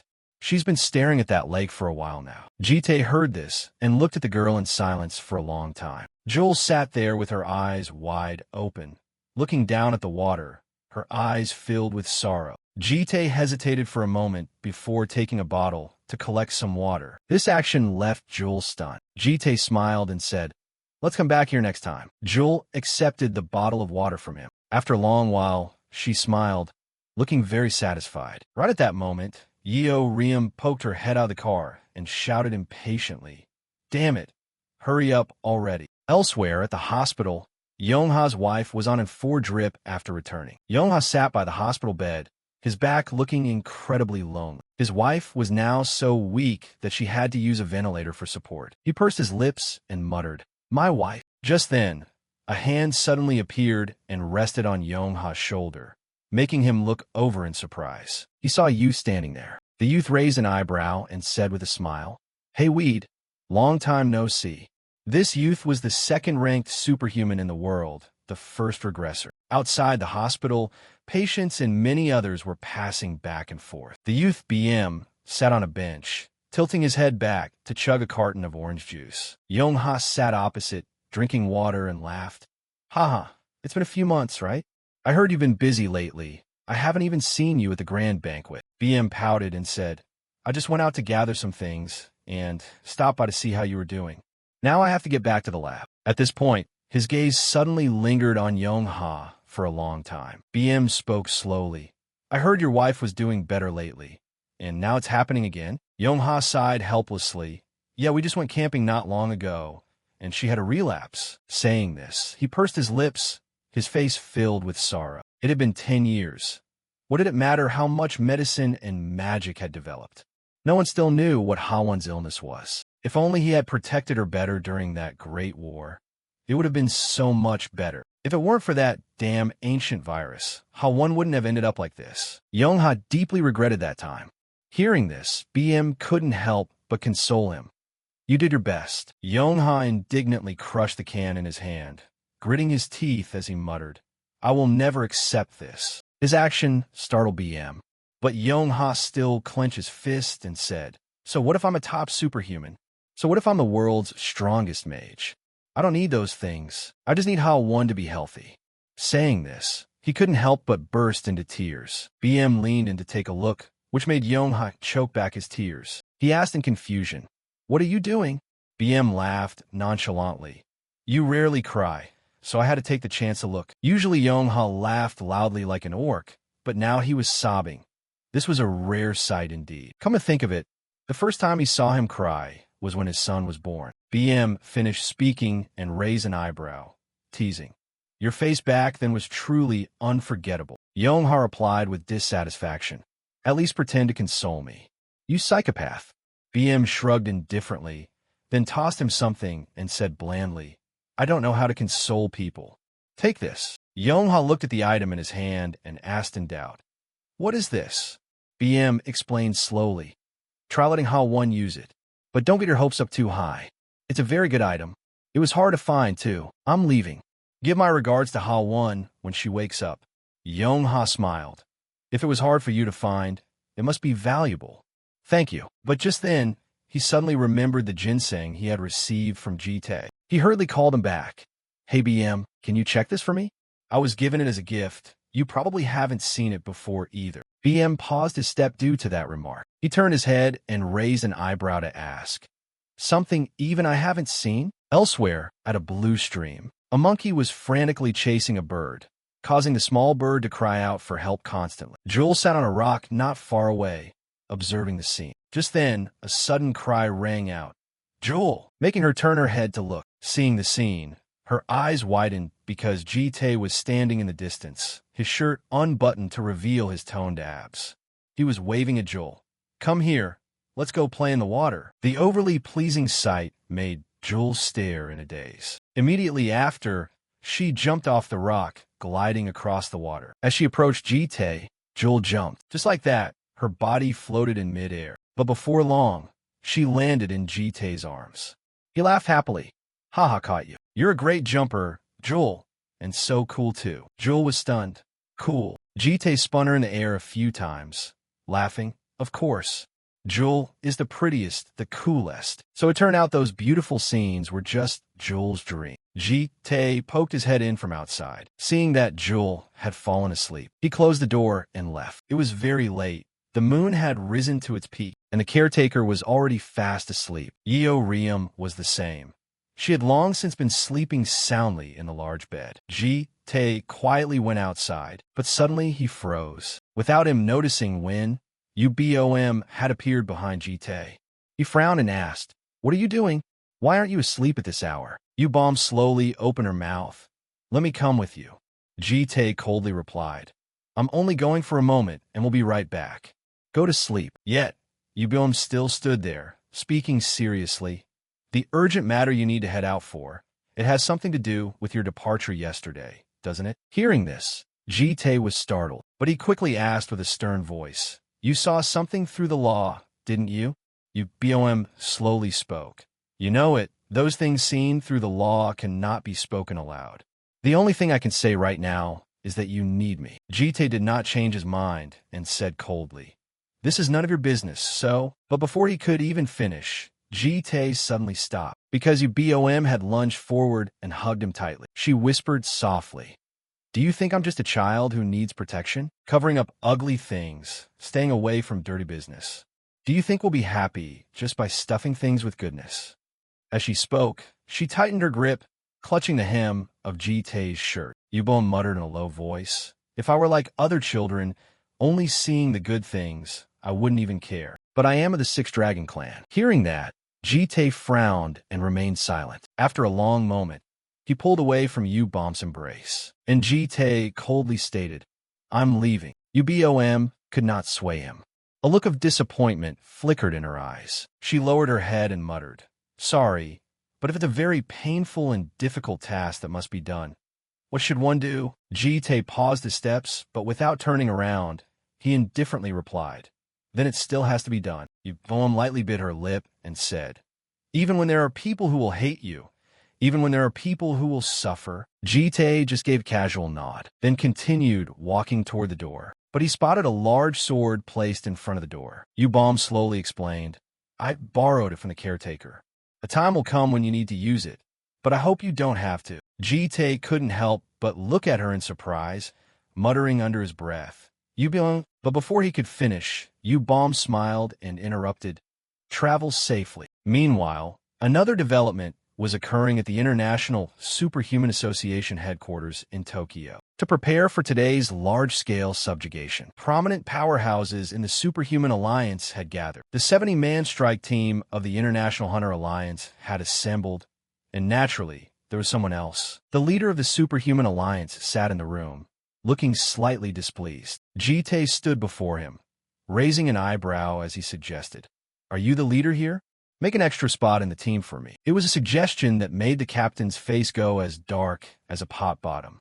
He gritted his teeth and muttered, "What?" The 70-man strike team of the International Superhuman Alliance had fully assembled. The target for this raid was the giant boss that appeared in the S-rank dungeon, Hitias, the Kraken. The high risk of this raid was clearly evident. Therefore, the Alliance only gathered superhumans in the top 0.5% or higher. Simply put, this force was equivalent to the military firepower of a developing nation, and their appointed leader was an official of the International Superhuman Alliance, the 90th ranked powerhouse in the world. "Shiraishi Ryanosuke," he asked, "Are you Japanese?"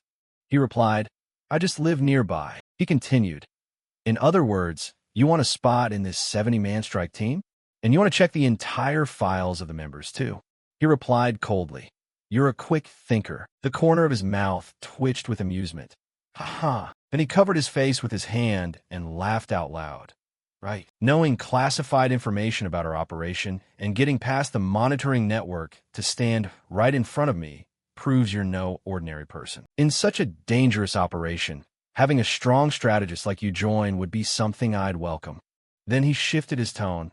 "Did you think I was going to say that?" He pointed his finger forward, preparing to launch an attack, and warned, "There are only a few hours left before the raid starts.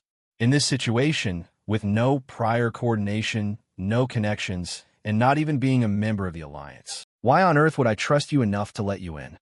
He gritted his teeth in anger.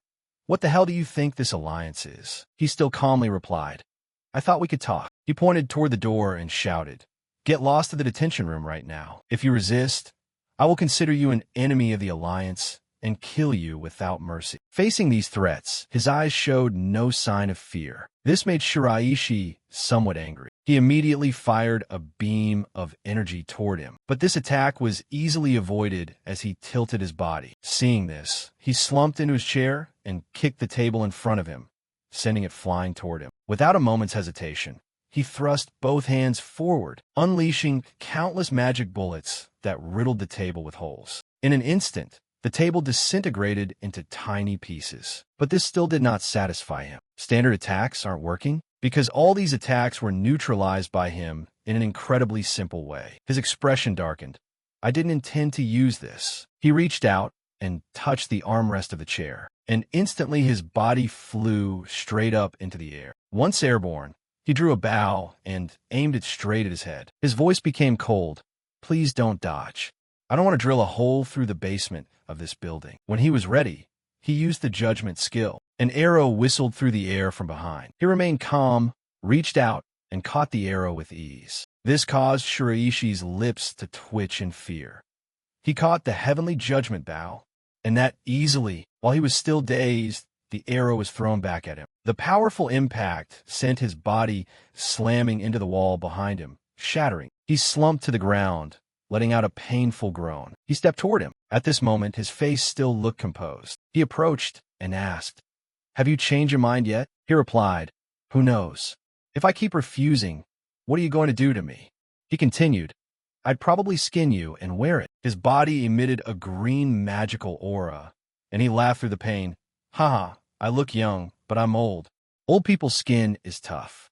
It'll be a lot of work if you want to wear it." Without hesitation, he used the light walk technique. His body shot off from his position, quickly turning to run outside. As he ran, he gritted his teeth and thought to himself, "Stay calm. In any case, escaping from that monster is impossible. The only way out right now is the emergency teleport machine in the room next to the office. I'll just get to headquarters, report the situation, and call the guards." Just as he broke through the wall to jump into the next room, his eyes suddenly went blank for a few seconds. The teleport machine had already been destroyed by someone. His eyes widened in shock at the scene before him. A sword was already pressed against his throat. Intense killing intent flickered on his face. He repeated, "So, have you changed your mind?" He stuttered in fearful frustration. Damn it. After a few seconds of thought, he spoke. "Welcome to the strike team." Back in the office, he sat on a chair reviewing the files of the participants in the strike team, while Shiraishi knelt on the floor, his eyes filled with fear. Who on earth is that monster? Not a demon. Could he be a Ritter Knee from another world like BM? No. If he were a Ritter Knee, the Alliance would have info on it. And why did he want to join our operation in the first place? It's impossible to guess what he's planning. After reviewing everything, he turned and questioned, "Is this all the information on the strike team?" He answered nervously, "Yes. Among the 70 people, there is one person's information missing." He asked curiously, "What is this about?" He explained, "The old operator couldn't be reached, so we had to rush to find a replacement. That's why the name isn't in the file yet. But that person was sent directly by headquarters, so there's nothing to worry about." He suggested, "Can I meet that operator right now?" He immediately complied, speaking through his communication bracelet. "The operator is waiting there. Come to my office right now. Don't ask why, just hurry." Suddenly, a voice echoed in his mind. "Master, may we speak for a moment?" He replied, "What is it?" The voice continued, "I have obtained information about Prototype X." He continued, "If you found it, then transmit the memory immediately." The voice stuttered, "I'm sorry, sir, the thing is..." Hearing this, he was startled. "Is it someone I knew in my past life?" The voice answered, "Yes, that is correct." From outside, a pair of small feet stepped inside. Scanning the room, the person exclaimed in surprise, "Huh? Why is the office so messy? Why is the captain kneeling there? And he's injured too." Shiraishi replied, "No, it's nothing. I just fell." The other person continued, "Are you being scolded?" He exclaimed angrily, "That's not important. He wants to see you." This startled the girl. "Me?" He stared at her, thinking to himself, even if X is someone I knew, it doesn't matter. Regardless of who it is, they have to die. But the moment this person removed her mask, his eyes widened in surprise. She asked, "Were you looking for me?" He muttered in his heart, "Ha sate bile. She is the ex-lover of the returnee." This moment comes right after Jite began his second regression. 3 years have passed since the war against the demons broke out in Severobakelsk. Humanity has established a camp here to rest. Some are busy building fires and cooking. Jite is also present in this place. He is 32 years old, in his second regression loop. While Jite is admiring the scenery, someone suddenly approaches from behind and taps him on the shoulder. Jite glances back, only to have a finger poke his cheek. The person who arrived is a girl, and she laughs happily, saying, "Haha, you got tricked again, Captain." Jite looks down and asks suspiciously, "What is with that outfit?" This girl has a face that looks very similar to Saiti Bayal, but appears slightly younger. She smiles and replies, "It's rare to get a break, so I try to create a vacation vibe. What do you think? Does it suit me?" Jite says nothing but averts his gaze. Seeing this, Hasavial teases him, "You're blushing." Jite shakes his head in denial. "I'm not." Hasaiti Bayal doesn't think much of it. She suddenly suggests, "Captain, do you want to go up to that hill behind us tonight?" Jite frowns slightly and asks, "A hill?" Hasaiti Bayal nods gently and replies, "Yes, I have something I want to show you." The two of them stand there talking just like that. Others behind them can't help but gossip. That captain and Miss Hasaiti Bayal, there's something fishy going on between them. It seems like they've known each other for a long time. It's true that love still blooms even in the middle of the battlefield. Meanwhile, someone suddenly asks doubtfully, "But why did Miss Hasaiti join our mercenary squad? Anyway, it's too gloomy for a young, beautiful girl to be here." The two of them, Jite, are unaware that everyone is gossiping about them and remain happily standing by the lake, joking around. Jite lifts Hasaiti Bayal up high, making her scream with excitement. On the shore, a team member suddenly exclaims in surprise, "Don't tell me she fell in love with the captain at first sight, which is why she joined." Hearing this, another shakes his head. "That's not it. Initially, she worked at an orphanage, and as everyone knows, that was when the war broke out. The orphanage was destroyed, and all the children died. At that time, Bayal was completely heartbroken. After that, she awakened as a combat coordinator superhuman, so she naturally got dragged into this gloomy place." Hearing this, the other person nods in understanding. "So that's it. She always looks so cheerful. I never suspected she had a past like that." By evening at the Star Hill, Jite and Asal really arrive at the place, and she excitedly waves her hands, calling out, "Come here, come here." Hasaiti Bayal glances at Jite and says with a smile, "You still remember our promise, huh? I thought you'd forgotten." Jite frowns slightly and asks suspiciously, "Is there something here?" Hasaiti Bayal looks up at the moon in the night sky. She winks and says with a laugh, "You really aren't romantic at all. There's a beautiful night sky here and a pretty girl like me." Hearing this, Jite falls into deep thought, and the atmosphere becomes quiet. Seeing this, Hasaiti Bayal coughs in embarrassment. "Actually, there's something else here. You know that my ability is the eye that detects danger, right?" Jite immediately becomes serious, frowning as he asks, "Do you mean there's something dangerous here?" Seeing his reaction, Hasaiti Bayal exclaims in a panic, "No, you're being too serious. Just close your eyes and listen to me." Hearing this, Jite suspiciously closes his eyes tight. At this moment, Hasaiti speaks up, "My ability is indeed to detect danger, but once you get used to it, you can sometimes sense other things besides danger. If my senses aren't wrong, what I'm feeling this time is an emotional tremor." Hearing this, Jite opens his eyes and asks in a low voice, "Are you trying to say?" Yet before he could finish, his eyes suddenly constricted, because in the sky at this moment, there are countless shooting stars. Jite looks up in astonishment. At the same time, Hasaiti suddenly takes a step and runs. Then she throws herself directly into Jite's arms. She looks up at him and asks happily, "Do you see it? That's the tremor." Hearing this, Jite seems to be thinking about something. After a while, he reaches out to touch Hasaiti's face. And a second later, Jite leans down for a very romantic kiss in this wonderful moment. After a long while, he finally pulls away from Hasaiti Bayal's lips. After a moment of shyness, Hasaiti raises an eyebrow and teases, "The captain's lips are so dry. Let me lend you some lip balm." Jite coughs, nodding in embarrassment. And in a moment the meteor shower appears in the sky. Jite proposes to Hasaiti Bayal. After this local battle ends, Let's get married. Hasaytibayal asks back in surprise. Are you proposing to me? So, suddenly, Jite frowns and asks, why? Do you not like it? Hasaytibayal shakes her head and replies, it's not that I don't like it. If it's the captain's order, I have to obey. Hearing this, Jite breaks into a rare smile. That same night, the two of them on the Star Hill talked about many future plans.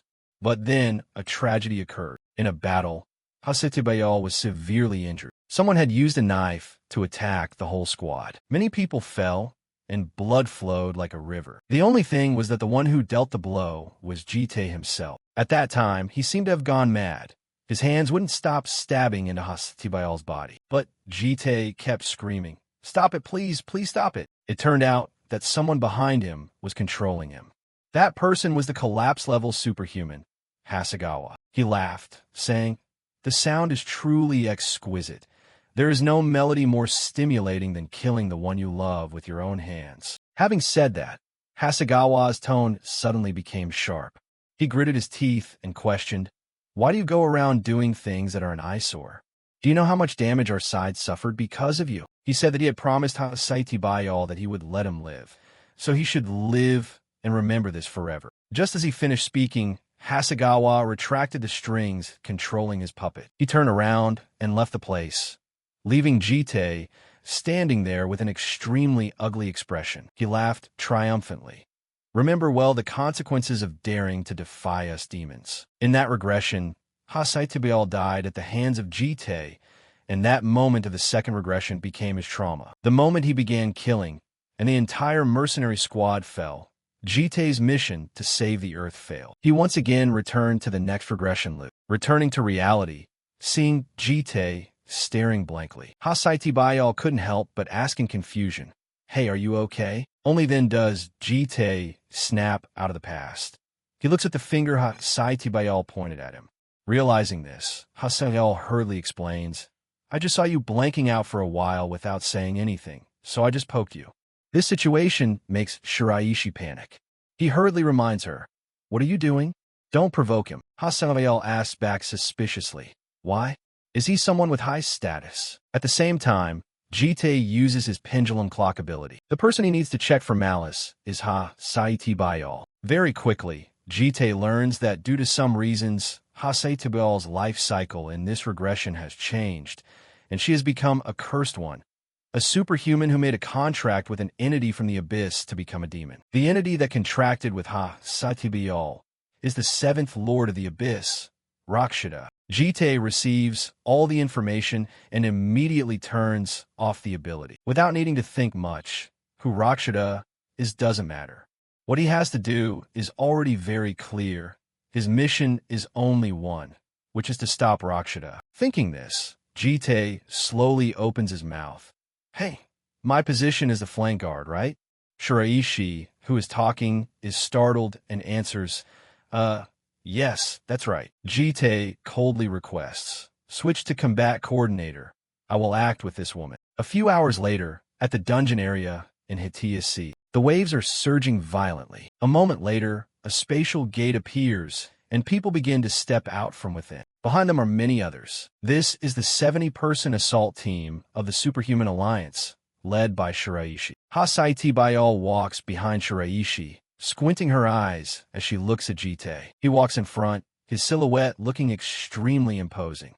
He draws the large blade from his back. Just like that, the Kraken Dungeon raid officially begins. The Hitiya Sea is currently having surging waves, signaling a certain danger. Those participating in the battle this time are taking advantage of their break to view the information. Seeing Jite's name, they murmur in surprise. Combat coordinator? Someone complains unhappily. Why was someone suddenly added like this? And is it okay to let an unknown person join such a dangerous operation? Not far away, Jite leans against a cliff to rest. Shiraishi walks up to him and calmly says, I told the team members that you are an acquaintance of mine. Even though some are suspicious, it probably won't be a big problem. But you won't cause any other trouble, will you? Yita no indirentu. Yeah. Hearing this, Shiraishi says with satisfaction, okay, when you're done, please leave quietly. I find that really troublesome. Hasaytibayal, sitting on the ground, can't help but speak up. I feel like you're putting them under pressure. Even Captain Ryan-Oh-suk is that flustered. You must be a big deal, right? Or are you some kind of inspector from the Alliance? Jite remains silent, but Ha Sung-yeol continues without caring, laughing. Then you must have plenty of experience with dangerous dungeons. Actually, I'm scared of water, so this is the first time I've been a combat coordinator in an ocean dungeon like this. Saying this, she turns to look at Jite, winking playfully. If I fall out of the water, don't leave me behind because I'm heavy, I'll probably sink. Jite is immediately stunned and says nothing. Seeing this, Ha Sung-yeol feels embarrassed. Not good. I have something to do for a bit. I'm usually not like this. I don't know why I'm so nervous today. Having said that, she hurriedly runs off, while Jite says nothing throughout the process, just casually watching her leave. This Ha Sung-yeol, he knows she is inherently this timid. She is not only afraid of deep water, but even trembles at the sight of blood. But the person in front of Jite, right now, is not afraid of water at all. Even though she carries fragments of memories that strayed from the timeline, Sung-yeol still doesn't recognize him. Because her core is already different, yet she relies on the memories of the original to imitate Ha Sung-yeol. Perhaps her true soul has been shackled by the seventh Lord of the Abyss, Rakshita. And the one who designed this whole situation is an entity outside the timeline. The thing it wants is only one, and that is Jite's despair. It wants him to collapse by forcing him to kill his Ha Sung-yeol. To be precise, that is pure malice aimed directly at Jite. But clearly, the seventh Lord of the Abyss, Rakshita, doesn't understand him very well. Right at this moment, from the deep sea, a giant tentacle wriggles up. The expressions of the people in this place immediately turn ugly. What appeared is the Kraken, a giant monster. The Kraken slowly crawls onto the shore. It is much larger than in the report. It really is of the giant species. Right at this moment, someone walks to Shiraishi's side worriedly, urging him, Captain Ryan-Oh-suk, please give the order. Shiraishi wakes up at this moment and hurriedly says, okay, gotta finish this quickly so we can go to the party. Midfielders charge. Just as he finishes speaking, light arrows begin to appear in his hands. At the same time, the guard squad also charges forward one after another. Immediately, countless energy beams rush towards the Kraken. Right at this moment, some silhouettes quickly flash and disappear. By the time they appear again, they're already in front of the Kraken. They attack it frantically. Swords and blades slash at it constantly. But the Kraken's outer skin is like steel. They can't do anything to it at all. Of course, they don't give up and continue to attack. Heaven doesn't disappoint, as someone manages to stab the Kraken in the eye. The pain makes the Kraken become fierce, and those fighting are immediately panicked. Unfortunately, it's too late, as a giant tentacle lunges forward. With a loud boom, the tentacle whips down forcefully. Shiraishi hurriedly shouts for everyone to hold on together. Superhumans of the ceiling spell type restrain its tentacles. He also orders the support team to amplify mana and have the archers provide continuous cover fire. Just like that, they coordinate well to strike back at the Kraken, trying to hold on until the combat coordinator finds the weakness. It's just that before long, the iron chains binding the Kraken begin to show signs of breaking. The High Monk controlling the iron chains immediately mutters with a trembling voice, It's too strong. I can't hold it for much longer. Shiraishi turns his head to look at Jite behind him and shouts loudly, Has the combat coordinator identified the weakness yet? Jite slowly answers, It's its left eye. Everyone, aim for that. Shiraishi asks back doubtfully, Is that the core? Jite explains indifferently. Hitting there causes it to have a painful reaction. Shiraishi nods gently, indicating he understands. It's just that at this moment, he seems to realize something. He exclaims in a panic, Siti bai, y'all. Where is she? Jite calmly replies, She hasn't returned since she said she was going to the bathroom. This makes Shiraishi worry and shout, Damn it, is she crazy? Going to the bathroom at a time like this. He aggressively bites his lip and asks with difficulty, The left eye, right? Are you sure? Jite doesn't answer, but Shiraishi thinks he's confirming it. Having prepared to act, someone asks worriedly upon seeing this, Captain, what are you going to do? Shiraishi yells fiercely. Hold those tentacles tight. I'm unleashing a big blow. Just as he finishes speaking, he releases his energy. Immediately after, an energy beam appears in his hands. In the blink of an eye, Shiraishi transforms it into an arrow. He screams frantically, "O monster of the dark abyss, I grant you an eternal slumber." As soon as his words end, the arrow is pulled taut immediately, and then Shiraishi slowly releases his grip. The arrow shoots out with the momentum of tearing the wind. The arrow aims straight at the Kraken's left eye. With a boom, the arrow explodes directly. The Kraken begins to scream because of the pain. Seeing this scene, others hurriedly retreat to avoid the impact. They worryingly exclaim, "Did Captain Ryanosuke succeed?" At that moment, the Kraken slowly falls. After unleashing that move, Shiraishi quickly returns to the shore. It's just that his expression isn't very good because he realizes his force wasn't enough. If only his shoulder wasn't injured at that time. This is not enough to kill the Kraken. Shiraishi knows he must finish it before it recovers. At the same time, a silhouette is standing on a cliff not far away. As soon as she sees the Kraken sinking step by step, that person jumps down. This person is none other than Hasaiti Bayal, and her target is Shiraishi. Her eyes are red, and she is filled with killing intent. In the moment of peril, Jite appears to intervene. With a loud boom, the seawater suddenly explodes, and water splashes everywhere. Shiraishi stares blankly at the scene, muttering in confusion. What was that? Something seemed to just zip by. Below the deep water, broken pieces of armor begin to sink. Hasaiti Bayal is also sinking. Her eyes have become vengeful. She grits her teeth and mutters, "You bastard, since when did you know my plan?" Jite stands coldly in front of her, speaking indifferently. "You don't understand anything about me. I have no more emotional attachments now." The Hasaiti of that time, and the version of himself from that time, even though they had beautiful moments together and went through a dark past, he had killed them all with his own hands. After Jite finishes, he gazes intently at Hasaiti Bayal, his face filled with killing intent, and Hasaiti Bayal looks at him vengefully, gritting her teeth. "Do you know me?" While eating, Hasaiti Bayal also realizes something. "Ah, so that's it. No wonder you look familiar. I think I'm starting to remember. Back on the battlefield, right? We used to be a couple who lived and died for each other. We must have held hands before, and even kissed under the starry sky." She leans close to him and continues, "Those lips, even if they were rough, they were also so sweet. If I had known you would block me like this, I should have bitten your tongue off back then." As soon as the words were spoken, she punched him hard, but he immediately reached out to block the attack. She begins to return to her original form.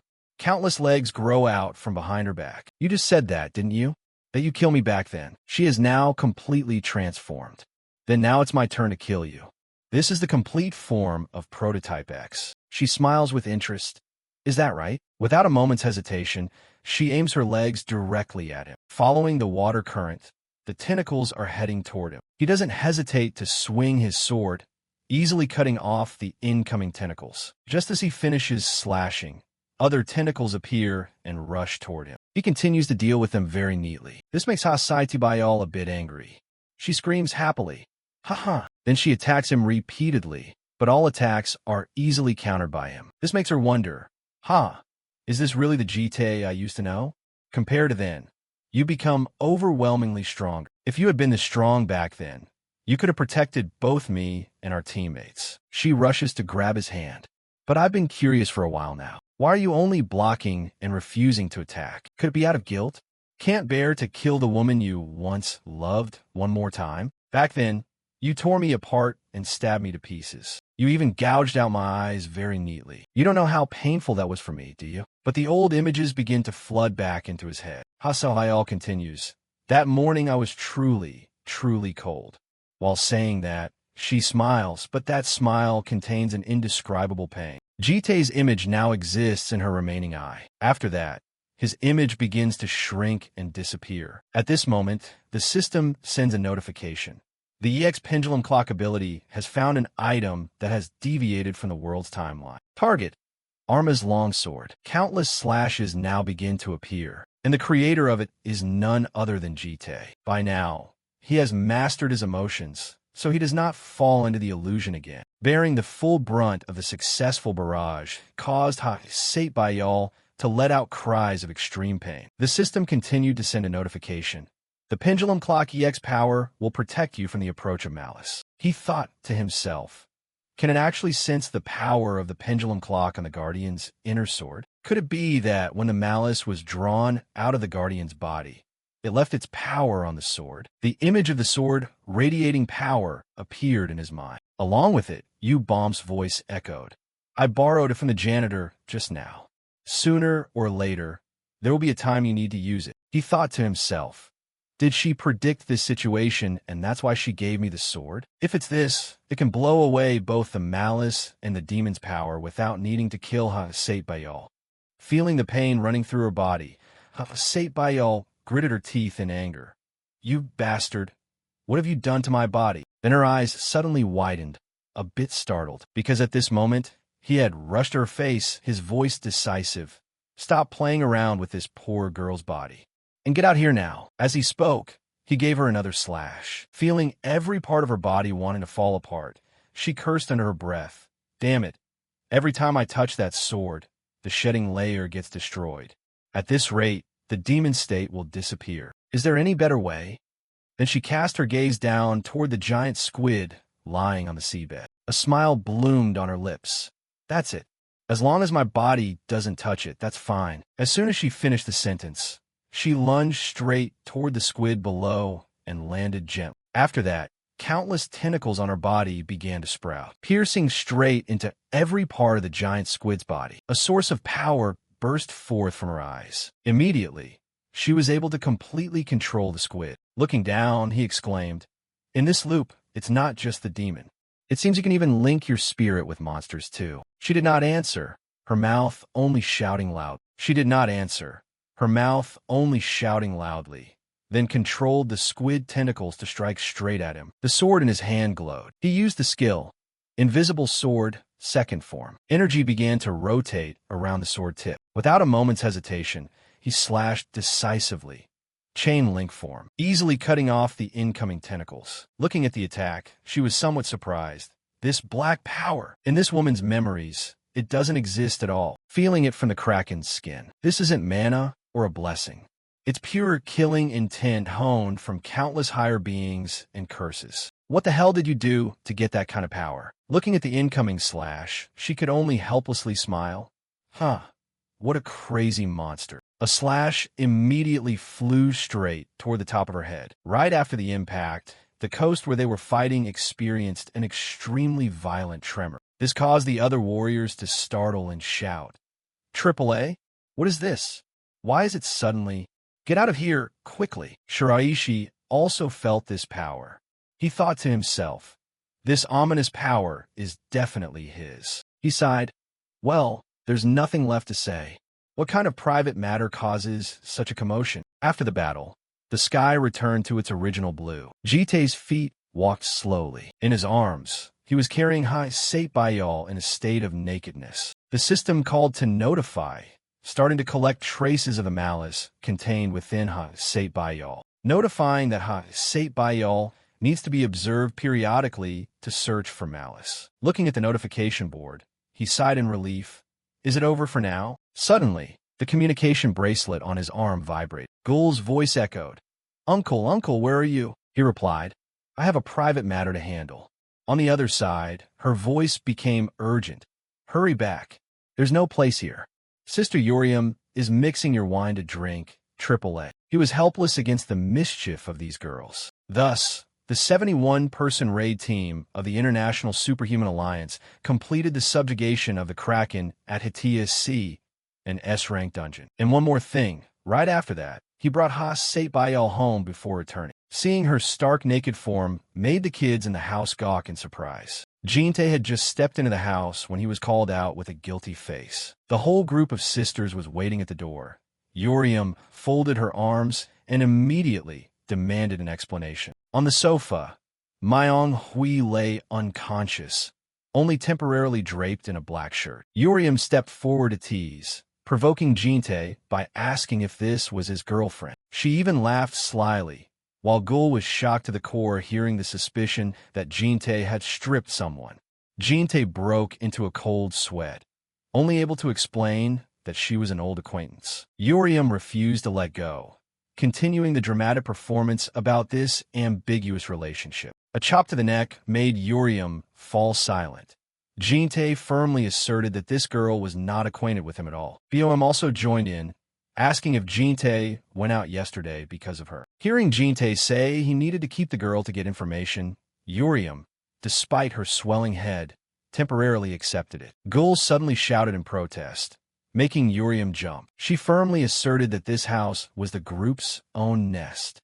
To Gul, this is a sanctuary to relax after returning from outside. Gul pointed and declared she didn't want anyone disturbing this privacy, leaving Urium speechless. Jin-tae pointed to janitor as an example, but Gul dismissed it because that uncle isn't a person. Urium found it reasonable, so she turned to support Gul immediately. Gul turned to ask for Bom's opinion, who is also uncomfortable with strangers. Bom's eyes revealed deep pensiveness, especially since the stranger is a woman. The referendum ended with an overwhelming score.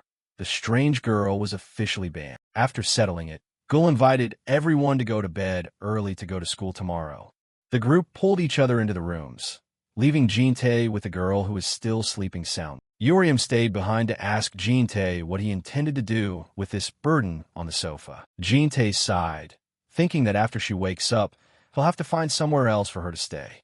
Myung-hui still has no idea she was just voted out by the whole house. The next morning, the sun shone brightly outside the penthouse. Birds chirped, a seemingly peaceful beginning. Urium rushed out to report to Jin-tae, while Jul hid behind her, watching with worry. She announced that the strange girl from yesterday was starting to go crazy. Myung-hui woke up in a state of loss of control, holding a broken bottle as a weapon. She screamed, asking what kind of hellish place she was in. Jin-tae carried Jul inside, his face still calm as he looked at the girl causing chaos. Myung-hui furiously demanded an explanation for why she was in such a scantily clad state. She blushed furiously, thinking about the bad things Jin-tae might have done. Even though she is just a petite girl, Myung-hui asserted that she is a person with superpowers. Urium stood next to Jin-tae, weary of looking at this inescapable tantrum. Urium's gaze began to turn cold, while Jin-tae noticed something unusual from the system. Traces of malice had gathered to 10%, signaling a terrifying transformation. The eternal clock activated, revealing a new truth about Myung-hui's condition. The system confirmed she had been mentally polluted, making her personality extremely aggressive. Jin-tae realized this was the terrifying consequence after direct contact with malice. Myung-hui suddenly lunged with incredible speed,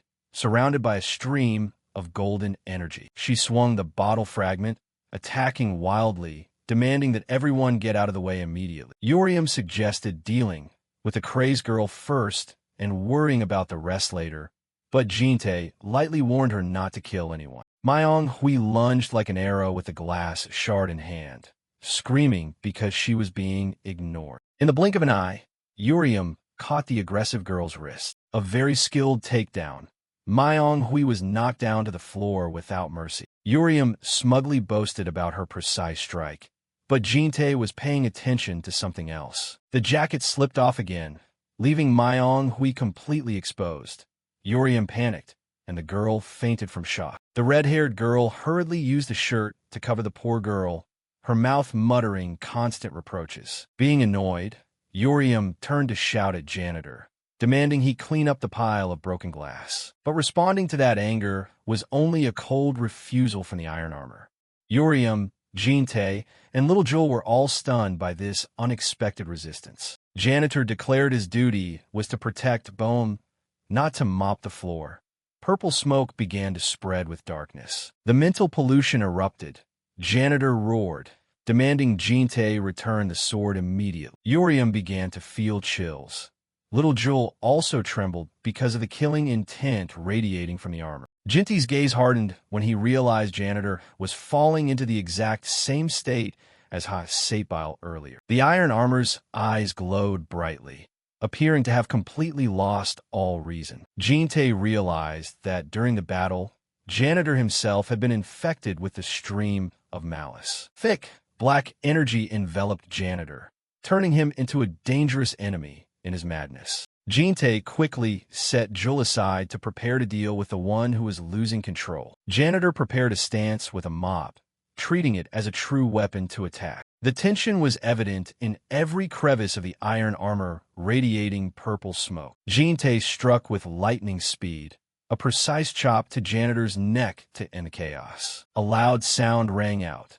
The giant armor collapsed to the floor before the astonished eyes of the two girls. The helmet fell off and rolled on the floor, revealing emptiness inside. Urium was shocked to realize that both people had contracted the same terrifying disease from that villain. Myung Hui and Janitor had both been subdued, lying listlessly on the floor. Urium worriedly asked Jin-tae what the next step should be, because clearly they couldn't take them to the hospital. Jin-tae asked a seemingly unrelated question, asking Urium if she had finished all the wine stored in the room. He waved his hand to open a portal glowing with purple color, preparing to take the whole group away. The destination is a place where the consequences of this mental pollution can be cured. The group entered the underground maze, a vast space with gloomy ancient stone architecture. Urium couldn't help but be overwhelmed by the grandeur of this place, while Jin-tae only considered this a secret hiding spot. Looking at the iron cages around, the red-haired girl thought she had just stepped into an underground prison. Jin-tae calmly led the way, ignoring his sister's extreme surprise. Urium began to worry, asking if Jin-tae intended to lock up the sisters if they didn't listen to him. Behind those iron bars, it seemed there were still shadows of the past being imprisoned. A glowing red, I looked through the gap, full of hatred and pain. Jin-tae looked into the depths of the maze, muttering about how this place was no longer as it used to be. The sound of steady footsteps echoed, breaking the terrifying stillness of the stone maze. Finally, they stopped in front of a metal door labeled BM. Both Urium and Jul curiously poked their heads out, wondering who exactly lived here. Urium smelled the scent of an extremely powerful person.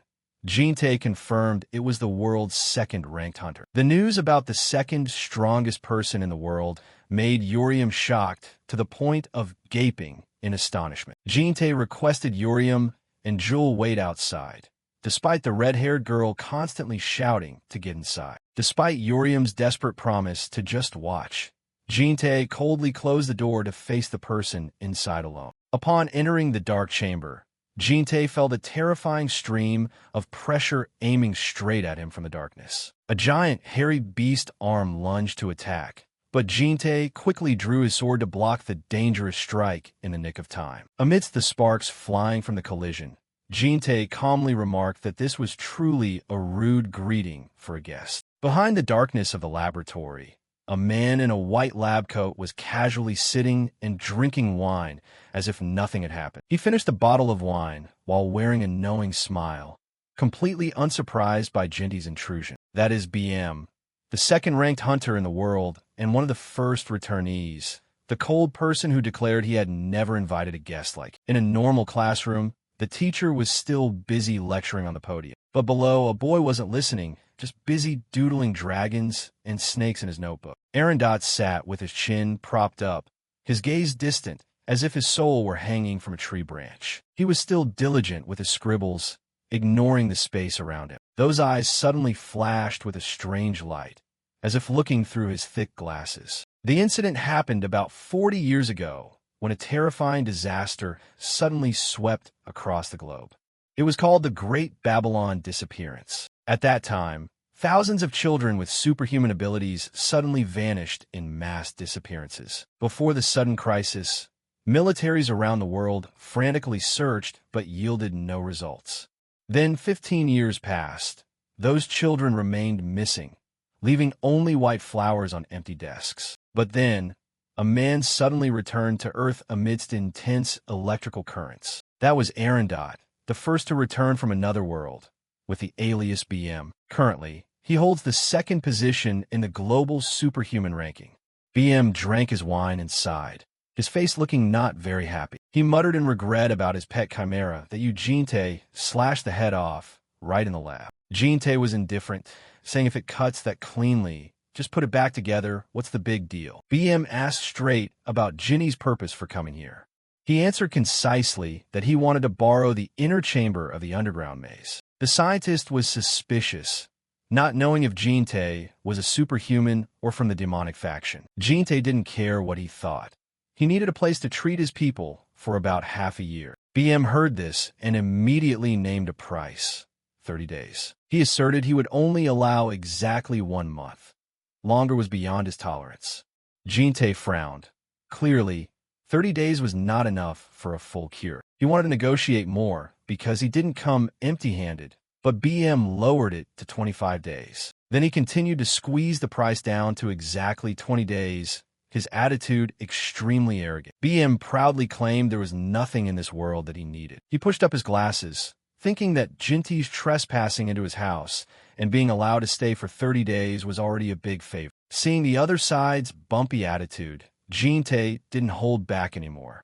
He muttered that he should keep his mouth shut. Suddenly, a pitch-black killing intent erupted, tearing the laboratory space. Jinte began destroying BM's expensive equipment with just a flick of his hand. BM was scared and screamed to ask what the hell he was doing, but Jinte just coldly told him to shut up. Jinte declared it was now his turn to squeeze the price down to 15 or 10 days. BM gritted his teeth in anger, threatening that Jinte would regret touching his stuff. He declared he was no longer interested in using Jinte as a test subject, but would destroy him instead. Seeing BM intending to use the Ahilia's right arm technique, Jinte maintained his expressionless face. BM laughed coldly, with killing intent, preparing to unleash the finishing move. He asserted he would wipe Jinte from this life without a trace. A giant block of energy, full of red eyes, appeared behind BM. That monstrous arm reached out, waiting to swallow the young man in front of him. Jinte still stood there,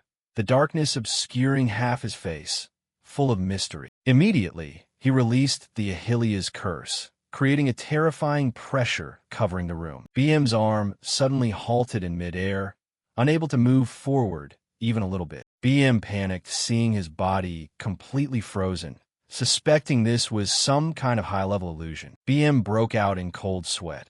He realized this was no magic or trick. It was a primitive fear enveloping him, completely overwhelming the will of the second-ranked superhuman. Even the demonic blood flowing in Ahilia's arm had to tremble before Jinte. BM terrifiedly wondered who this young man's true identity was, as this pressure was even more terrifying than the strongest opponents he had ever met. Jinte calmly picked up a test tube containing a strange compound and asked BM what he was creating. The scientist panicked, shouting and demanding he absolutely not touch that sample. Under coercion, BM was forced to admit that it was a sample to create a humanoid chimera. He clarified that this was just a plan to create a backup clone for old age, not some conspiracy to rule the world. BM lowered his voice to beg Jinte to put the test tube down so both could talk peacefully. But Jinte just coldly asserted he was lying, causing BM to collapse and promise to reveal the whole truth. Jinte placed the sample back. He didn't care what he did, as long as he agreed to lend the inner chamber. BM now knew fear.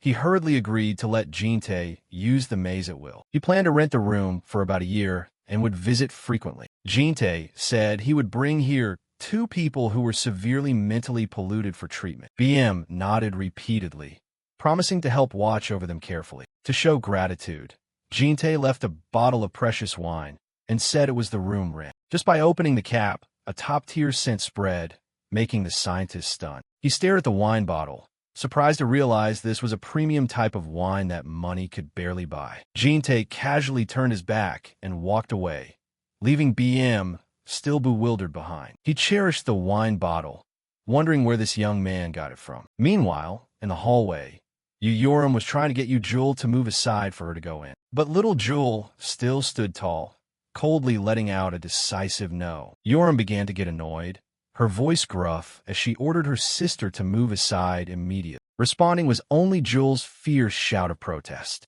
The little girl insisted on not letting Yoram pass. Jewel glared and warned, asserting she would protect this door at all costs. Yoram shouted in frustration, saying she wasn't planning to storm in any way. She intended to sneak a peek, but Jewel quickly cloned herself to block every path. The little girl repeated what Jin-tae had told her.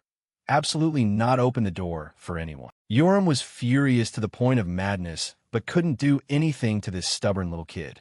She was resentful that a dragon daughter like her was rendered helpless by a child. Yoram impatiently stated that this wasn't the time to waste, as there were surely some extremely interesting things happening inside. She imagined a scene where Jin-tae and BM were locked in a bloody death match that would shake the entire dungeon to its core. Yoram painted a picture of thunder and lightning exploding across the sky, but Jewel just bluntly replied, "Don't care." Jewel's deadpan expression left Yoram completely speechless, looking at her older sister with a look of utter disdain, as if she were staring at a complete lunatic. Yoram couldn't believe her younger sister could be this indifferent. Yoram collapsed onto the floor, lamenting and wondering who in this Yu household was actually normal. She stared up at the ceiling with a face full of helplessness. Suddenly, Yoram changed her tactics, starting to use a wheedling, sweet tone to entice Jewel. Yoram asked in a low voice if the little girl had been feeling down lately, because Jin-tae didn't have time to play with her. She promised to help Jewel persuade Jin-tae, so the two of them could go out and hang out together. As soon as she heard the prospect of just the two of them going out, Jewel's eyes immediately lit up with joy. Yoram continued to paint an alluring picture of the future, where Jewel could go to snowy white mountains with Jin-tae. There, the two of them would go skiing happily together, enjoying the winter atmosphere, just like in fairy tales. They could even slurp down hot bowls of ramen together in the freezing cold weather to drive away the chill. Yoram's invitation was truly too sweet for a child like Jewel. Yoram asked repeatedly if that didn't sound absolutely amazing, aiming to break the girl's resolve. Jewel was completely captivated by the offer, her eyes sparkling with anticipation as she softly nodded in agreement. However, just as Yoram thought she had succeeded, a hand suddenly appeared. Jewel looked confused as someone lifted her up from behind, cutting off the negotiation between the two sisters. Yoram had not yet realized the presence of a third person. She was still busily laughing and triumphantly declaring herself the winner. She arrogantly assumed Jewel could never be a match for a great dragon lady like herself. However, a thunderous blow landed, causing Yoram to only manage a painful cry. The one who had just acted was none other than Jin-tae, and he looked at her with cold, warning eyes. Jin-tae looked at Yoram lying flat on the floor and asked what the hell she was doing there. Yoram looked up at him with a disappointed face, asking if the epic battle she had been expecting was already over. Jin-tae nonchalantly stated that they hadn't fought at all, but had just resolved everything by negotiating peacefully. Seeing Yoram so let down, Jin-tae suggested that if she wanted to fight that badly, why didn't she go inside and try her hand against BM? He reminded her that she had always longed to go up against top-tier superhumans, hadn't she? Just then, BM walked out from inside, his appearance now having regained his inherent confidence. BM looked at Yoram and issued a challenge, warning that once they fought, he would never go easy on anyone. Yoram was shocked by this unexpected but extremely exciting offer. Without a second of hesitation, she immediately nodded in agreement with high determination. Yoram flashed an excited smile, revealing her sharp fangs, ready for a new hunt. BM tipped the bottle of alcohol upside down, drinking it all in one go with an extremely refreshed look. The alcohol spilled onto the corners of his lips, and he was so intoxicated that his face turned bright red. Jin-tae stood watching, looking indifferent as he heard BM praising the premium flavor that the earth could never possess. BM firmly asserted that this was a type of alcohol fermented from the world of Arendelle. Images of the magnificent castle of Arendelle appeared, the place where BM had been forcibly transported 40 years ago. While continuing to drink, BM wondered where Jin-tae had gotten this stuff, as he had searched all over the world and hadn't found it. BM was thrilled, saying he would be willing to trade 10 years of using the inner chamber for it. Jin-tae turned his head to call Yoram outside, but she flatly refused. Jin-tae opened up, wanting to ask BM for one more favor. BM held the bottle in his mouth, looking surprised when he heard the offer. He stared intently, waiting to hear the next request from Jin-tae. It turned out he wanted him to look after this high-spirited Yoram for a bit. BM wondered about the identities of the two young ones accompanying Jinte. Meanwhile, Yoram was absolutely ecstatic. Yujul hugged her teddy bear tightly and leaned into Jinte, while he handed Yoram over to BM. Jul looked up with her shimmering blue eyes, gazing around with curiosity. The girl's cuteness caused even BM to utter words of praise. Yoram curiously asked if the uncle in front of her was truly the world's rank 2. She chirped that she had seen videos of him online, but this was the first time she had seen him in person. BM stroked his hair, asking if he was more handsome than she had imagined, but was shut down by Yoram saying he looked like an unemployed gamer. She tilted her chin and asked if he was stronger than Javier Karma. BM sneered, saying it had been a long time since he had heard that name. In a flashback, a muscular, blind hunter appeared. BM wondered how he was doing now after being possessed by a demon. Yoram felt guilty and broke out in a cold sweat upon hearing those horrific things. BM headed toward the door, asserting that this world had at least 5 people stronger than Javier. And most importantly, he declared that he was even stronger than those 5 people combined. After hearing that, Yoram's eyes lit up, finding this uncle insanely cool. A hand pressed onto the touch-sensitive control panel to open the door. They stepped into a vast room, which was used to measure the power of the chimeras. BM told Yoram to feel free to attack whenever she was ready. As soon as he finished speaking, Yoram lunged forward like a red bolt of lightning, throwing an extremely powerful punch, but being stopped easily. BM gently brushed her hand away, laughing and saying there was no need to be in such a hurry. His gaze became sharp and cold, looking straight at the little dragon who was all fired up. Yoram flipped in the air, pulling out her sword intending to slash down from above at incredible speed. At the same time, Jinte carried Jul as they entered the underground inner chamber area. He walked along the pure, white hallway, heading deep into the furthest reaches of the dungeon. A hand reached out to touch a block of solid black matter speckled with starlight, like a spatial rift. Dark entities with long, spindly arms appeared around the armored knight and the mysterious girl. Jinte told them to just stay here and recuperate until their condition stabilized. Jinte's gaze was full of contemplation as he looked ahead. In front of him was the heavenly crystal, a treasure he hadn't seen in a long time. The massive crystal block radiated a golden light that was easy on the eyes, the pinnacle of ancient magical engineering. This light forced anyone who touched it into a state of absolute happiness and satisfaction. Jinte looked at the crystal block, thinking to himself that the happiness it brought was, in the end, just an artificial product. He continued, telling how in the past, a ferocious fire dragon had been imprisoned in this place for a long time. Inside the crystal block, the dragon from back then appeared with eyes full of despair and pleading. That happiness experiment finally failed miserably, as the victim could only beg for death. Yujul stood next to Jinte, blankly uttering a wow of amazement at what she had just heard. The girl was so absorbed in looking at the crystal block that she was even drooling. Jinte immediately snapped his fingers to bring her back to reality so they could prepare to leave. The scene shifted to the modern penthouse at night, the surroundings completely silent. UBOM was sitting on the sofa with Jul, and she silently understood the reason why the house had been so messy lately. Jul regretfully asked if they would ever meet Janitor again, while Jinte confirmed they wouldn't see him for a while. Yoram walked down the stairs looking battered and covered in bandages, and she gritted out a reply with an annoyed attitude. Yoram was furious, shouting to get rid of Janitor, which made Gul, who was nearby, jump in fear. UBOM looked worriedly at the wounds on Yoram's body, while Jinte thought to himself that she had been completely defeated by BM. Jul puffed out her cheeks to show she didn't agree with her sister's attitude. On the door to Yoram's room hung a sign warning anyone who didn't knock that they would be bitten. Yoram lay flat on the floor of her room, panting with a dazed and vacant look in her eyes. She told herself that even though she knew the outcome in advance,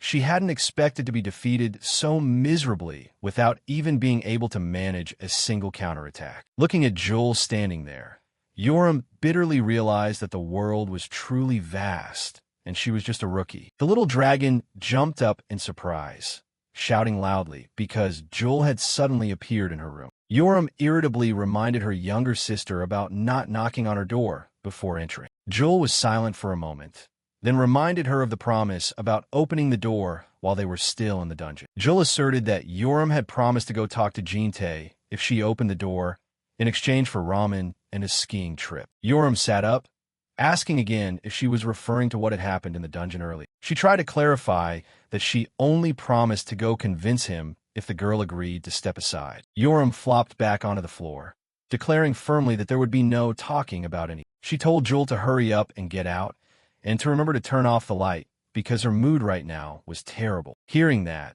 Jul began to tear up, looking at her sister with an extremely pitiful expression. Yoram couldn't stand that look, and frustrated, she jumped up, asking what exactly the girl wanted her to say.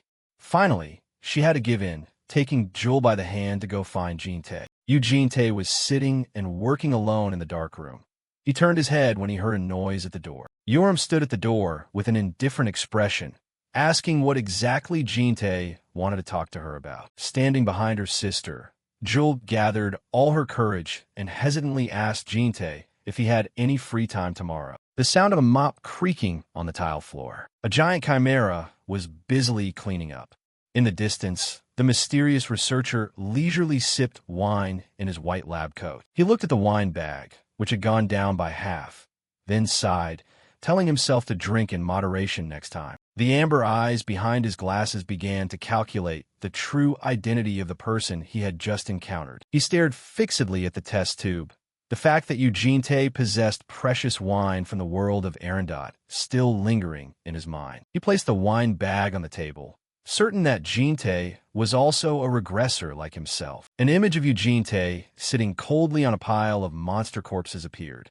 He confirmed that he was indeed someone who had returned from Arendot. Looking at the dark circles under Jinny's eyes, he felt a bit of empathy for the exhaustion of those who had lived through many lifetimes. His eyes turned sharp. The giant chimera reached out, handing him something tiny. It was a black hair. He guessed this was definitely Eugenie's hair. The research data had been completely wiped, so now he had nothing left to do other than target him. He smirked, considering this hair a fairly decent parting gift. In another development, the youngest, Jul, was stuttering as she asked Jin-tae if he was free tomorrow. Jin-tae pressed her on what was going on, making the child sweat even more. Jul was twisted up inside, her face pale with stress. So she pointed straight at Yoram, saying her sister had something she wanted to say. Standing nearby, Yoram's face turned ashen. Jin-tae said that if there was something to say, she should say it herself, so why make Jul do it for her? Hearing this, Yoram could only simmer with resentment. She turned her face away, muttering that it was nothing important anyway. Jin-tae patted Jul's head to reassure her, and the child looked up at him with a worried expression. Yoram suddenly regained her seriousness, looking straight into Jinny's eyes. She curled her lips, starting to make an offer full of hidden meanings. Yoram asked Jin-tae out on a private date, just the two of them. Jul, standing below listening, was shocked to her core. The girl's soul practically flew out of her body, her mouth wide open, unable to believe her own ears. Jin-tae asked Yoram what she wanted to do tomorrow, and if she wanted to fight BM again. She stretched and said forget it. Just go out and play with that blue-haired kid over there. Yoram turned her back and stepped out of the room, her hand gripping the doorknob. Before leaving, she slumped slightly, telling Jin-tae to remember to stop by and see her later because there was something extremely serious. The two others stood blankly watching the back of the fire dragon. Jin-tae turned to ask Jul where the little one wanted to go tomorrow. The child shyly touched her two fingers together, whispering that she wanted to go skiing. And so, both of them were present at the Himalayas, which are covered in snow year-round. The majestic, white-capped mountains appeared amidst the deep blue sky. Jin-tae and Jul sat on a sled, rushing down the steep slope at full speed. Jul sat in front, shouting in excitement within Jin-tae's protective embrace. The sled cut across the rocky outcrops, the speed so fast that the wind was whipping against their faces. Both of them raced on through the screen of white snow. Encountering a high slope, the sled soared into the air and then landed extremely smoothly. Jin-tae still maintained a calm expression, controlling the sled as it rushed downward. Jul's eyes lit up. The child had never felt this happy before. The sled plowed through the thick layer of snow, creating long furrows on the mountainside. The speed didn't diminish at all, and both of them just kept racing through the vast expanse. Reaching a flat stretch, Joel was still crawling on the sled, giggling. Jin-tae knelt down and asked if the little one was scared. The child only replied that it was very fun. Joel sat down on the snow, tearfully saying her legs wouldn't listen to her anymore. Jin-tae stepped forward and lifted the child up, saying they still had to climb more of the mountain. Jin-tae had Joel sit on his shoulders, asking if this felt better. But the child accidentally used both hands to cover Jinny's eyes tightly, making it so he couldn't see the path ahead at all. The innocent child asked what would happen if she covered his nose, and Jin-tae could only reply that then he wouldn't be able to breathe. Joel giggled, intending to reach down and cover his mouth too, for good measure. As night fell, the two of them stopped into a small wooden hut in the snowy forest to warm up. An empty pot and bowls and chopsticks had been cleaned up. Joel lay flat on the floor, patting her stomach and complaining she was full, while Jin-tae was busy cleaning up the pile of instant noodle cups. The child had eaten 20 packs of noodles all by herself. Joel secretly crawled closer to Jin-tae with a calculating look in her eyes. The child stretched out her tiny hands, intending to do something to Jinny's feet. He glanced down, catching the child red-handed as she was about to take off his socks. Jin-tae asked straight out what the little one was intending to do, which made Joel freeze in surprise. He reminded her that socks were dirty and weren't things to play with.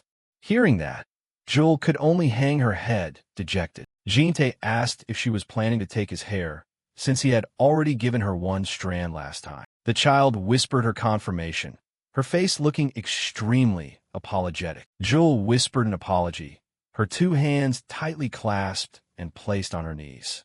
The child looked up at Jin-tae with tearful eyes, looking incredibly pitiful. Jin-tae sighed lightly, looking at the child who was feeling regret. He reached his hand up to his head and decisively pulled out a strand of his hair. Jin-tae placed the hair in the palm of Joel's hand, warning her that this was the last time he would give her something like this. He patted the child's head, saying that later, if she wanted something, she should just talk to him directly and not go through her sisters.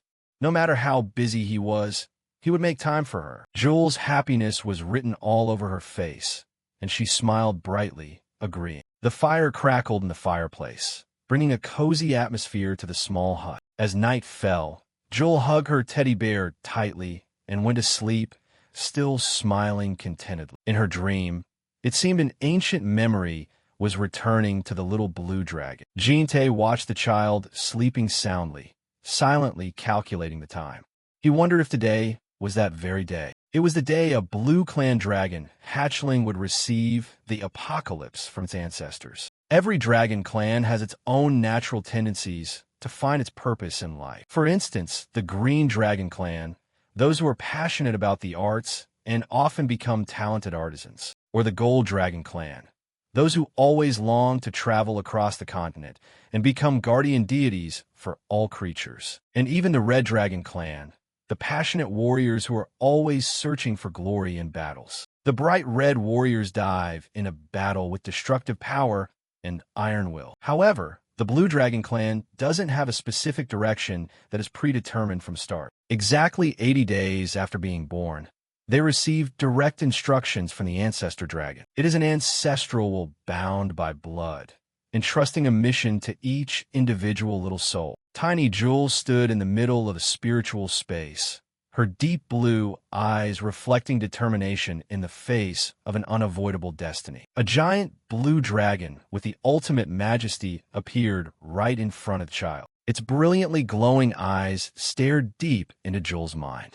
The great blue dragon spoke, calling out, "My daughter," opening a new, mysterious chapter in the youngest's life. Jewel was floating in a space of deep blue water, when suddenly a voice rang out calling her daughter. She felt that even though she was hearing this voice for the first time, it brought a feeling of warmth and familiarity. A giant blue dragon appeared, its scales and fins glowing brilliantly amidst the deep water. Jewel looked blankly at the great creature in front of her, her mouth softly calling out, "Grandpa." The great blue dragon looked at his young granddaughter, saying that he understood her heart just as she understood his. He remarked that it seemed like currently, Jewel was living a very happy life.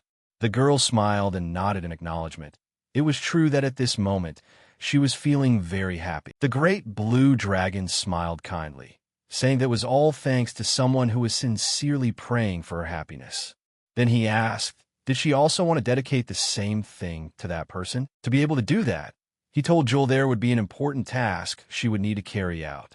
The dragon's eyes narrowed with seriousness, warning that a long, dark night was about to descend. In that darkness, there would be those who had to fall, and perhaps they would never be able to get back up again. He cautioned that when that moment comes, Jewel must use her own two hands to protect the things that are most precious. Hearing that, Jewel confusedly gripped the hem of her clothes, worried because she felt she didn't have any strength at all. But the ancestor affirmed that that wasn't important.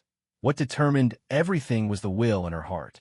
A glowing finger lightly touched the girl's chest as if to pass on a sacred message. The great blue dragon appeared in the form of a man with long blue hair, telling her to think very carefully about how to protect her loved ones. Only when her determination is great enough to overcome the darkness can Jewel and the people who are important smile. The call, "I believe you can do it," faded as his figure vanished into the deep water. Jewel clenched her tiny fist, engraving the advice she had just received. The girl's eyes glowed with determination.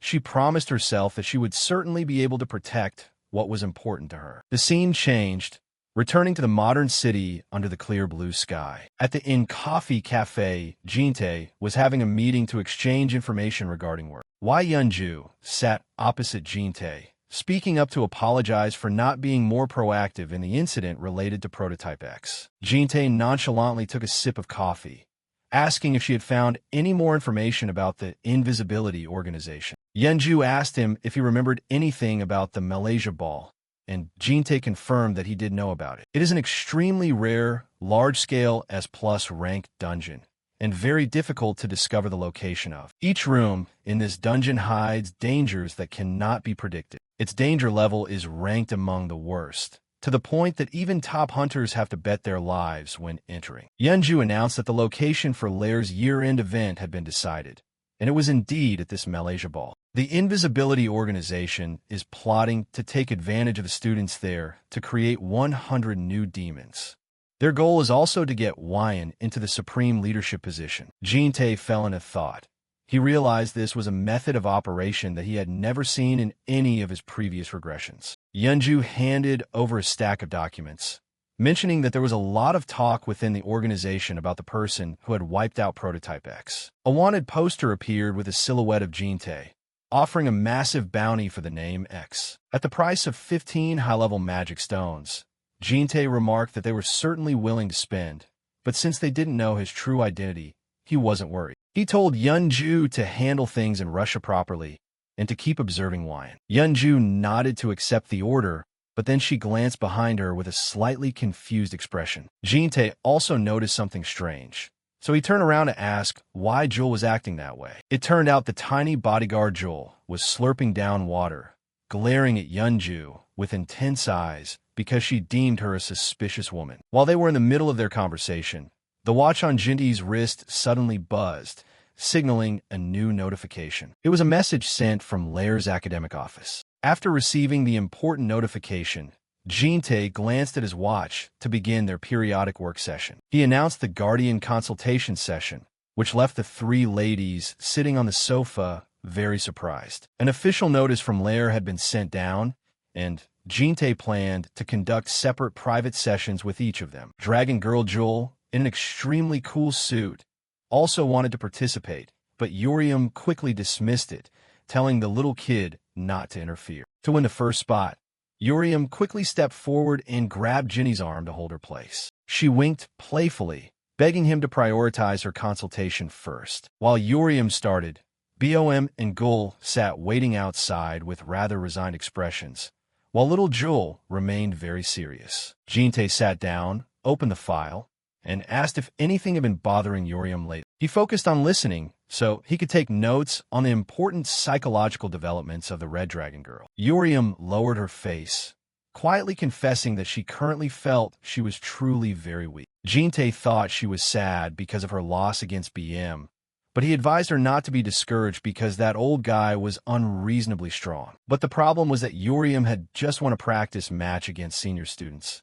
Yet she didn't feel happy at all. She felt she hadn't won using the strength of a normal human, which made her feel uneasy. The torment was clearly visible on her face as she recalled the moment the primal dragon power surged within her. Jin-tae realized immediately that she had secretly used mana from her dragon heart, a taboo while the dragon ladies were in the human realm. He listened silently as Yuriam blamed herself for acting stupidly just to satisfy her ego. Looking deep into her eyes, Jin-tae affirmed that Yuriam was truly very strong and that she would go even further in the future. He reminded her that her very existence carried a supreme power of domination that no one could deny. However, trying to burn through hundreds of years of training in just a moment was an act that went against the natural order. Jin-tae asked straight out if Yuriam was ready to accept all consequences to become stronger immediately. After a moment of thought, she affirmed that to her,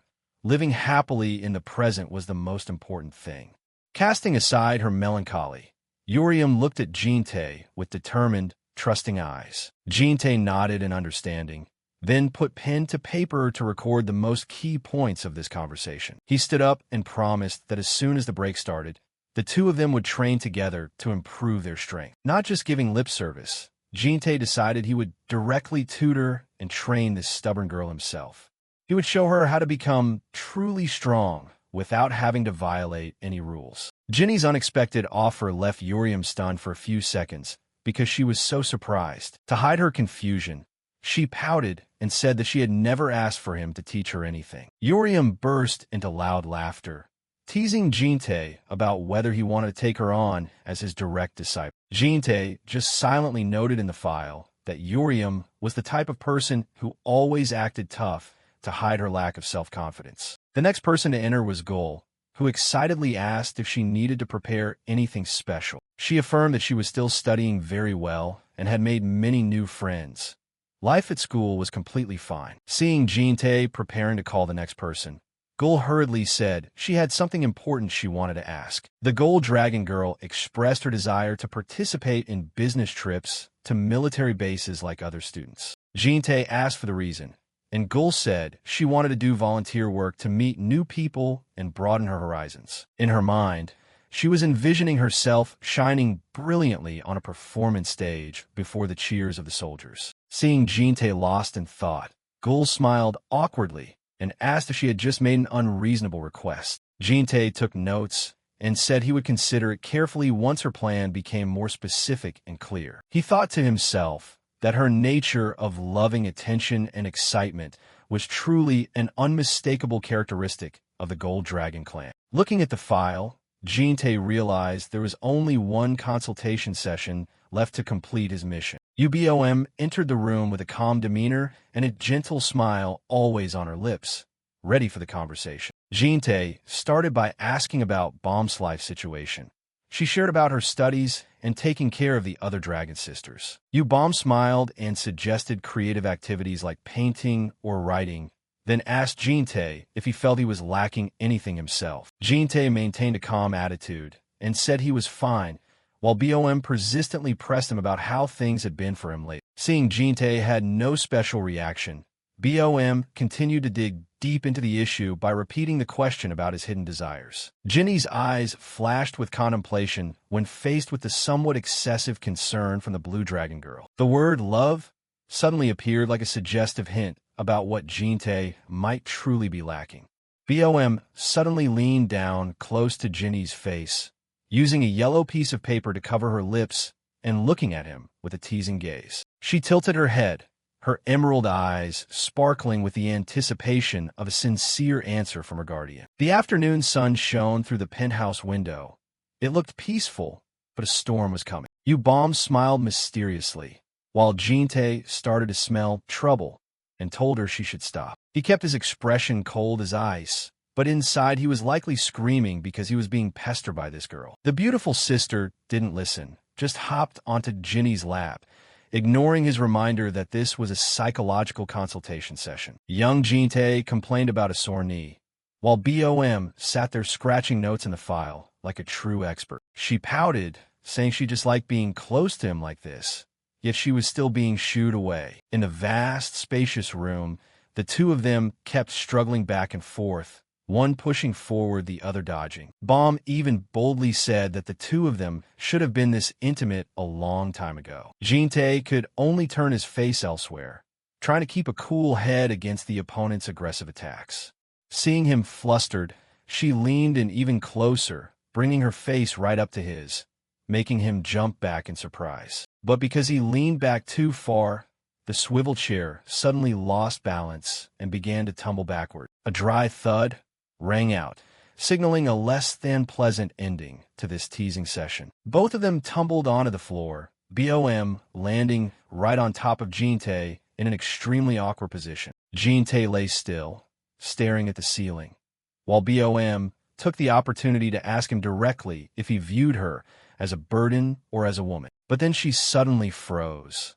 Her playful smile from a moment ago vanished, replaced by extreme confusion. Baum's face flushed bright red like a tomato. She lowered her head, realizing she had just gone a bit too far. In that moment, a dark premonition about the demon Hasegawa flashed through her mind like a bad omen. Just at that intense moment, the youngest, Jewel, appeared from somewhere at the door, freezing for a few seconds as she looked at the scene before her. The innocent child asked what the two of them were doing on the floor that was so noisy. Jin-tae hurriedly explained that BOM had just jumped on him on her own, and he hadn't done anything. BOM quickly covered Jinny's mouth and gave a fake laugh, saying she was just playing a little prank on him for fun. Seeing her sister get that kind of consultation, Jewel began to pout, feeling left out. The little girl delivered a line that made both of them want to faint.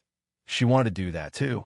With a determined face and shimmering eyes, Jewel demanded that Jin-tae consult her immediately. Jin-tae was speechless, looking at the youngest, while BOM stood to the side, laughing to herself because she knew she had accidentally planted the seeds of jealousy in the child's head. Seeing the situation seemed unstable, Baum quickly slipped away to cook dinner, leaving the other two to resolve it themselves. Just as she stepped out of the room, Baum's expression suddenly became melancholy.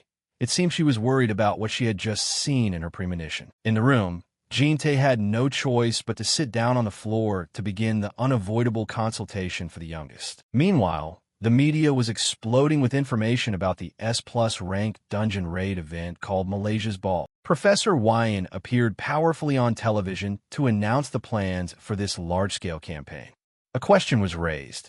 Was it too risky to let students participate in such a dangerous mission? With a confident smile, she affirmed that the strength of this year's students had increased many times over compared to before. A series of badges from top guilds and families appeared, promising an extremely intense battle for positions. Wyan emphasized that they had invested a large amount of resources and effort to ensure the success of this event. At offices, reporters and staff were busily typing away continuously to update the hottest information. The professor ended her speech with red eyes full of ambition, concealing a dark conspiracy behind this event. Elsewhere, Kwok Pan-wai was angrily watching the news on the television screen with an extremely uncomfortable attitude. He gritted his teeth in anger. His casted arm was the bitter consequence after his loss to Jin-tae. Assistant Hashimoto, standing nearby, couldn't help but wonder about her superior's sudden intense behavior this time. Pan-wai clenched his fist, placing all the blame on the head of the man with the alias X who had shattered all his plans. He told himself that as long as he got through this, everything would be back to normal. Looking at Wyan on the screen, Pan-wai dreamed of the day she took the throne and he himself would get a share of the glory. Kwok Pan-wai was bragging to Hashimoto about the preparations for the Malaysia's Ball event. Seeing the girl seemed curious, Pan-wai suddenly remembered this was confidential, so he told her to act like she hadn't heard anything. But Hashimoto wasn't easy to fool. She used her begging skills, swearing that she would be as tight-lipped as a clam. With a sweet smile and sparkling eyes, she quickly made the assistant Pan-wai soften his stance. Pan-wai turned bright red. It was true that even a hero struggles to overcome the lure of a beautiful woman, and his resolve began to waver. Finally, he agreed to reveal the information, but didn't forget to warn her absolutely not to blab to anyone. Extremely shocking confidential information. There would be 2 calamity-level demons and 1 disaster-level demon attending this ball. Powerful entities with glowing red eyes and overwhelming killing intent were gradually being revealed. One of them was Lord Hasegawa, a name that made everyone who heard it shiver. In the middle of the story, Manhwa got a call. He hurried away, leaving the girl sitting there alone. Left alone, Hashimoto's sweet expression vanished, replaced by sharp, piercing eyes. She pursed her lips slightly, her expression full of calculation, as if she had just caught a fat piece of prey. It turned out she was a spy. Hashimoto secretly reported the situation that she had obtained the necessary information. Her cold expression showed that the previous date was nothing more than an act. Back at the penthouse, Gul and Joel were lying on the floor researching chickens through a book. Seeing Jinte say he was going out, Gul's eyes lit up like headlights, and she didn't forget to tell him to remember to buy fried chicken for her. Jinte appeared in an extremely elegant black suit and a long trench coat, exuding the aura of a gentleman. His 2 girls were dazzled, freezing for a few seconds at the uncle's strange, new look. Gul innocently asked if he was going to someone's wedding that he was dressed so nicely. But responding to that excitement was Jinte's cold gaze. He said he was going to a funeral. The 2 kids looked at each other, confused, not understanding what a funeral was that it sounded so serious. The sunset fell over the penthouse, signaling that a long, stormy night was about to begin. Jinte strode through the crowded square. The funeral attire he wore seemed to separate him from the busy world around him. Painful memories suddenly rushed back.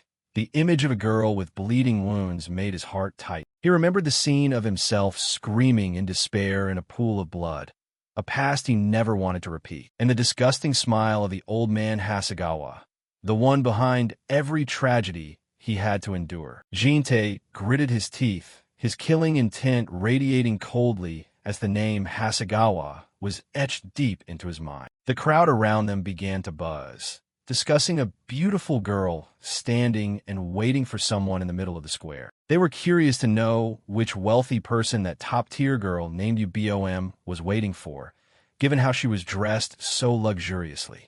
UBOM stood there in a seductive black dress, draped in a luxurious white blazer, attracting every gaze. As soon as she saw Jinte's familiar silhouette, her eyes immediately lit up. BOM jumped up and waved excitedly, ignoring the attention of everyone around her. She ran over and pouted, blaming Jinte for making her wait so long, feeling both shy and sorry for herself. Then Bomb spun around, excitedly asking if this outfit matched his and if it suited her. Seeing Jinte keep his cold face, BOM started using her whining tactics to ease the atmosphere. Jinte sighed. He demanded that Bomb return home immediately because he didn't want her involved in this dangerous matter. He predicted she would argue back, that she would say he definitely needed her help this time. Bomb's mouth fell open in surprise at being read like a book. She had intended to say exactly what he had just guessed. Jinte continued to call her bluff, saying she would say that if he went alone, the timid UBOM would be left behind. And then she would sit there crying all night, waiting for him to return, just like a sappy movie script. Bomb was silent, looking at Jinte. It seemed she didn't expect him to understand her psychology so clearly. But Jinte wasn't joking. He affirmed that he was about to go kill people, and he wasn't a good person at all. Jinte bluntly warned that everything to come would be very cruel and not clean at all.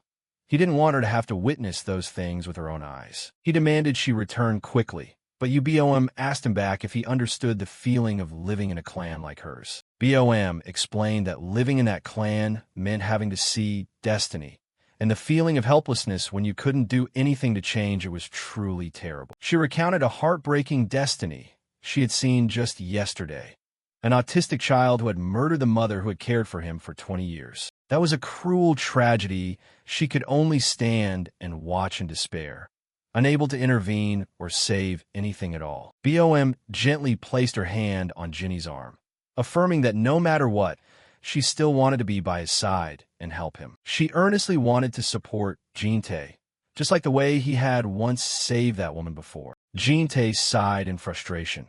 It seemed he was starting to soften up before her persistence and sincerity. Finally, he agreed, but didn't forget to threaten that if she caused any obstacles at all, even a little bit, he would kick her back home immediately. Hearing that, Bomb's face immediately brightened, and she happily replied, yes, as if she had just won a great victory. The story paused there and shifted to the city of Kyoto, Japan.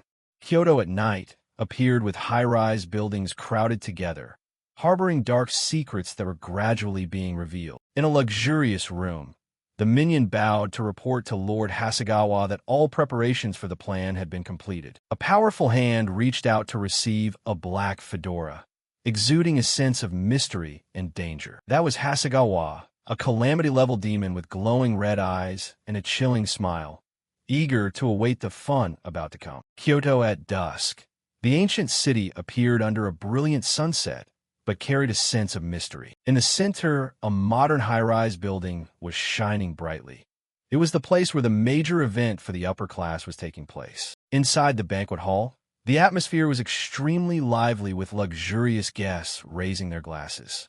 The sound of the elevator just rang out, signaling someone new had arrived. Eugene Tay and BOM walked out in elegant all-black attire. BOM was slightly startled, her emerald eyes opening wide at this extravagance. Under the magnificent chandelier, couples were swaying to the melodic dance music. The surrounding crowd was full of prestigious faces, busily engaged in business stories and billion-dollar contracts. Both of them strolled into the main hall, turning themselves into part of this vain world to begin their mission. BOM whispered to Jinte. It turned out this was the place where he would have to participate in a life-or-death battle. Even though she had seen it in advance, through her divine mandate ability, she still felt overwhelmed because this place didn't look like a battlefield at all. Jinte coldly reminded her not to be distracted, because they were standing right in the middle of the enemy's den. BOM observed her surroundings. She realized the guests here seemed to be just normal people, not demons. Suddenly, a seductive blonde woman approached to strike up a conversation with Jinte, recognizing he was a completely new face. She curiously asked which prestigious family he belonged to. The woman smiled suggestively, her eyes unable to hide her interest in Jinte's cold appearance. He nonchalantly replied he was from the Konosuke family. Hearing this, she was amazed because that was an extremely powerful ninja family. She laughed happily, not expecting that mysterious family to have such a handsome man.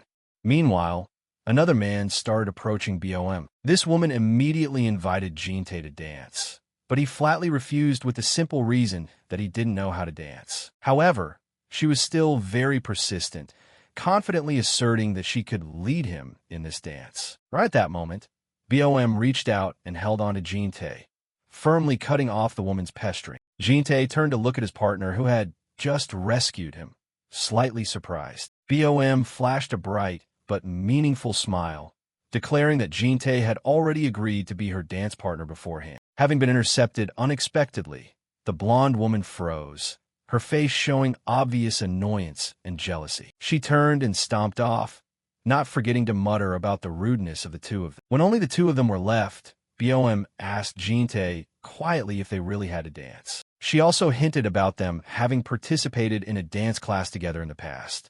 Looking around, everyone was pairing up to dance very enthusiastically. BOM believed they needed to blend in completely to avoid suspicion, and so she decided to ask him to try it once. BOM lifted the hem of her black dress slightly, performing an elegant and graceful greeting gesture. Jinte looked at her. It seemed he also understood that this was the best way to maintain their cover right now. He held out his black-gloved hand to take hers, ready to step into the dance. The appearance of this pair on the dance floor immediately made the surrounding guests curious and began to gossip. Several girls standing nearby whispered in jealousy at BOM's beauty, while that other man couldn't take his eyes off her. Some people even thought of waiting for them to finish dancing to come and strike up a conversation with the handsome Jinte. In the magnificent hall, the two began to sway to the music, looking extremely in sync like a true elite couple. BOM smiled, teasing Jinte that his dancing skills had improved significantly, surely because he had been practicing alone in secret. Jinte still kept his face cold as stone, affirming he didn't have the time to play around. He asked if BOM sensed anything unusual.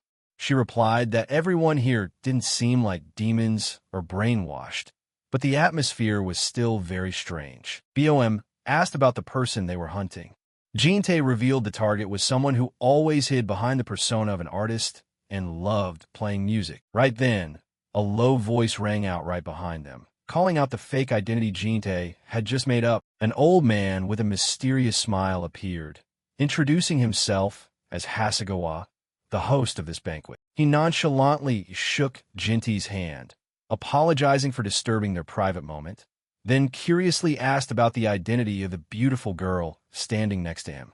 BOM bowed gracefully, introducing herself as Haru, the private secretary of the second young master of the Konosuk family. She followed up with flattering words, saying she had heard of Mr. Hasegawa's illustrious reputation and his music, which had enchanted people for a long time. Hasegawa smiled contentedly, while BOM secretly held Jin-tae's sleeve, creating an intimate atmosphere in front of the old man. BOM even added a cheesy line, saying she and her boss also wanted to turn into a beautiful pair of butterflies blending into the party tonight. The old man laughed heartily, praising them both as a match made in heaven, and even wished for her to soon become the true lady of that prestigious family. Jinny's face was still cold as stone.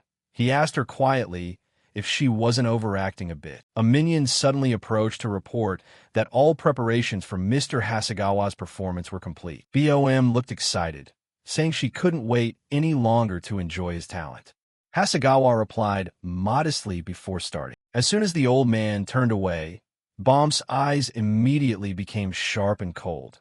She asked Jin-tae if he intended to send him off for good today. Jin-tae looked after the target's back, explaining that the old man was an immortal, so taking him down wasn't as simple as she thought. He would always be resurrected after death. The problem was only the time it would take for him to return. Jin-tae's eyes were contemplative. He revealed that period of time was up to 10 years. He said if BOM weren't here to hinder him, he would have flattened this luxurious place along with that old man right then and there. Jin-tae thought 10 years was enough to end the old man's annoying existence. So for now, it wasn't necessary to wipe him out completely. But BOM reminded him that he himself had said her presence was necessary for this mission. Jin-tae was silent for a moment and then nodded, admitting he understood what she was trying to say. Above the auditorium, an announcement rang out, signaling the start of the performance with Liszt's masterpiece, La Campanella. Jin-tae reminded BOM that the party only lasted until tomorrow, so they had to use every second to take action. BOM's eyes suddenly became determined. She swore that surely today she would find a way to finish off this old man. On stage, Hasegawa had taken his position, his demeanor no different from a true musical master. He smiled triumphantly, preparing to start his performance. The piano music rang out, but hidden behind it were monstrously red notes starting to spread throughout the space. Night fell over Kyoto. The high-rise building was still glowing like a lighthouse in the quiet city. Inside the quiet hotel corridor, only the sound of footsteps could be heard echoing on the red carpet. Suddenly, BOM stumbled and dropped to her knees, her face deathly pale and etched with pain, prompting Jin-tae to hurry over and ask what was wrong. She clutched her chest, her breathing ragged, and confessed that she felt absolutely nauseous. Jin-tae looked at her with a concerned gaze, softly calling her name with genuine worry. He told her if she couldn't take it anymore, she should head back, saying it wasn't too late yet. BOM tried to steady herself, explaining that this was the first time she had ever heard music so disgusting and reeking of such malevolent energy. Jin-tae turned away, deep in thought, as if the old man's piano playing was still echoing and clinging to his mind. He remarked that this place was too dirty and evil, and it was certainly no place for someone like him. Visions of glowing red notes appeared like a warning. Jin-tae insisted that a child like BOM shouldn't have to face such things. He wondered why she was so persistent about coming to this place just to see such horrible sights, while BOM stayed silent, head bowed, her sad eyes staring into the void. She softly replied that if she hadn't come, Jin-tae might have had to fight all alone in this filthy world forever. Her words left Jin-tae stunned, as he hadn't expected her to care about him that much. The next morning, The sound of the door opening signaled the start of a new day with tense events on the horizon. BOM stepped out with a completely new look, brimming with determination, asserting that she hadn't just sat there trembling all night. She flashed a murderous smile and declared that today would be Old Man Hasegawa's final performance. Down in the hall, the old man was already seated at his piano, preparing to perform his eerie sounds before the crowd, as the host announced the original piece composed by the master himself, Chapter 3 of Eve. The entire auditorium erupted in thunderous applause as Hasegawa began to perform, completely unaware that disaster was about to strike. Hasegawa's thin, bony hands glided expertly across the piano keys, creating hypnotic melodies that enveloped the whole room. The audience below seemed hypnotized. Some burst into tears of emotion, exclaiming that it was a melody as beautiful as something from a dream. Eugene Tae stood from afar observing with an indifferent expression, softly asking Bohm if she was truly ready for what was coming. He spoke in a low voice, reminding her to prepare herself mentally, because the scene ahead would be more horrific than anything she could imagine. Jin Tae nonchalantly let go, allowing the glass of wine he was holding to fall freely toward the floor. A jarring crash of breaking glass rang out, and shards scattered everywhere, cutting through the melodic flow of the music. Instantly, the atmosphere turned gruesome as the eyes of the entire audience suddenly glowed with a bizarre green light, as if possessed by demons. A series of soulless, murderous gazes simultaneously turned toward the two, creating a heavy, suffocating pressure. UBOM and Jin Tae stood amidst the circle of human puppets, calmly facing this bizarre transformation. Hasegawa roared in fury, his face contorting grotesquely with blood-red eyes, screaming to ask who dared to have the guts to ruin his life's work. The crowd began to wail, and the glowing red notes seemed to be squeezing the very air out of the room. They twisted their bodies in a disgusting manner, mouths hanging wide open and emitting strange, monstrous sounds. Amidst the crowd of walking corpses, Eugene Tae and UBOM still stood tall, facing the encroaching madness. Looking at the people around her, UBOM realized a chilling truth. None of them had any life left. Eugene Tae calmly confirmed it. These were, in reality, nothing more than soulless husks. He explained further that all the audience members sitting there were just toys, puppets Hasegawa had built from corpses. UBOM smiled confidently, asserting that as a dragon maiden, she couldn't possibly be mistaken about this. As it turned out, the girl had felt something abnormal earlier when she touched these luxury guests. A stream of blue energy emanated from her hands, exposing the truth hidden behind their human shells. UBOM was certain that there was a fake life force operating inside them, and it only became visible when that artist started playing music while the audience laughed and clapped, yet their eyes were horrifyingly empty and vacant. The horrific truth revealed itself.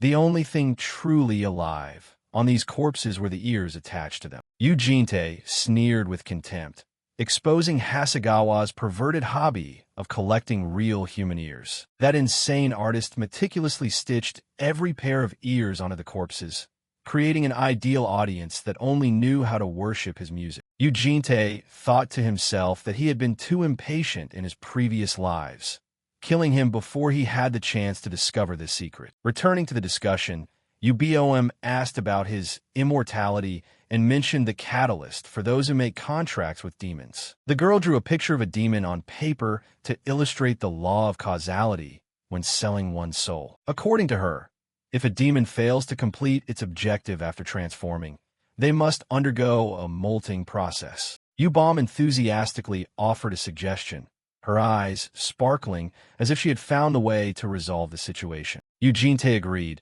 but first, he needed to force that guy to reveal what he was hiding. He pondered deeply, darkness shadowing his cold face. And finally, Eugene Tae decided to act on the plan UBOM had devised. In the auditorium, Hasegawa took his hands off the keys, looking disappointed that he couldn't find anyone with ears that know how to listen. The guy revealed his true demonic nature with glowing red eyes, screaming in anger because his sacred performance had been interrupted. He ordered his minions to cut off the ears of those who dared to bother him immediately, and the walking corpses lunged like hungry beasts as Hasegawa stood from afar, directing the massacre. Surrounded on all sides, Ubom looked at Eugene and asked if this was the brutal world he often faced. Eugene nodded in confirmation, and the girl closed her eyes, seemingly having made up her mind. A stream of green power began to radiate from Ubom's body. She wanted to understand the world of the man beside her better. The walking corpses pounced, but the girl was ready to fight instead of just standing behind to be protected. The monstrous entities were thrown far back by an immense, invisible pressure. Ubom stood there, her blue hair blowing in the wind along with the powerful magic surging intensely. The girl spoke, passing a verdict for the souls destined to rot and decay, as brilliant rune magic circles appeared, carrying the power of predestination. A massive formation glowed brightly beneath their feet, forcing everything around them to kneel. It was a source of overwhelming power that made the entire auditorium tremble, and the walking corpses were bound tightly by magical chains, unable to move even an inch. Even Hasegawa couldn't escape, his face contorted in astonishment at this power. Dragon scales appeared on Ubom's cheeks as she unleashed her ultimate skill, Heavenly Fate of Light. Her gaze was sharp. She declared that she would take care of all these puppets, so Eugene could act freely. Eugene looked at her with trust, then immediately turned toward his main target. He dashed off like a dark streak of death, while the walking corpses were completely restrained by the Dragon Maiden's magic. Despite being tightly bound by the glowing blue magic circles, Hasegawa still tried to struggle in vain. He hissed through his teeth, unable to understand what kind of wicked magic was controlling him. Hasegawa roared crazily, believing that this little bit of magic couldn't do anything to him. But the demonic energy was too violent, causing Ubom to start burning out, and the dragon scales on her cheeks began to fade. Seeing Ubom wobble, Eugene thought to himself that she was still too young to suppress a demon like Hasegawa on her own. The walking corpses seized the opportunity to rush forward, wailing disgustingly right in front of Eugene. In a heartbeat, Eugene swung his sword, creating dark light streaks that sliced across the space, knocking away anyone in his path. His cold face stared straight at Hasegawa, who was screaming because his performance had been ruined. Hasegawa's hands curled. He couldn't accept that someone dared to look down on his melody. He threatened to cut off both their ears to attach to his loyal puppets, turning them into a part of the eternal audience. With a twisted smile and glowing red eyes, Hasegawa promised absolute silence for this gift. Immediately, he activated his molting state, draining energy from the puppets to strengthen himself. Eugene calmly observed that disgusting transformation, realizing this was Hasegawa's final trump card. The magic was shattered, and Ubom collapsed to the floor, exhausted by the massive wave of malice. She panted an apology for not being able to maintain the magic any longer. Eugene gently reassured her that it was more than enough, and Ubom looked up at him with eyes full of trust. He stepped forward, his right hand covered in pitch-black, frigid smoke, ready to end it all. Amidst the ruined auditorium, Eugene's back exuded a terrifying killing intent. Hasegawa lunged forward frantically, screaming about the arrogance of those who dared to whisper in front of him. He considered their presence a pile of useless noise, insulting his art. Ubom worriedly called out his name as the demon closed in. Hasegawa laughed gleefully, triumphant, thinking he was about to punish the insolent fools. He roared that the performance was sacred and no one had the right to prevent it. The guy recounted the laws of ancient Egypt to justify his cruel ear-cutting actions. He nonchalantly grabbed the hair of a corpse, treating it as proof of the unnecessity of ears that don't know how to listen. Eugene walked leisurely among the reviving corpses. The pitch-black sword in his hand vibrated slightly. He delivered the bitterest insult, calling his entire performance nothing but trash. Offended, Hasegawa screamed, cursing Eugene as a true devil. In a blink, a dark streak of light flashed, and Hasegawa's head was severed from his neck. The slash was so decisive that the demon's body remained standing for a long time afterward. The power of the terrible slash was strong enough to make the entire skyscraper shake. UBOM was shocked to witness the brutal scene that had just unfolded before her eyes. Hasegawa's eyes were still wide open in bewilderment as they fell to the floor. The head rolled in a pool of black blood, ending the madness of someone who called himself an artist. Eugene stood there, looking down at his enemy with cold eyes without a ripple of emotion. He coldly declared that his playtime ended here. Hasegawa's body collapsed, the headless corpse looking as pathetic as could be. The white-haired old man's head rolled across the floor, blood splattering everywhere. Eugene stepped over nonchalantly, placing his foot on that head as if stepping on a broken toy. He looked down coldly at the person under his feet, not moved in the slightest by this horrifying scene. In the distance, UBOM was stunned, watching the enemy be defeated by a single clean slash. She gasped, cold sweat starting to stream down her cheeks in astonishment. Before BOM could even finish saying, "Uncle," Jinte reassured her immediately that this kind of freak wouldn't die that easily. The head under his feet began to emit strange, raspy laughs. Hasegawa realized that this power far exceeded the understanding of ordinary superpowered individuals. He grinned wide, asserting that Jinte was the ex-character he had been looking for all this time. Jinte asked straight out what the old man's goal was. Did he want to kill demons or bring world peace? But he also finished with a remark. Those about to die usually talk too much. He exposed the fact that the old man had signed a contract with the Abyss as a sick performer. The old man's immortality was actually due to favors from the Lord of the Abyss, Amarbarka. Hasegawa asked in surprise about Jinte's true identity, seeing that he knew his secrets so well. He only replied with an indifferent gaze, telling the old man he was gravely mistaken about one thing. Hasegawa was still stubborn, believing that even if the audience left, he would still continue his performance.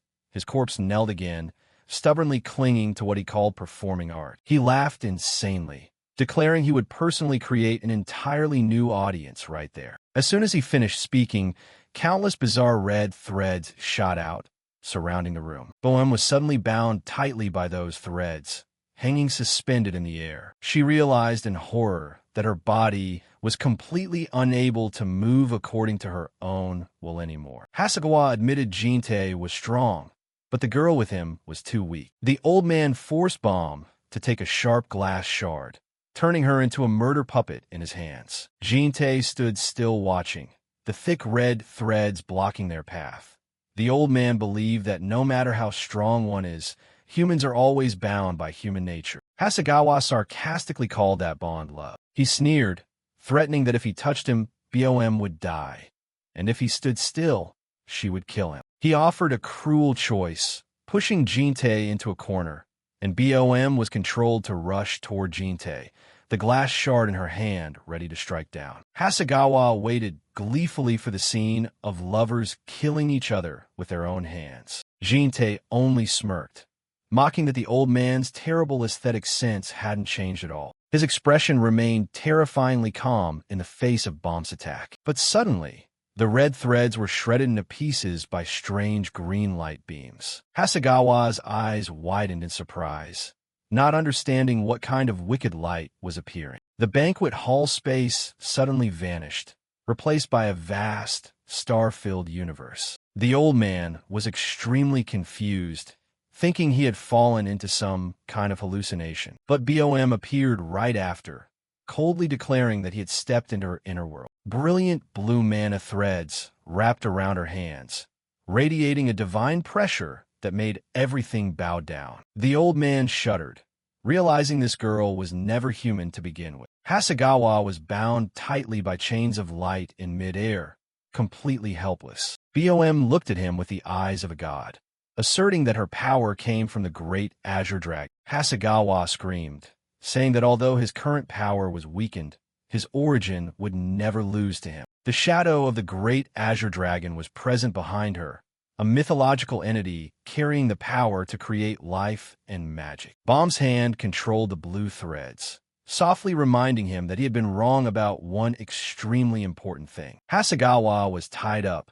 He had once arbitrarily called Jinte and her a passionate couple. BOM corrected him coldly. "Sorry, but we are not lovers." She smiled mysteriously, then added, "At least not yet." A bloodshot red, I was trembling behind the blue threads wrapped around his face. Hasegawa was suffocating, his head bound so tightly he could only emit meaningless groans. The old man woke up and found himself in an unfamiliar cathedral, facing Jin-tae and the blue-haired girl. Jin-tae explained that the original hotel had collapsed, so he couldn't perform. So he had to move both of them here, and the gloomy yet magnificent cathedral space created a perfect stage for the finale of the show. Jin-tae exposed Hasegawa's crimes, the one who had indirectly caused countless people to kill each other in this place. Horrifying memories flooded back into the old man's mind. Images of people slaughtering each other in a frenzy of madness. The wails and despair of the unfortunate victims he had once used as toys for amusement. The culprit had once used red threads to control the souls of the living like soulless puppets. BOM stood quietly watching, her eyes tinged with sadness at the tragedies this old man had caused, while Jin-tae declared that his final performance would have to end in this very solemn place. Hasegawa sneered defiantly, asking if Jin-tae had truly forgotten who he was. He boastfully recounted pieces of music written by sacrificing souls to the devil. He believed that as long as the audience was alive and remembered, he would be immortal. Hasegawa screamed insanely, convinced that there was no way his life could be ended. Jin-tae grabbed his head, admitting that right now, he truly couldn't kill him in the usual way. He mocked that the old man appeared noble, but in reality, he wasn't ready to face death at all. A stream of dark energy erupted from Jin-tae's hand, signaling that the old man was about to taste something more terrifying than death. Jin-tae's hand tightened, stained with blood and dark, oppressive magic. The full scene showed the absolute dominance of the regressor over the demon kneeling at his feet. Hasegawa screamed in pain as he felt his soul being crushed bit by bit. Jin-tae stepped on his corpse, explaining that being unable to perform was a serious breach of contract. He ordered in a cold voice, "Perform.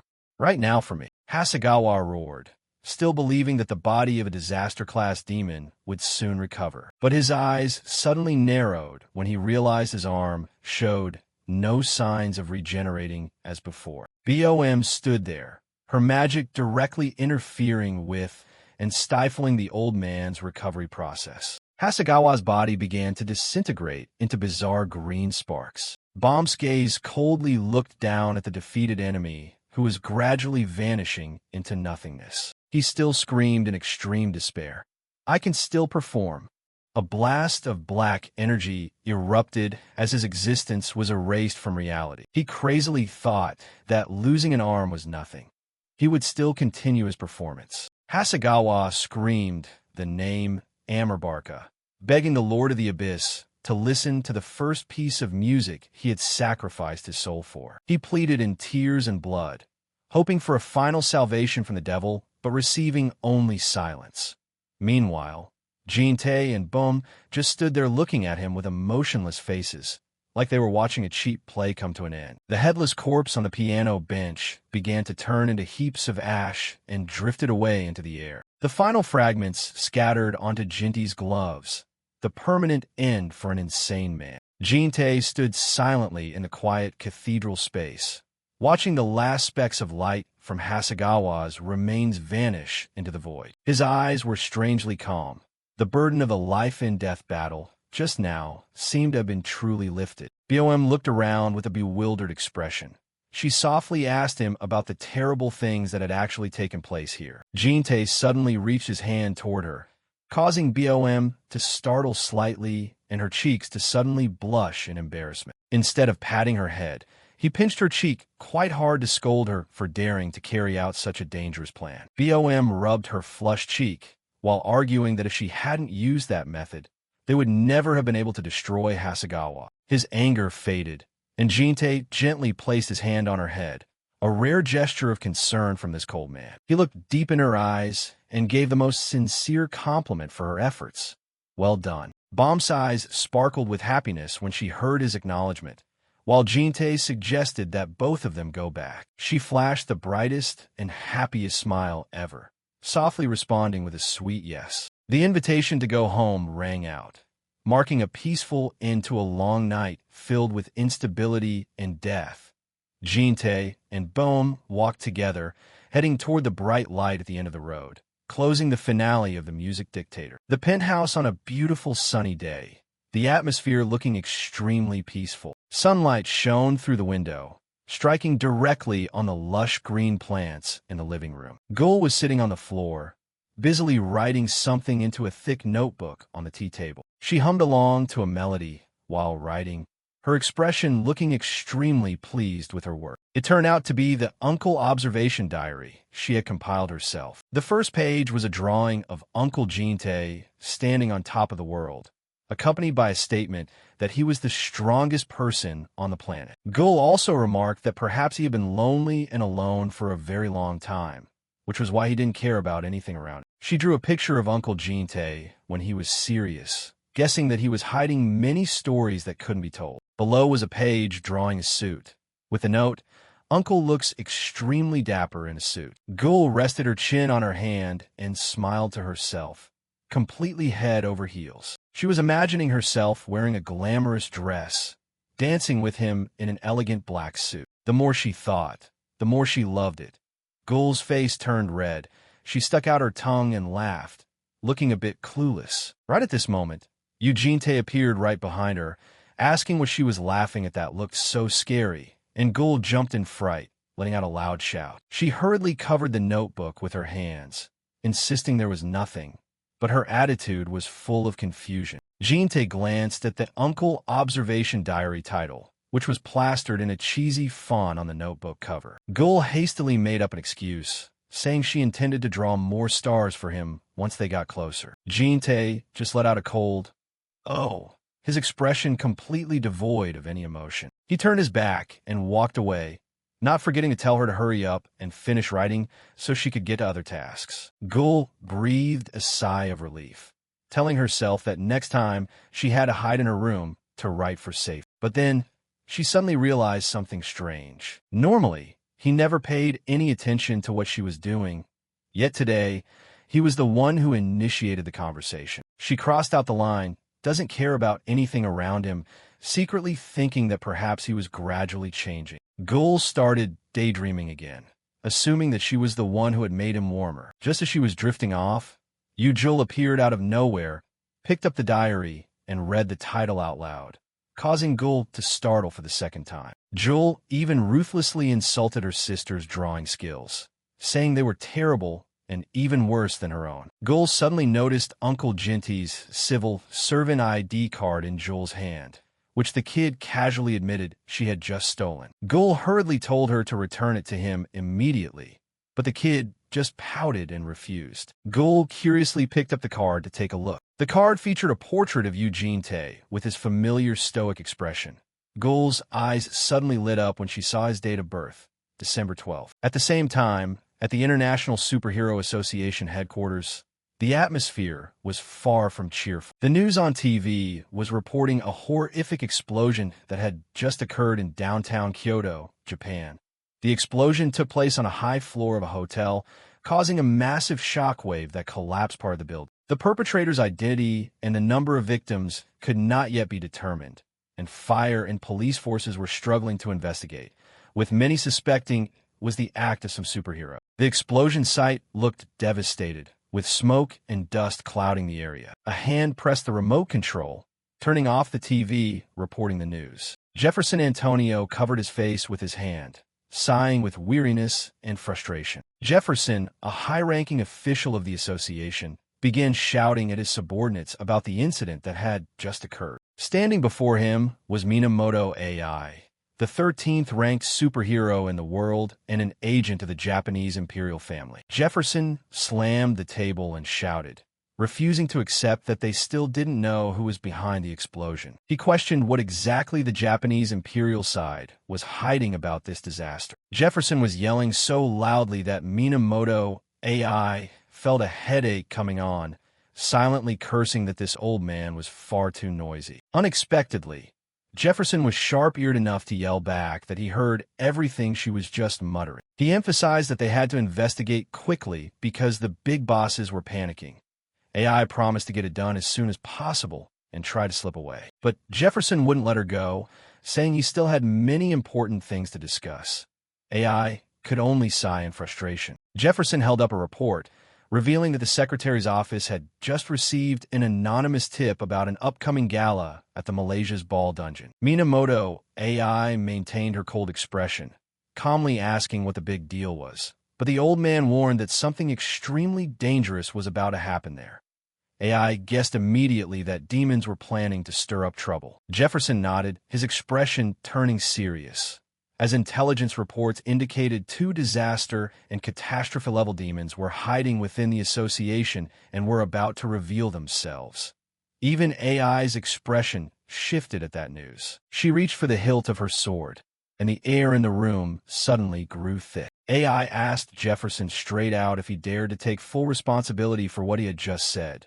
The two glared at each other, neither willing to yield in this tense confrontation. Jefferson explained that the tip was sent directly to his desk, proving the informant was skilled enough to bypass all of the association's security layers without leaving a trace. At first, he thought it was just fiction, but after cross-checking, the clues matched up scarily well.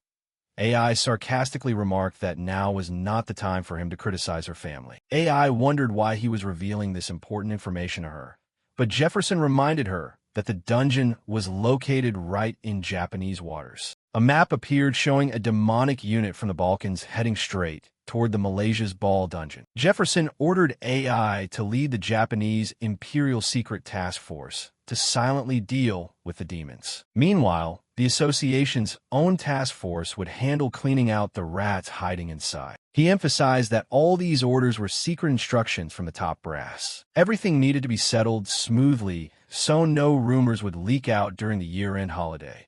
Outside the window, the streets were bustling. Sitting in the car, Minamoto, AI, silently despised the arrogant Jefferson, who only knew how to treat her family like cleaners for the messes they left behind. She suspected the tip about the demons was definitely closely related to Hasegawa's mysterious disappearance. If defeating a catastrophe-level demon like Hasegawa was the work of just one person, that individual must possess terrifying skills. AI narrowed her eyes in thought, trying to piece everything together. She wondered what on earth their ultimate goal was. The assistant driver asked if they should assemble the secret task force right now, but AI remained unusually calm. She ordered the team to remain on standby for the moment, as she wanted to check a few things herself. She decided to stop by the Chungcheon banquet, first to see how the situation was.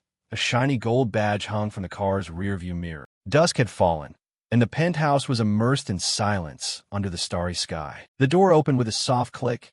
Jin-tae was home. Jin-tae walked into the pitch-black room, his face showing clear signs of exhaustion after a long day. Suddenly, a countdown of 1, 2 rang out from inside. Confetti exploded, and the lights were switched on, flooding the room with brightness. "Happy birthday, Uncle!" all 4 dragon girls shouted in unison, leaving Jin-tae stunned for a few seconds.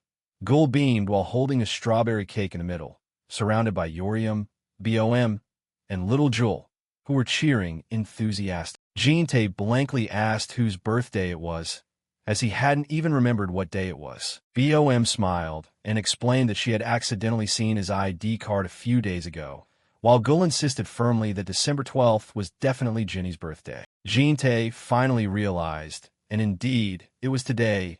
Gul smugly asked if he was surprised and if this entrance was wonderful. The blonde girl also excitedly said this was the first time she had organized a birthday for someone else, so she was very thrilled.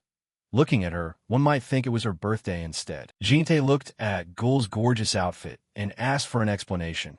He was now also wearing a bright red birthday hat. Gul grinned, saying since it was a birthday party, she had borrowed Bom's dress to make it look luxurious. She spun around and asked Jin-tae if she looked good in the outfit, her face full of anticipation. Gul pouted, saying the dress felt tight in the chest area, and she wondered if it had been tailored to the wrong size.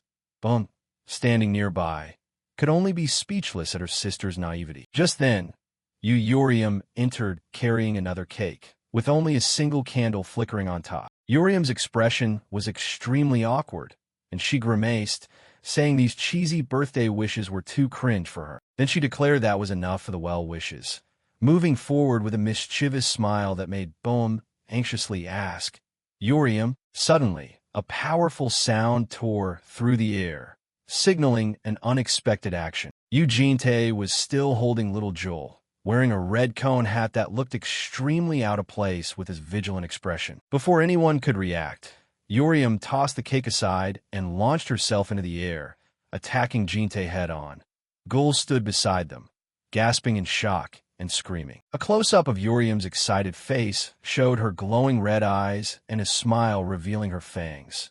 She shouted loudly, determined to land a birthday punch, ending Jinte's chaotic birthday. With both hands on the floor, she tensed up until she was trembling. Urium was struggling to perform one-armed reverse push-ups, her body drenched in sweat. She gritted her teeth, head upside down, muttering to herself that maybe she should just give up. The noble Fire Dragon clan having to learn how to fight from human was truly ridiculous. And if this were to get out, even a dog passing by would roll on the floor laughing. But looking at Eugene, Urium wasn't even sure if this guy was really human. The gap in strength was so great that she felt even if her whole clan charged at him, they wouldn't necessarily win. She told herself that even if they fought to the death, she wouldn't have a chance to beat him. It was frustrating, but at least she had to get back at him once to be satisfied. So, the Fire Dragon decided to ambush him with a birthday cake. At this moment, Jinte was holding little Jewel completely off guard. Urium smugly thought to herself that he was busy holding a child, and with his hands occupied, he couldn't possibly defend himself. At this distance, there was no way he could dodge. This was the golden opportunity to slap this uncle in the face. "Happy birthday, uncle!" Urium yelled and lunged forward like an arrow. Jinte remained standing, calmly watching the girl flying toward him with the cake in her hands. But little Jewel in his arms suddenly realized something was wrong. Sweat broke out on her forehead as she felt the attack approaching. Suddenly, the image of Grandpa appeared in Jewel's mind along with his teachings about protecting what is precious. Grandpa told her to keep what is most important to her at all costs. Jewel's eyes suddenly glowed blue, the soul of the dragon awakening with a fierce will to protect. A brilliant green magic circle appeared, creating a protective shield around Jinte and knocking Urium back. Urium flew backward in a panic, while Bohem could only stand there, stunned by the accident. The cake flew through the air, heading straight toward the bewildered Gul. Splat! The cake landed precisely in the middle of the blonde girl's face. The scene suddenly went silent. Urium scratched her head, apologetic for her slightly excessive prank. Putting the incident aside, the birthday party was officially decorated magnificently with a table full of food. After wiping her face clean, Gul quickly regained her composure to preside over the gift-giving ceremony. Jinte sat in his chair, still coldly saying, "I'm not a child to be receiving gifts." And Gul smirked, teasing him that at 27, in dragon years, he was just a kid anyway. Jinte picked up the first gift and asked who prepared it. Bomb smiled and took credit. It was a silver pocket watch, looking extremely classic and sophisticated inside a red box. Upon touching it, the Eternal Clock skill alert suddenly vibrated intensely, leaving Jinte curious. He curiously pressed the button to open the watch cover to see what was inside. Inside was a photo of the little dragon family taken together at the lake, with the inscription "Happy Memories." Jinte stood silently looking at the photo, then softly he said thank you, a rare moment of gentleness. Seeing that the uncle seemed to like the gift, Bohem beamed with pride. Next was Gul, who excitedly held up a pink piece of paper. "This is a wish voucher." She rambled on that he could make her do anything, and that this was the best gift ever. But Gul's face turned pale when Jinte asked for money instead of the wish voucher. Urium stood by laughing gleefully, criticizing her sister's gift for being too insincere. "Look at this. This is what you call a practical gift." Urium reached into a paper bag to get her gift. And the ultimate gift from the Fire Dragon was an old white sock that had just been washed. The whole group was left speechless. Urium further explained that this was a sock she often wore, but she had washed it her own way before giving it as a gift, and she even asked if Jinte felt touched. Bohem could only be silent looking at this, telling Urium not to do that again because it looked weird. Gul and little Jewel also stared blankly at their eldest sister's unique gift, unable to understand the logic of a fire dragon. While Jinte's face twisted, not knowing how to react. Jin-tae suddenly remembered that occasionally little Joel would also sneak a look at his socks. Could dragons really have this strange hobby? He frowned and asked straight out if socks had some spiritual meaning or symbol for dragons. Gul intended to explain something, but Yuriam quickly covered her sister's mouth, saying it was nothing and not to guess. Putting the sock matter aside, Yuriam urged little Joel to hurry up and show off her gift. The shy little girl walked up to Jin-tae and softly told him to close his eyes. Jin-tae obediently closed his eyes, secretly wondering what this kid was planning. Joel carefully told him not to open his eyes yet, as she had to finish preparing. Done. You can open your eyes now. She smiled radiantly, holding a special necklace in her hand. Jin-tae opened his eyes and saw a necklace with a tiny glass vial hanging in front of his chest. BOM explained that this was a gift she and Joel had prepared very carefully together. Inside that glass vial was Joel's dragon scale, and the chain was braided from the girl's own hair. Hearing about using hair for a chain, Jin-tae paused slightly and asked if this exchange of hair had any profound meaning. BOM waved her hand, saying there was no hidden meaning, just that Joel cherished him. So she did it, and warned him never to lose it. Jin-tae nodded with a soft smile, promising to keep this gift very carefully. Gul stood nearby, completely shocked, unable to believe her eyes as she saw this cold uncle just smile. Yuriam also jumped in to tease, asking why he had such a sour face when receiving other gifts, but cheered up immediately upon seeing Joel's gift. After that, Jin-tae told everyone to go to bed early. The story paused there, and the scene shifted to the freezing Marie Bird region in Antarctica. This is the only land in Antarctica not under the sovereignty of any country, but currently, a secret group is building a base there. This group is called Chungcheon Banquet, a powerful underground organization. Unlike the International Superhero Association, this is a collection of strong individuals with only one goal: to exterminate demons. Among them is Minamoto AI, a female prosecutor for the Japanese Imperial Special Mission Bureau, ranked 13th in the world. Next is BM, the first person to return from Arendot and holding the second position in the global superhero rankings, and Myongyanga, a recovery master ranked 9th in the world from Korea's illustrious Myong Magic Clan. But currently, Myongyanga was crying bitterly, constantly calling out Minamoto AI's name. Minamoto AI walked in to see the scene and could only sigh, asking BM what was wrong with him this time.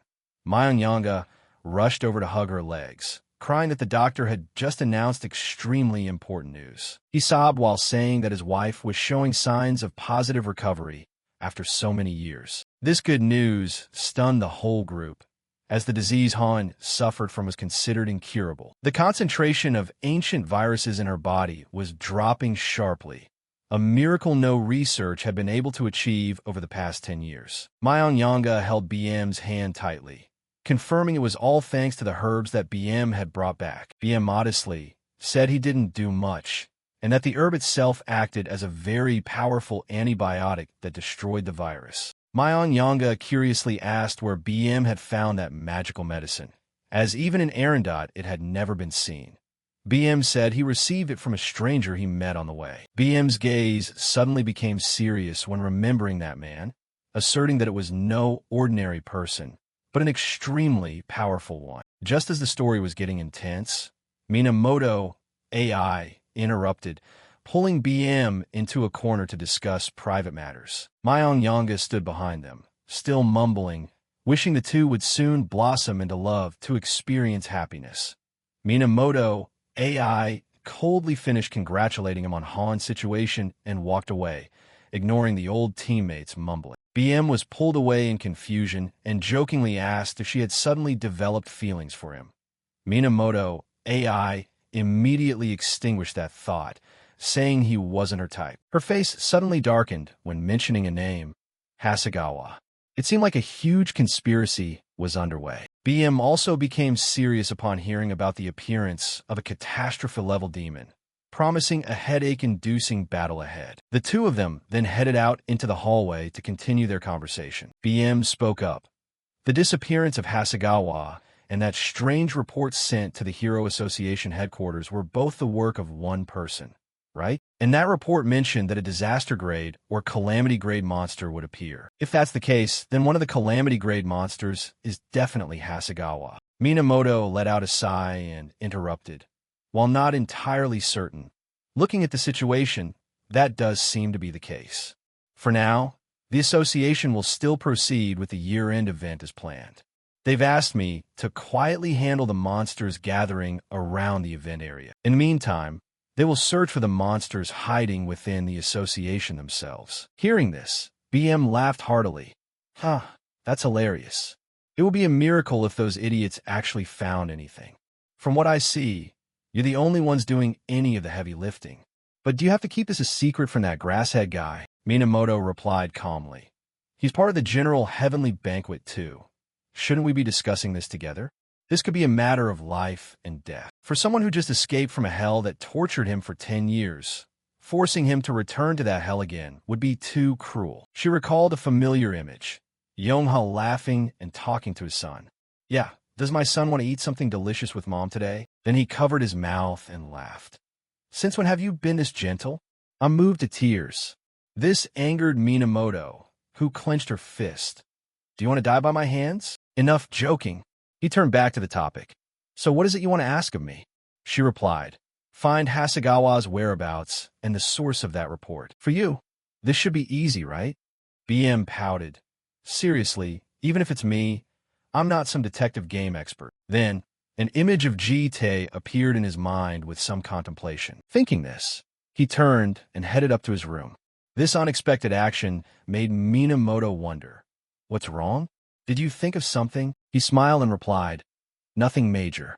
But there is indeed someone suspicious. Scene switches to Jite's house. At this moment, they are happily enjoying his birthday party. After a bit of a struggle, they had finished everything on the table. We're full. Jie yawned, walked up to her room, and rubbed her stomach. My stomach is full and my eyes are sleepy. Behind her, Yeo Riem replied, eat so much, no wonder you're sleepy. You little pig. He looked at the watch on his hand. It was already 1:45 a.m. He muttered to himself, is it that late already? Then he glanced at little Jewel, who was drifting off to sleep. He touched her cheek gently. Time to go to bed. Inside her room, Yubam was writing in her diary for the day. In it she wrote, December 12th. Today is his birthday. Looking at that awkward demeanor, it seems like he hasn't been celebrated before. That shy look is actually kind of cute. While writing, she hummed a few lines of a song, feeling extremely happy. Then, suddenly, her door opened. Jite entered along with Joel. He spoke up.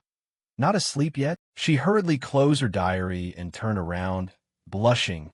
What do you mean by coming in without knocking? You really are a pervert. He explained. I just came to put Joel to bed. She shares the room with you. After all, put the diary aside. She replied. I thought you were planning to sleep here too. He placed the little girl on the bed and reminded her. Hurry up and get Joel to sleep. Then go to sleep yourself. Just as he was about to leave, a small hand reached out and grabbed the hem of his shirt. He turned back to see that it was little Joel pulling him. She innocently proposed, sleep with us, but he refused. I have to go back to my own room to sleep. Hearing this, Joel pouted in disappointment. Seeing this, he wondered, why all of a sudden? Yubam explained, I think she wants you to sleep with us. Don't be like that. Stay until she falls asleep, please. She even gave you a birthday present. After all, don't be like that. Stay until she falls asleep, please. She even gave you a birthday present. After all, after that, the night light in the room was turned off. And so, the three of them were sleeping together on Yubam's bed. A sense of being cramped hit him, and he felt awkward. The bed is too small. Yubam replied, That's because you're too big. He glanced over at Joel, but her eyes were still wide open, refusing to sleep. Why is she still awake?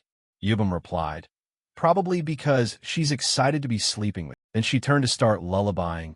Just stroke her head like this, and she'll fall asleep. Give it a try. He hesitated for a moment, but finally reached out. He placed his hand with a thud onto the little girl's stomach, making Joel jump. This action made Yubam burst out laughing. Who pats a child that hard? You're just making her more awake, she explained. Be a bit gentler, like you're stroking her. After understanding, he reached out again and gently stroked the little girl's head. Feeling the warmth from his hand, Jules' eyes gradually relaxed. Then the little girl began to drift off to sleep. This immediate effect made Yubum look at him with admiration. Just a few seconds later, Jules fell soundly asleep with a finger in her mouth. Yubum turned to compliment him. I didn't expect her to sleep so quickly. Your hands are very soft, aren't they? He replied shyly. You go to sleep quickly too, before Jules wakes up. Yubum turned to compliment him. I didn't expect her to sleep so quickly. Your hands are very soft, aren't they? He replied shyly. You go to sleep quickly too, before Jules wakes up. Then she suggested, instead of that, aren't you going to lull me to sleep too? She began to complain. Actually, lately, every time I try to sleep, I see that scary god of Revelation, so I can't sleep well. He replied nonchalantly. Isn't that just a nightmare? She pouted. You're my operator, aren't you? I'm still just a child. Seeing this pouty attitude, he was helpless. I know.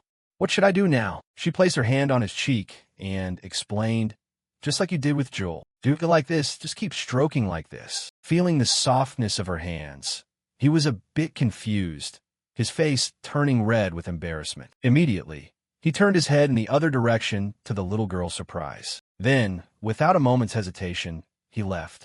I'm tired. I need to get some sleep. You go to sleep early too. Stepping outside, he muttered to himself.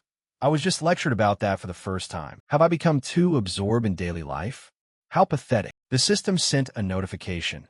The Clockwork EX power has confirmed the target has been exposed to a small fragment of malice. Target, 30-person Air Commando Task Force. Looking at the notification board, he breathed a sigh of relief.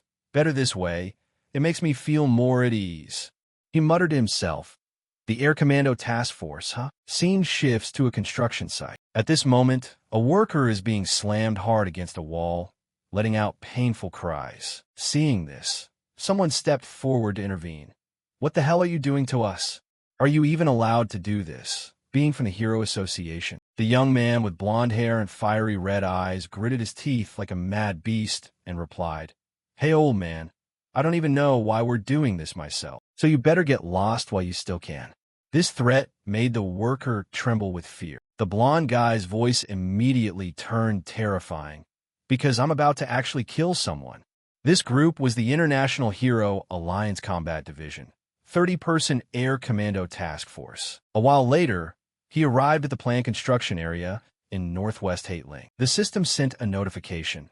The Clockwork Power has confirmed the target has come into contact with a small fragment of malice. Target, 30-person Air Commando Task Force. The 30-person Air Commando Task Force is a combat unit belonging to the International Hero Alliance. The members, whether male or female, are all muscular, reminiscent of barbarian warriors. They're always on the front lines in dungeon raids and are also involved in counterterrorism campaigns. Jite was also a member of this 30-person Air Commando Task Force for a short time in the early and middle loops. He went deep into the construction site. At this moment, his eyes caught the two men from earlier hurriedly running out. He wondered, Are you working here as facility managers? The man replied in fear, Young man, it's dangerous here. Run away. Just as he said that, a powerful stomp echoed from behind, making him turn his head in surprise. The blond young man gritted his teeth in anger. Hey, old man, I told you to run away obedient. I didn't tell you to take a bullet to the head before you could run, did I? This person was the captain of the 30-person Air Commando Task Force of the Hero Alliance, Variant. The bald old man was trembling so much that tears streamed down his face. Dear, maybe it's time for me to join you down there. At this moment, the clockwork appeared before him, showing a notification. The 30-person Air Commando Task Force in this loop was dispatched to find monsters hiding in Lair Academy. But while tracking the monsters, they were infected by Wei Yun's malice. This group will have their personalities, behaviors, and speech patterns transformed into a violent state until the mental contamination is clear. Recalling the previous image, he muttered to himself. So they saw the information I provided back then, launched the operation, and got infected by the malice. Thinking this, he spoke up. Hey, are you still able to walk? Having said that, he continued to walk forward. I'll take care of those guys. You run away and don't tell anyone what happened here. His words shocked the old man. You, what did you say? On the other side, Varian clenched his fist in anger. Who the hell are you? You scrawny brat. Are you here to stand in my way too? Seeing this, the old man screamed in fear. It's dangerous. He has a gun. Seeing this, the old man screamed in fear. It's dangerous. He has a gun. Varian's massive fist was blocked by his small arm. Remembering the past, Varian used to approach him from behind, put a hand on his shoulder, and remind him, Hey Jite, you need to eat more. You're way too skinny. That weak body doesn't suit our Air Commando task force. Do you need me to recommend some protein powder? He sarcastically replied. Compared to back then, your body has grown, but your fist has gotten weaker. Is all that muscle just for show? Faced with this provocateur, Varian yelled in anger. What did you say? But immediately, a powerful pressure hit his side, making Varian jump in surprise. With just a simple flick of his hand, he easily sent him flying against the wall. Since they're already being consumed by malice, it's useless to talk. It's been a while since I've had to get physical. One of the guys in the group spoke up. The captain was blown away. The guy next to him replied, That scrawny guy is really strong. Then their fists clenched, wanting to fight him. They rushed in to fight like madmen. Charge! I'll crush him. They were currently enhanced with B+ level physical strength. After that, without anyone saying a word, they all rushed toward Jite like moths to a flame, ready to attack. He remained calm in the face of this sight, only exhaling slightly. Then his gaze focused forward and he lunged forward. It started with a knee strike straight to a guy's face, making him cry out in pain. The guy next to him saw this and swung his large axe toward him. But with his agility, he easily dodged the swing. Then he delivered a punch right in the middle of his face. The remaining ones still didn't realize his danger and kept rushing in. They yelled, No matter how strong that scrawny guy is, he can't do anything if we all rush him at once. Just crush him. Suddenly, his eyes turned purple. He used the Cal Gulakwa combat technique, Godspeed. In a flash, he delivered a critical strike to the back of each person's neck. He muttered to himself, It's been a while since I used this skill, so I'm a bit rusty. The force prosecution is really troublesome. I wonder if Yeo Riem can master this technique properly. Speaking of this, a large crate from afar was hurtling straight at him. He calmly turned around and used his arm to easily slice it in two. Varian had regained consciousness and pulled out his weapon, the Rui nunchucks, and lunged straight at him. The nunchucks swung down like a sledgehammer, making the surrounding air feel dense. But faced with this attack, he used only one hand to easily block it. The pressure for both sides was so strong that the nunchucks began to show countless cracks. Then, he used his bare hand to crush them quite simply. This surprised Varian. Unbelievable. You caught a level 3 relic with just one hand. The remaining pieces of the nunchucks fell to the ground with a dry clatter. Seeing him sitting dazed on the ground, he stepped forward and spoke up. Are you guys calmed down a bit now? Varian still couldn't believe his eyes. Who the hell are you? He replied. You don't need to know that. Just follow me obediently, because I will cure both you and your subordinates. This struck a chord with his pride. Varian's face darkened. Are you telling our Air Commando task force to surrender? Without hesitation, he rushed over to hug his body tightly, preparing to attack. He shouted, You arrogant villain, don't underestimate us. We are warriors who bet our lives on the front lines. Do you think we're afraid of death? I didn't say I would kill you. But he didn't believe it and shut his mouth. Then he ordered his warriors, Stand up, fight to the end for our pride. Seeing this group was hopeless, he continued to exert his power one more time. Whether back then or now, that annoying personality of yours hasn't changed. But that's exactly why I used to work with them. Countless souls poured out from his body. Witnessing this scene made Varian's eyes show a bit of fear. His voice was threatening. Do you have any intention of cooperating now? What he summoned was the Fallen Angel Legion, along with the SS-level Heavenly Eye and the SS-level Shadow of the Grand Duke. This was one of the 3 great powers that Jite had stolen from the Demon World Grand Duke, known as the SS-level Grand Duke's Retribution. After a short while, everyone had been controlled quite neatly. He used the Clockwork's power to start cleansing them. The system sent a notification. The Clockwork has confirmed the presence of traces from beyond the horizon contained within the 30 targets of the Air Commando Task Force. The Clockwork's power began collecting the traces of malice that had just surfaced. Progress in collecting malice traces 15.3%. Having performed this much, the analytical particles began to fade and dissolve into the air. Progress in collecting malice traces, 15.3%. Having performed this much, the analytical particles began to fade and dissolve into the air. Anyway, there are 30 people mentally contaminated. I wonder if they'll all fit in there. I have to bring some good wine later. Scene shifts to BM's lab. At this moment, a minotaur is holding a magic stone and placing it inside. Looking at this, BM was quite satisfied. Finally, I can test it. Hera's kaleidoscope. This is also a level 4 artifact. All this time, he had been trying to study the strand of hair he had dropped. But ordinary equipment didn't do much. And if he used Hera's kaleidoscope, that would be a different story. This time I will definitely find out where that power comes from. While he was studying, a hand touched his shoulder from behind. BM was a bit annoyed. Sorry, but I'm a bit busy right now. I'll play with you later. That hand didn't stop but continued to touch his shoulder, making BM angry. I told you I'm busy. As soon as he turned around, BM discovered that the visitor this time was Jite with a bottle of wine in his hand. His voice was cold. So the strand of hair that Jewel lost is here. BM tried to explain. That was last time when you came, I saw the hair on the floor. I just found it while cleaning up. I didn't steal it or have any bad intentions. He didn't hesitate, immediately took the hair and destroyed it. Anyway, this will be confiscated. This decisive action left BM in a state of crisis. Then he returned to the main topic. So what brings you here? He came to check on the situation of that girl and the armor. Receiving the gift, BM was pleased. Oh, is this wine? How many people this time? He looked back. Quite a few. Looking at the group of people sitting in rows on the ground, BM was helpless. You call this a few? Plus they're huge too. He explained, total of 30 people. I guess this place will have to be expanded. BM was helpless. In the end, you've made me a beast of burden again. He noticed the badge on their clothes. Are these people the Alliance's Air Commando Task Force? Recalling Minamoto's words, the Alliance said they would use the Air Commando Task Force to find the monsters hiding inside. Brought here, Varian showed signs of waking up. He approached and asked, how's the situation? Varian wondered about the current scene. Where is this? Finally, he didn't know how to explain why they were here, so he stammered. This is a mental hospital, and I am the doctor.